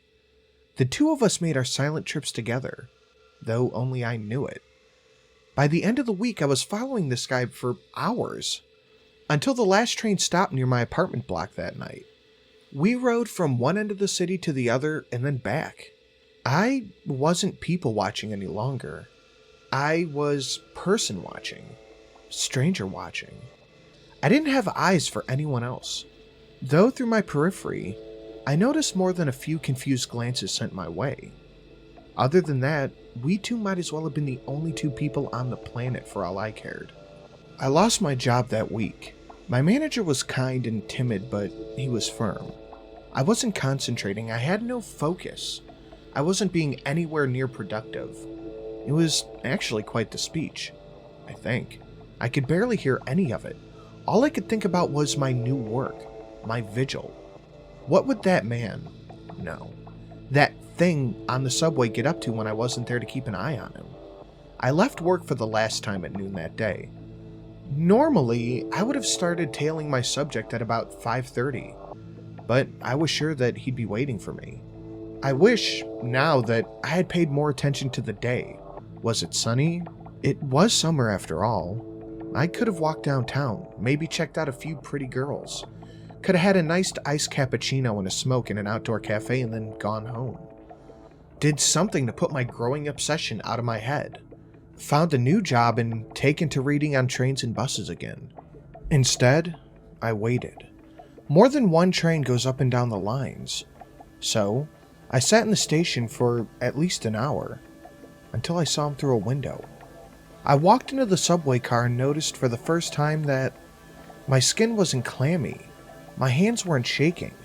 My heart wasn't pounding hard in my chest. I sat for the first time right across from him, directly in his line of sight. I watched for a change in his face. Would he recognize me? If he did, I saw no sign of it, and I was looking pretty hard. We must have made quite a pair, sitting across from one another that afternoon, staring into one another. It was hard not to let the rage building in me contort my face, but with effort, I was able to keep just as still and expressionless as him. Inside, I was practically screaming at him, "React to me, you fucking asshole! See me, goddammit! I know you for what you are!" I didn't, though. My silent demands weren't answered. Not the first trip around, or the second, or the third, or the 10th. We rode far into the night together, and at each terminus, we got out and waited. I sat right beside him on the bench, watching him from the corner of my eye, and I still got nothing from him. But two could play that game just as well as one. Finally, we made our last trip together. I had him and knew it. Last trip of the night before the train stopped running. I'd always let him get away from me at that point, because the end of the line is so far away from my home, and the buses stop running at the same time each night. But this time I would follow him, finally see what he was when the train stopped running. I'd get some answers. Maybe. The subway rolled on, and the anticipation grew in me. The car emptied out around us pretty slowly. until we were just the silent two watchers below the city. I fought to keep a manic grin at bay, and the subway train slowed to a crawl, then stopped. End of the line. The stranger didn't move, didn't react at all. The car stood still and doors opened. I could faintly hear the last few stragglers making their way out of the station somewhere behind us. Footsteps echoing in the silence. Nothing. The speaker system dinged to let anyone half asleep know that we were at the terminus. Still nothing. And finally, I could hear footsteps again. Probably the conductor, popping his head into each car to make sure it was empty, before taking the train to wherever the hell it goes for the night. I didn't take my eyes off my silent quarry. I managed to see the conductor out of the corner of my eye when he finally reached our car. He looked in. His eyes roamed over us, and a puzzled look came over his face. He blinked a few times and paused. I waited for him to speak, and the moment stretched out. But then, with a slight shake of his head, he left us. There was a car ahead of ours. I heard him stop and check that one too. And then a few minutes later, the train started up again. We rode for a time, and then looped around and the subway was parked. I could see into the windows of more trains on either side of us, and through their opposing windows into even more. And then he smiled. It was just a small curl of the lip that would have gone completely unnoticed if I hadn't spent the last several hours studying his face. "So," he said in a rough baritone, "here we are." I tried to respond, but I couldn't right away. My throat was clamped shut. Terror filled me. It was like the whole underground cavern we were in just collapsed onto me. I coughed and stammered and finally managed, with a raspy voice, to ask the question that had kept me up at night, drove me halfway to madness, and led me to this place at this moment. "What are you?" He ignored me. He stood, and the train doors opened up. Then, shockingly, he turned to face me. "Coming?" He didn't wait for an answer, but he walked out onto the platform. I scrambled to follow. "Come on, damn it," I shouted. "Talk to me. Who are you? Why do you ride the train all fucking day?" He didn't even look back, or even slow his step a little bit. I couldn't see his face, but it's safe to guess that he didn't react at all. No more than he did to anything else anyway. I stalked after him, still shouting for a time, but eventually gave up. 5 words were all I was going to get out of him, I guess. We walked along the platform until we came to a junction, then turned. Now we were perpendicular to the trains around us. The path ahead was lit from above, and I couldn't see where it ended. The trains on either side of us went on for fucking ever. As far as I could tell. Far too many trains to service one city. It really wouldn't have mattered by then, I figure, but I probably should have paid more attention to that at the time. I'm really not sure how long we walked. I had a watch once, but it broke. I took out my cell phone at one point, and I got no reception down there. All it would show me was no signal. The stranger would stop every now and then, and look at a subway car for a minute or two, but then just pass on. It took me a while to figure out why, but eventually I saw that they weren't all the same. The long lines of them would be similar, and then we'd come to a different model. It would be a little bit larger or smaller, or a slightly different shape. The cockpits, or whatever you call the front part that the conductor sits in, were pretty superficially different as well. I didn't and don't know what exactly he was looking for, but eventually I assumed he must have found it, because then we turned again. The subway doors opened, and when my impromptu guide stopped in front of me, we entered, and we took our seats. "Are you willing to speak now?" I asked him. No answer. I sighed with frustration, then seriously weighed the pros and cons of punching him right in the face for a time. Then suddenly, the lights in the car came on and the engine started up. What the fuck? He gave me a look that was almost sad and said, "You're not going to be able to go back." "What are you talking about? Go back where?" Again, nothing. This stonewalling fucking asshole. The train lurched into motion, pushing off in the opposite direction than the one we had come from. I think. The endless parade had thrown off my sense of direction. It rolled for a few minutes, then began to slow down as we approached a stop. His vacant stare grew sharper, and for the first time I got the sense that, well, he was actually looking at me, rather than just in the direction I happened to be in. Be still. Be silent. Do not catch their attention. The train stopped, the doors opened up, and they began to flood in. I don't know what I noticed first. Their weird clothes, the arms that were too long with hands that almost brushed against the floor, the jet black eyes and the angular faces, or the blue-gray hue of their skin. My eyes took in all of this stimuli, but for a long second, my brain just refused to process it. And when it finally did, I was barely able to bite down on the scream that tried to tear its way from my throat. I thought my heart was going to explode. Hell, I thought I was going to explode. I was like a strummed guitar string. Everything in me lurched and throbbed. My sight grew dizzy, which I was thankful for. I vomited. My mouth was clenched shut and I forced myself to swallow it, barely managing it. My instincts were screaming his words at me. Be still. Be silent. Do not catch their attention. That day is a blur. We rode the subway car up and down the line, still and expressionless, for hours, or days perhaps. It seemed like much longer than the line I knew, the line I'd followed the stranger along. These hideous things around us seemed to pay us no undue attention, though we must have stood out fiercely. I was so petrified with fear that when we finally returned to the endless cavern of trains alone, I just burst into tears. I collapsed on the floor and just sobbed for a long time, the stranger watching impassively. When I gained control of myself, I looked at him imploringly.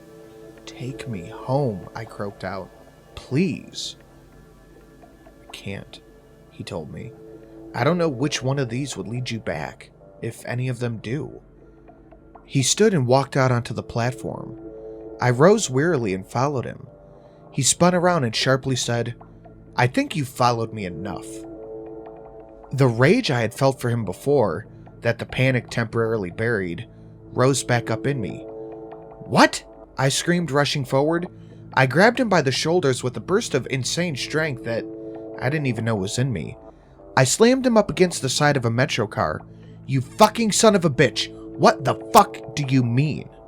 I slammed him again and again. Take me back! He bore it all passively, and soon the flare of anger in me guttered, leaving me hollow. Please, I begged. Please take me home. That's not how this works, he said. If we stay together, it's more likely that we'll be noticed. Go your own way. Be still and be subtle, and they will think you're one of theirs. How could you do this to me? Why? He gave me another, almost sad look and said, I had to. You will too. You get stuck sometimes. He brushed my hands off his shoulders and turned around to walk away. I fell to my knees suddenly, just out of strength, and I watched him leave. At the junction, he turned his back to me and said, I'm sorry. Then he was gone. I stayed there on the cold tiles for a very, very long time. I curled up into a ball and wept for a while. After there weren't any tears left in me, I managed to get some sleep. When I awoke, the subway train I had come on was gone, off carrying more blue-gray abominations to wherever blue-gray abominations go. I couldn't handle going back there anyway. I tried to find my way back to where I'd started, to find the subway that I recognized, but I wasn't even sure which direction I would be going in anymore. I walked for like an hour, then another. Finally, I found one that might have looked familiar, or I was just desperate enough to imagine that it did. When I stepped up to the door, it opened for me, and I took a seat. It started up. In spite of being a lifelong agnostic, I prayed my heart out. The train slowed to a stop and the doors opened. For a second I thought I was saved. People, human beings. I'd be the most devout man in the world. Then I noticed the eyes. Specifically, the third large eye in the center of their forehead. Well, fuck you too then, God, I thought. They were easier to take than the last bunch though, and I was pretty thankful for that. The third eye blinked independently from the other two. It was nauseating. And when one would smile, laughed, or spoke with another, I couldn't help but notice that their teeth were sharp and misshapen, with a yellow-green filth. But I was careful and selectively blind. I could pretend, for a stretch, that I was home. Until one of them entered with a sandwich in their hand. And I realized with a start that I was starving. I haven't eaten or drank anything in what must have been days. The next terminus I came to, I decided I would try to find something to eat or drink. I don't know why I waited, but it seemed important to ride it to the end of the line. I got there, I could barely bring myself to leave. I had never seen the stranger leave the underground. I had never seen him eat or drink either, but my stomach wouldn't take no for an answer. I steeled myself and tried to keep my face as carefully neutral as I could. I made my way out of the car and then into the station proper. And then I got confused. I was looking for escalators or stairs or anything like that. But all I saw were these holes in the grounds and the walls, the ceiling, and everything. Gaping, irregular-sized holes. It was like I was in the middle of a beehive. What was I supposed to do, leap into one? It didn't make any sense to me. Not until someone came through one. He floated through the floor and then floated right by me. He frowned for a second. At least, I think it was a frown. But apparently, whatever kept them from recognizing me as an alien in the subway extended to at least this far. It did not, unfortunately, allow me to levitate though, which seemed to be the only way out of the subway beehive thing. Swearing, I made my way back down to the tunnel. I was angry, lost, and starving. I had been abandoned to a fate that, if it wasn't worse than hell, it was at least twice as stupid and 3 times as nonsensical. I was not in the best frame of mind, which I feel excuses the mistake. Normally, I take corners with a pretty wide berth, because everyone knows that if you just dart around a corner sharply in a public place, chances are pretty decent that you're going to walk right into someone. As I did, I slammed into someone, a woman, and fell to the ground without thinking. I reacted like any New Yorker would. Badly. Jesus fuck, you stupid bitch, watch where the fuck you're going! I realized my mistake before she did. Her eyes grew quizzical and confused. When she really noticed me, they bulged out with terror. She leapt, floated quickly, back away from me. She let out something like a scream thing. It was a little more yowly than I was used to, but I got the point. Further down the tunnel, I saw these alien 3-eyed heads headed towards me. I thought suddenly about all those sharp, filthy teeth, and just like that, I was running. The subway train wasn't there, but there was a long walkway tunnel. For repairmen, I assume. That's who used it where I'm from anyway. I took it at full speed and just kept running. I ran until each breath felt like I was getting stabbed. I stopped panting and looked back. The tunnel had curved, so that I couldn't see the light from the station any longer, but nobody appeared to be following me. Going back was not an option, though. I continued forward in the dark for a long time. Eventually, I came to a small opening in the wall, and stopped for a rest. Hunger, despair, and full-speed terrified run had left me absolutely drained. I probably would have wept again, which seems like all I was capable of lately, but it just seemed like too much work. I sat against the wall, legs splayed out in front of me, and imagined beating that bastard stranger to death with a hammer. It was a relieving image.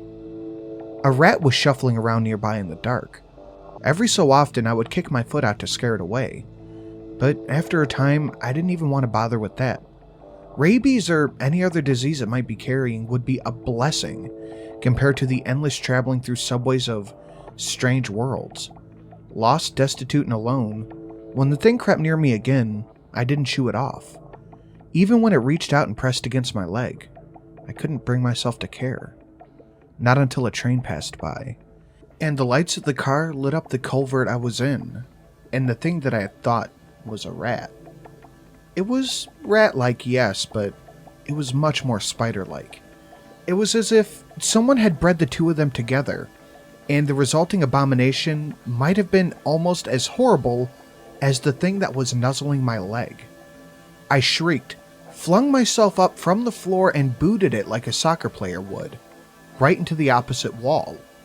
Its back made a sickening crunch, and I watched it twitch out its last before the final car passed us and the darkness returned. And in that darkness, a terrible thought came to me. I wonder if it's edible.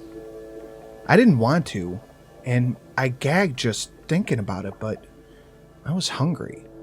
And there was no guarantee that I'd be able to find any food in this place, or ever again. The rat spider thing was my only option. I held off as long as I could, but in the end, survival trumped squeamishness. I had my lighter, but nothing to light on fire. I picked meat off of its carcass and cooked it a little bit by holding it over the flame. It didn't help much. Nothing could have. The meat was foul. More foul than anything you can imagine. I've been desperate for food since, and eaten many questionable things, but nothing has ever been as bad as that rat spider was. In retrospect, that's when I became a stranger.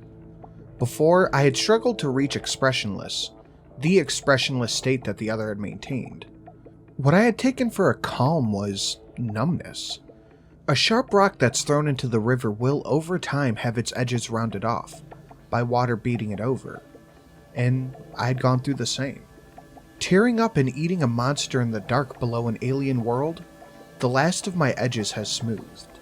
By the time I left the darkness and came back into the tunnel, I was just as expressionless and as empty as the one who had led me here had ever been. That wasn't the worst of it, though. The worst came later, the first time I got stuck. The stranger had mentioned it, but in the state I had been in, I'd hardly noticed. One night at the end of the line, I was asked to leave the train. The world was one of the more close to normal ones. The people were almost human as I recognized it. They were orange, sure, and hunchbacked, but other than that, they were practically normal. After the last world, where the people had been hideously overweight, six-breasted hermaphrodites with no nose, the orange ones were pretty damn beautiful to me. At first, I thought the conductor was talking to somebody else, but I was the only one on the car. And moreover, I understood him. The orange one certainly hadn't been speaking English all day, but nonetheless, I could understand what he was saying. When I stood up, I realized why. I couldn't stand up straight. I was, well, hunchbacked. And I saw in my reflection against the window as I exited, orange as well. I pieced together the rest from there. Stuck meant I was trapped in this world, for some reason, and stuck looking like them as well, which would be handy if I wanted to take the opportunity to leave the subway station, which is possible most times. But it requires a lot of care and it's quite overwhelming. Alien worlds are a little bit revolting. You try to compare them to your own, but the differences are so vast that it makes you sick. I left that subway anyway, because it was clear that I wasn't going to return to the central hub. That's what I've taken to calling the infinite line of subway trains, that night, or any other night, I soon found out. Whatever had let me go unnoticed for so long wasn't working any longer. I considered briefly staying, but this place wasn't home. It could never be. Even if I looked like them, their culture was bound to be different. That lesson I had learned before. Even worlds where the people are absolutely indistinguishable from me were fraught with danger. I was once in a world where the people looked like me. Well, actually they were Brazilian, but That's more than close enough. And I learned, the hard way, that the gesture that to me means hello meant something gravely insulting. Insulting enough that I had been beaten half to death while a crowd looked on with approval. Besides, even if a place had a culture that I could fake, I didn't want to stay. I wanted one of two things: to find my way home, or to find the stranger who had set me on this path, and to beat the shit out of him. Nothing else would do. So, I wanted to move on. I wasn't sure though. I wasn't sure if I could do to some poor sucker what had been done to me. Could I really force someone else to wander the eternal underground like me? It turned out I didn't have to. After a few months, one of them did notice me. Yeah, and they began to follow me for weeks. I was careful. I made it seem like I hadn't seen him, just like the stranger had. But I was torn between the desire to warn him to stay away and the desire to bring him to the end of the line, just so I could leave him in this dismal world already. The last night he followed me to the end of the line, just as I had once done. He hadn't managed to work up the nerve to sit right across from me though, and as soon as the train stopped at the terminus, he ran off. I waited, hoping the conductor wouldn't see me and I could continue on. But to no avail. I had to leave the car, and the metro rushed off without me. I cursed inside. As I walked around the corner towards the ticket booths, the young man who had been following me attacked. He had a wicked curved knife, and should have caught me by surprise. But I had been traveling through hostile alien worlds for several years. My reflexes were sharp and on point. We struggled viciously, before I managed to wrestle the knife away from him. I don't know how it got in his neck. I don't think I wanted to kill him. I hadn't even been that angry. I remember my own rage building up so long before. Afterwards, as he lay there, bled out, I got pissed off. I kicked him repeatedly, shouting, "You dick! You were supposed to..." Kick, kick, kick. "Follow me!" Kick. I fled the scene of the crime, but not for long. I was there bright and early the next day, just to catch the next subway in the morning. And that night, I did ride it to the end of the line. I was invisible to the conductor again. I guess you can either kill them or bring them with you if you want to return to the central hub. I was invisible again. But I was orange and hunchback still. I stayed that way until the next time I got stuck. Next time I killed. That one was much faster. I didn't wait for her to follow me. Once I got recognized as a stranger, I recognized her as the next one. And I made my choice. I won't bring anyone else into this. It does make me wonder, though, about the stranger who inducted me. I wonder what he originally looked like, whether or not he could have killed me. I wonder too about the others I saw back home. The rare few I had come across since I left. Do they kill them or take them? And whichever they choose, do they consider it mercy? I can't bring myself to ask them, to talk to them. We're damned either way. And the damned should suffer in solitude. I've killed 15 of them now, and I've gotten very good at it. But I've made a decision. I'm done killing. Well, innocents at least. Before I returned to the central hub, I filled my backpack with as much paper as I could ram into it, and I wrote this story. I wrote it over and over again, to be left in as many subway trains as I can. At least a couple thousand messages in a bottle, cast into a sea of steel rails. This is a request and a warning. My request above was that you find my mother, and you tell her a lie. It's a white lie, don't worry. Tell my mother that I love her, and that I am trying to come home. It may give her some hope, some small measure of peace. I wish it were true too. But here's the thing. I've been thinking of myself like Odysseus, lost and adrift, looking to return to familiar shores. But I'm not at sea. I'm lost in endless tunnels, the labyrinth. The difference is important. Because labyrinths are designed, they're built. Somebody or something made this impossible place, and they must be held accountable for what they've done to me. They cast me as Theus, not Odysseus, but I won't play that part any longer. The strange rules of this place have turned me from a human being into something else, then something else again. They have made me a monster, and so I will be the Minotaur of this labyrinth, and if I can, I will tear it down around me and destroy whoever or whatever built it. My warning is that you should be very, very wary in public places of silent, expressionless men and women. Keep your distance. They may kill you, or they may do worse. If you see them, run far and run fast. And even more importantly, I warn you, I beg you, please, do not ride the train till the end of the line.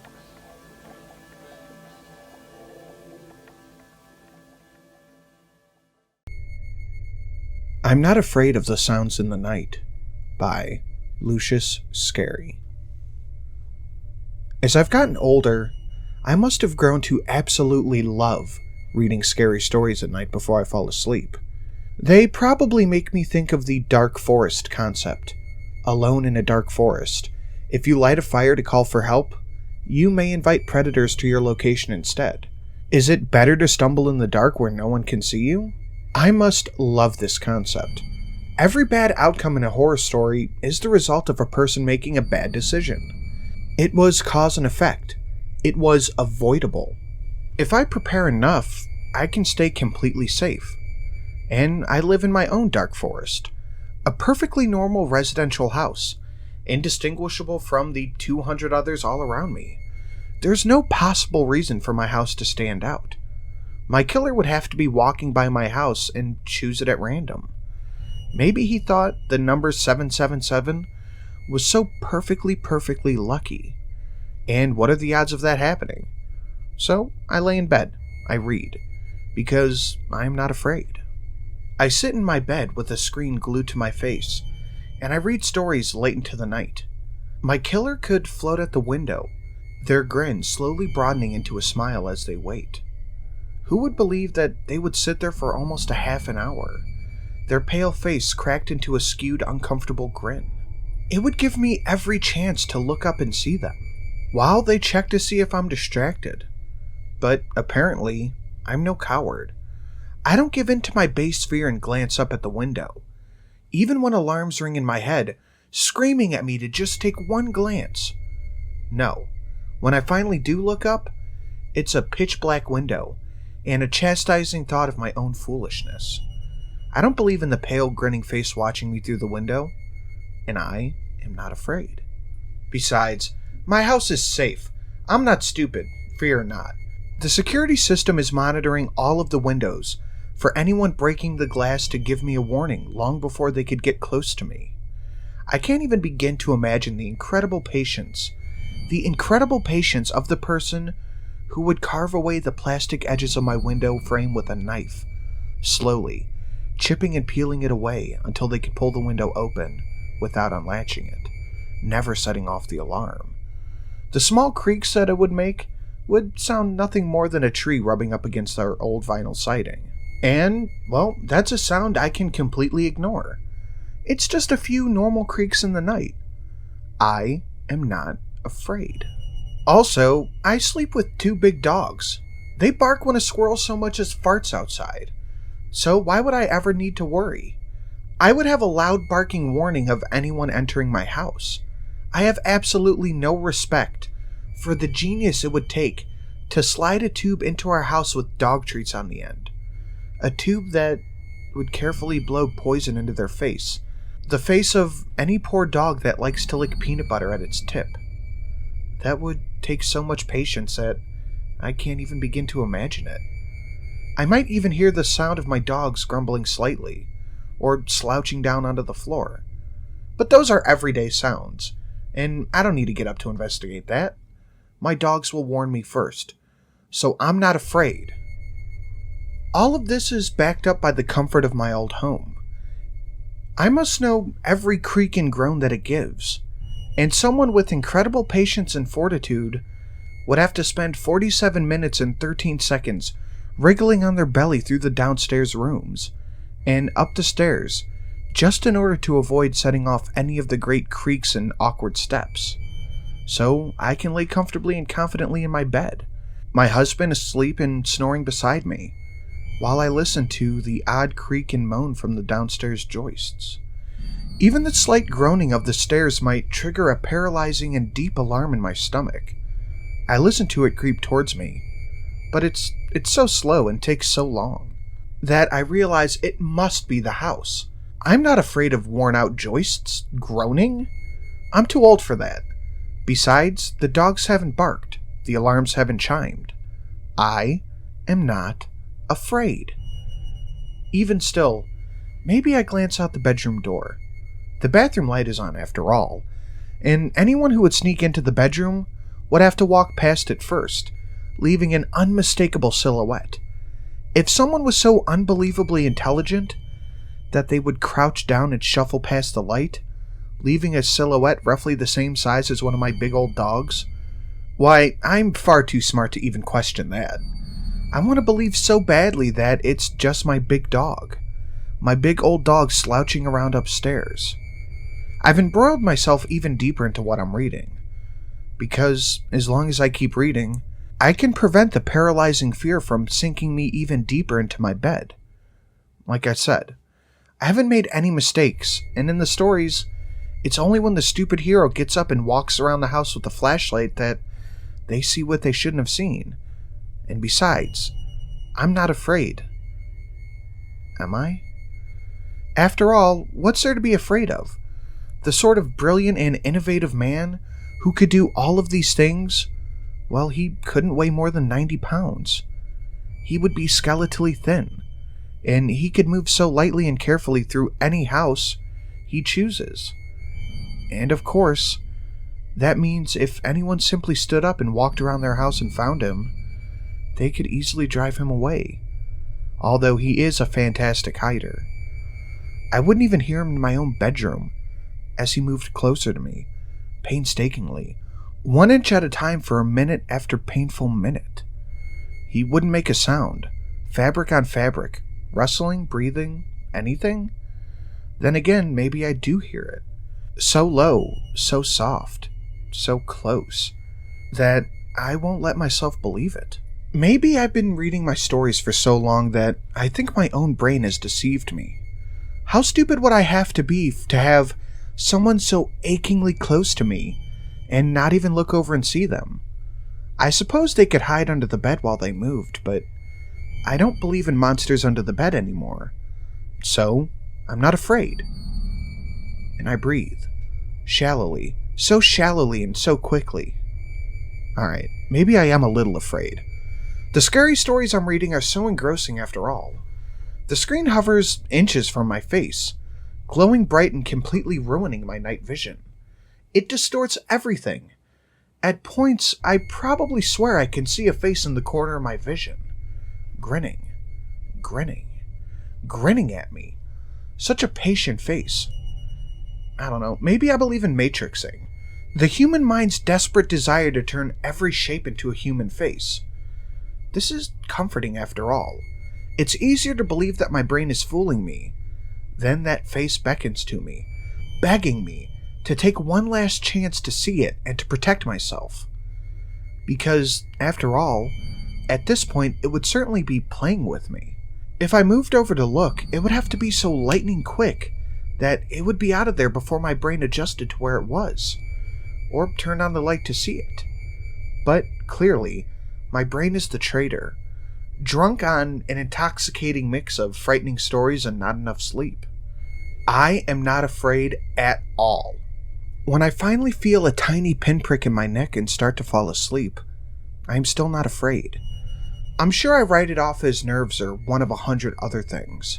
I am so unafraid that I left my Reddit page logged in, sitting on no sleep where anyone could take over and write a story under my name. Everything fades to black, and I don't feel any problem with that. That is, until the last thing I see is a hideously warped, grinning face looking right back at me as my eyes close. Its eyes are sunken in. Its shape is skeletal and thin, but its grotesque and twisted grin of sheer excitement is unmistakable. I won't be awake long enough to be afraid, though. That will come tomorrow. My husband and I will both wake up tied to chairs, maybe paralyzed with fear, maybe animated with rage. It's undeniably one of the most arousing and anticipated parts of the whole dance. What will I do when I first find out that the scary stories don't need monsters? Fear can come just as surely from a potato peeler, slowly carving across the skin of the thigh. Fear can be a red-hot soldering iron, pushed through the tips of the finger. Fear can be not having eyelids, and being forced to watch it all. Maybe that's the best part of it. The delusion. The realization that ghosts and otherworldly demons and paranormal faces, that they don't have nearly as much power as a perfectly brilliant little skinny man who is willing to take 3 hours and 53 minutes just to get within a syringe's distance from me. Who could resist taking a little time to brag after that much patience? But these stories are wonderful, so perfectly useful and so captivating. They create the perfect false narrative, one where the world makes sense. With enough preparation and sensible decisions, your safety is always guaranteed, and home is always safe. Again and again, these people curl in their beds to secure their own safety. They sleep in apartments high up, and they convince themselves that no one would ever pose as a maintenance man, jimmy the lock into their apartment and hide in their closet. No one would wait 11 hours for the perfect opportunity to slowly inch toward them in bed, while ignoring all of the screaming warnings in their heads. They're not afraid. They sleep in their parents' houses, completely convinced that no one has the patience to break into their attic through a roof vent, and lay in the attic completely still all day and listen to them eat their dinner and go to bed, and then slowly remove the vent in their bathroom and climb down. After all, it's just a few small clanging noises in the night. They're not afraid. Not in their shotgun houses. No astute virtuoso has shimmed his thin body through the one window they forgot to close, and sealed up the screen after, to leave no sign, spending the day barely breathing underneath their bed. Who would check under the bed when they're not afraid? Because after all, the stories are so perfect. Somewhere along the way the hero made a mistake. It's a behind the door moment. And they are so dumb, and the reader is so smart. All they need to do is not look behind the door, not look up from a book, and they will continue living their life without causing a chain of events. There's always a reason for the monster to exist. Always some mistake that can be walked away from. Isn't that, after all, the fear everyone desires? One that is within your control? How much more paralyzing is it to live in a world where there is no way you could ever avoid them? And all because your house number looked a little funny, and you were closer to the bus stop. How much more horrifying would it be to live in a world where the smart and handsome monster acted without reason, and struck completely at random? If only I had known that there were such people in the world, I would have been afraid.